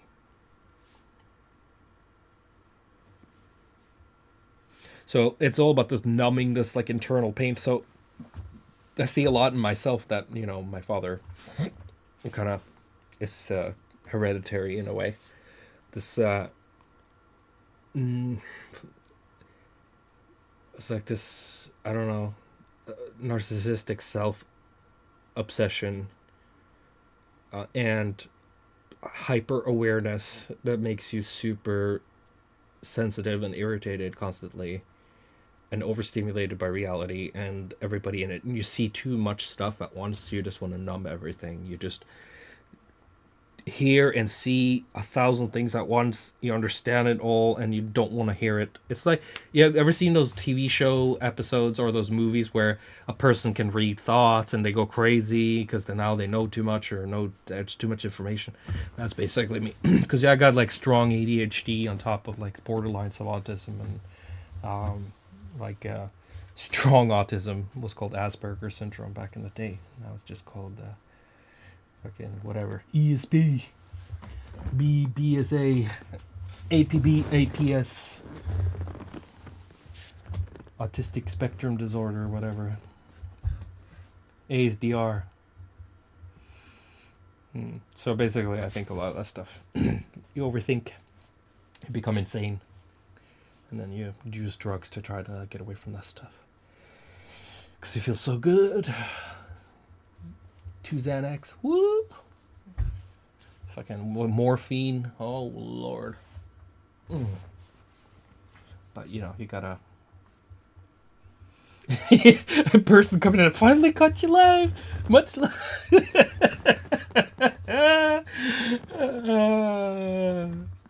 I get outside for sure. I go outside. I'm talking about the past. Yeah, I go outside. Definitely go outside. At least once a day. Either if it's a walk, we're going to the store, or we're picking up the kids, or we're going to the city, or we're doing something. Yeah, how long have we been on right now? 4.5 hours.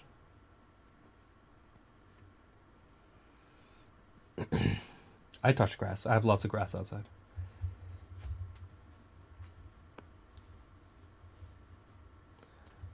Woo! But Savant, been listening to your since 2013. Love your stuff. I think it's late to the conversation. I don't know if I'm so wholesome. I'm pretty. I'm a wreck, to be honest.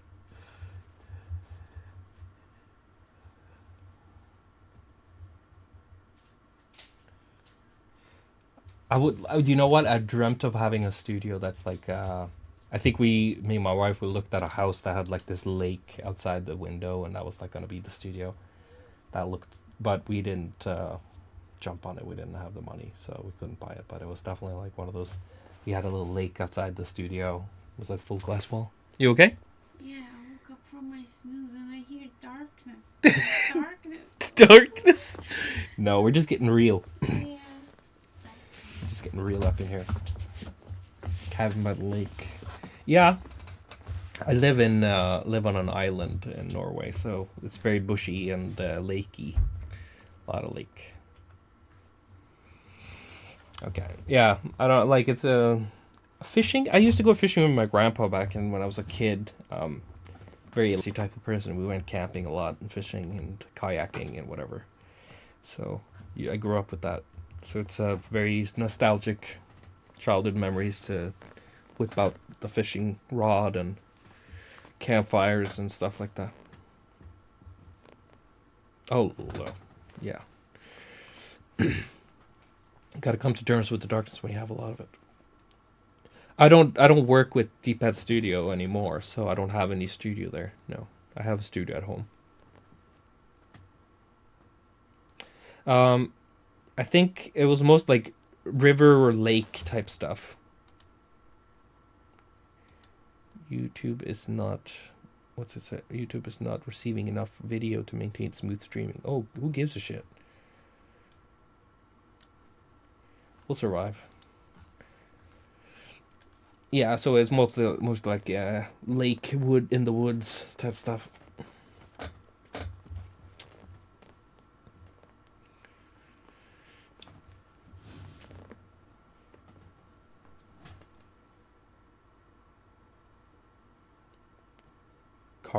Carpent,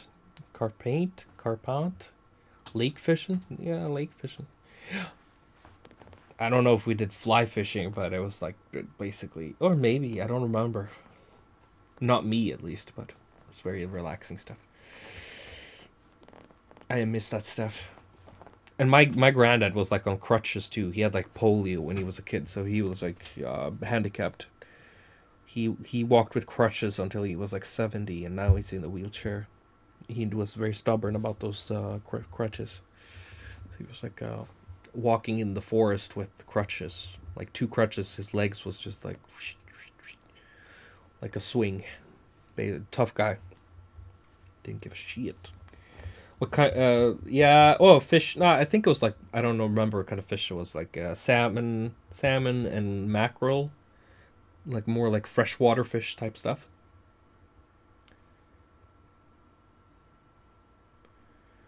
Trout.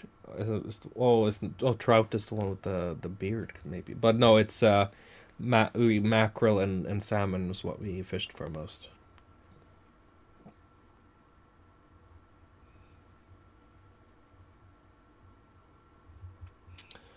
FL Studio 8, I haven't used in a long time. FL Studio 7 is what I miss, like a dead grandparent. FL Studio 7 with the slicing tool on the left shift button. Oh my god, Jesus Christ, those were the days. Now the slice tool is over on the right side. God, I sent them a lot of emails about that. But, you know, it is what it is.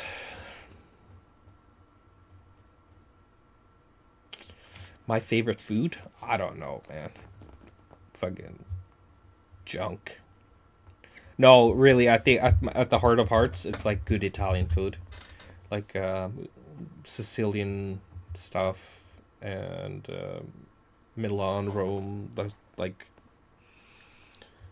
I'm not so into the fishy Italian stuff, but, you know, like cheesy, cheesy and saucy pasta. Really good stuff.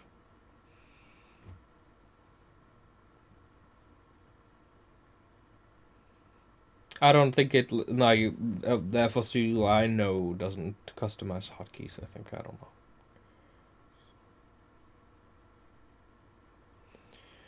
Yeah, I use my keyboard as a piano, so no. Just hit C for slice. Oh my god. Beat makers. No, I play piano on my keyboard, like on my wast. Ehi Tony, something fishy right? I hate Eurovision. Please not mention it again. That's fucking cringe.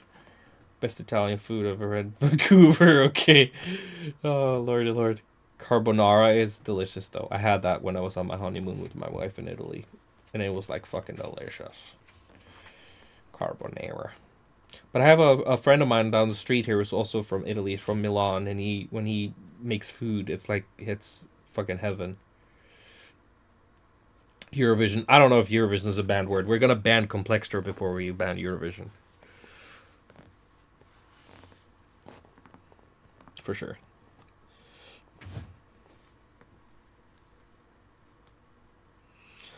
There's some like Tommy, whatever called Tommy Cash. Is that what it's called? He's pretty fun.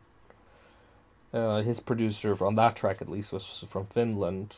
I think that was pretty dope. Na na na na na na na na na.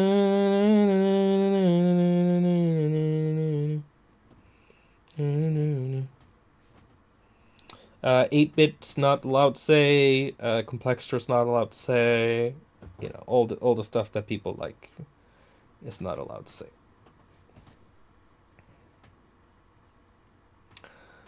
Yeah, no, listen, Stuart. You can have your guilty pleasures. Eurovision's great for you. That's fine. I'm happy for you. I'm envious that you enjoy something in life. That's like that. Any shows in Norway soon? I don't know. We'll see. I don't have any shows really planned. Where I'm working with try to find the right booking agents and stuff like that. It's been very difficult.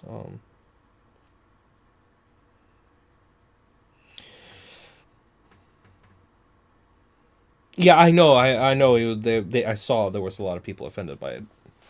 It was sad. Do you know about tracker music? Are you joking? Are you sincere, Fabian? Or are you pulling my leg here?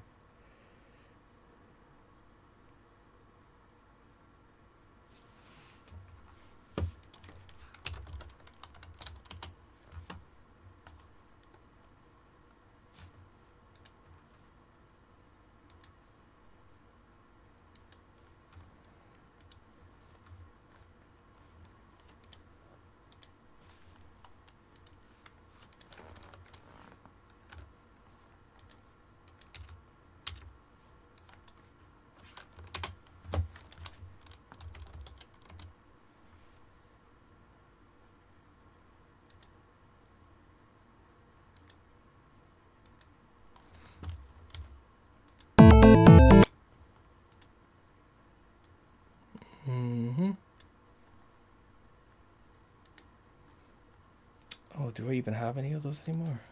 I should. Give me a second here.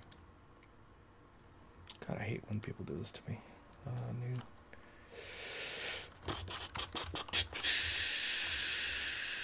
Okay, here we go. I don't even know if this is good. Is this good? No. Is there any non-metal?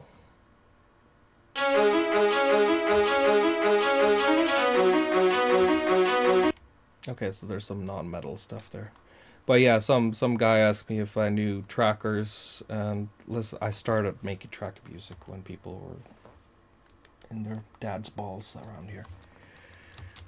I don't know if the sound card is configuration. Let me see. Audio device. Let's just do it on the shit. FL Studio ACO, can we do that? Nah, can we? I don't know. That does not work. Sound Mapper. Come on. You can do Sound Mapper. Yes! Sound Mapper.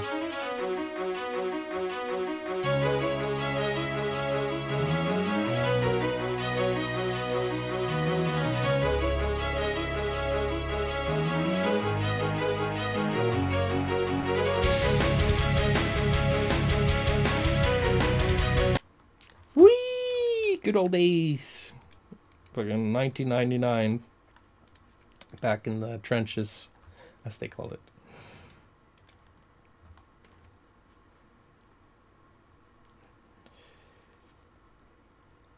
Yeah.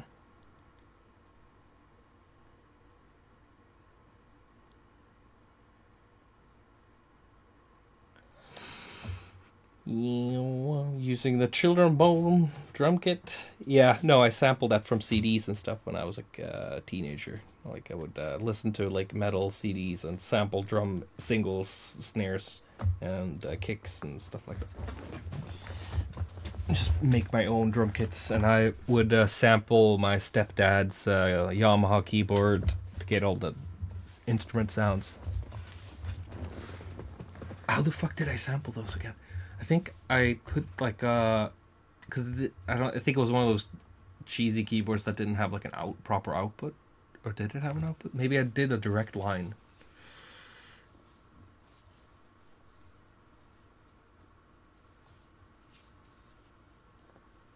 Yeah, I was like fucking 12, 13 when I was doing that sort of shit. Back in the day.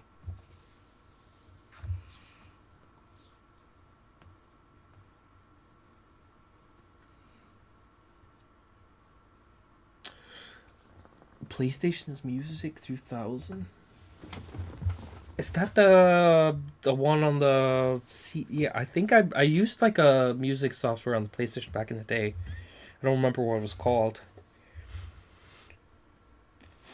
Was it Music 2000? I don't remember. But I didn't have a PlayStation. I just tried it at a friend's house. But yeah, I've used fucking every music software ever been made. Magix, EJ, Fast Tracker, Mod Tracker, all of those. Cubase, Nuendo, fucking.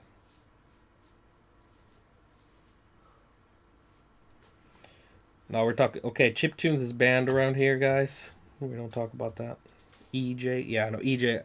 I had a stream about this earlier. You can go look at it. One of my earlier streams where I talked about the early days of me making music. I made a video about it and everything. So, ever think about to sample the starting sound? No, I don't want to do that. That wouldn't be in my interest. Yeah, so the DMX and Snoop collabs. Yeah, no, basically it was their label that connected the whole thing. Like, you know, when DMX was, he passed later.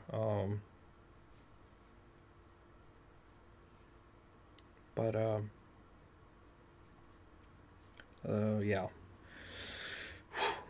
So, yeah, I lived in LA at the time. It just worked out. We got the label interested, and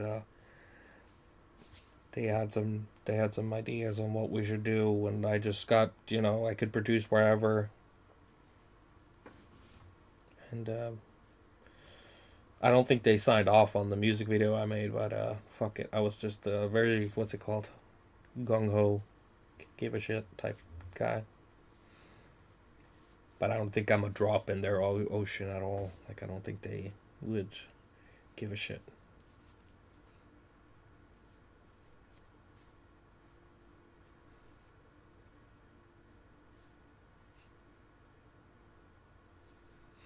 Cereal box.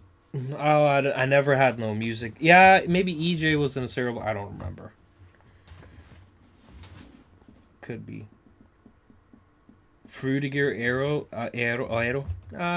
Listen, when XP came was kind of the death of PC for me. Windows 2000 was like so efficient and simple looking. It really tickled my bones. And then when XP came, everything just looked so overdone. So I guess I was never into that.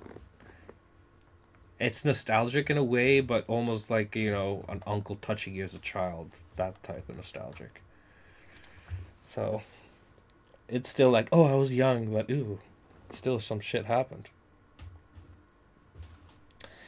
I don't know, like, I like that Y2K vibe a lot of the time. Like, I like a lot of that street, like, metal and glass 3D stuff, but the Fruitiger stuff, the library look, as I call it, I'm not so...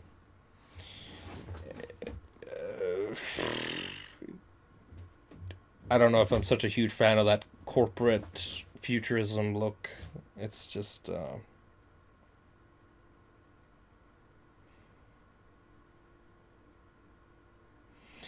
my comparisons, my analogies. Well, now you have, so you first time for everything, as the uncle said.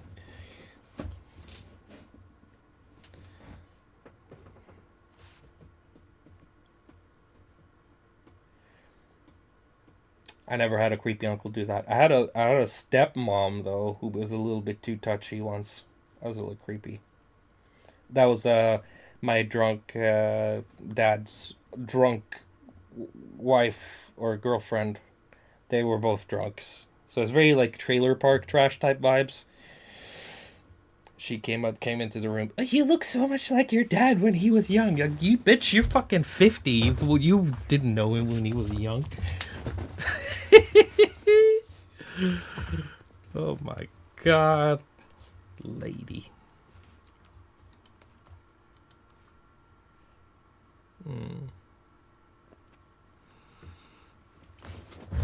Gotta have fun. We gotta have a little fun with this morbid. Oh, my camera just went over to my guitar. It didn't want to stay with me no more. Come here, camera.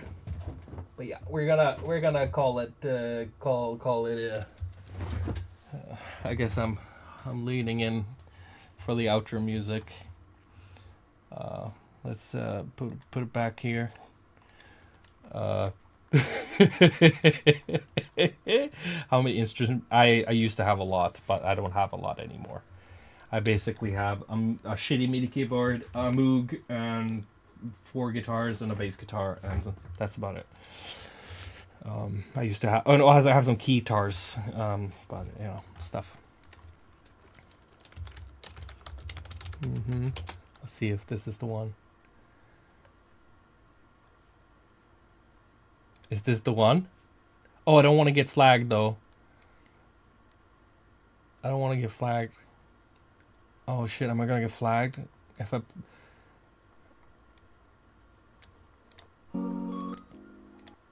Oh. I don't want to get flagged. Jeez. Okay. Da da da da. Da da da da. Da da da da. Da da da. Da. Okay. Yeah, okay, you guys know the song. That's my outro. Oh, damn, the camera's just like all over the place.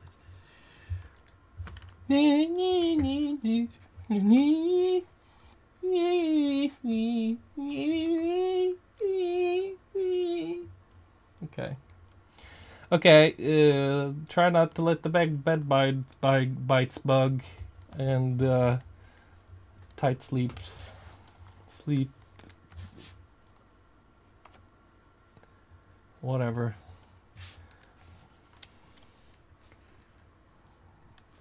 Ding dong. All that. Okay. I'm going. Yeah, I know. It's life. It's always a little sideways. Yeah, okay. Okay. Good night. Goodbye. It's go time.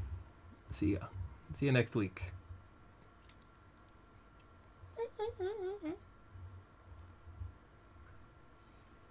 Bye. Peace.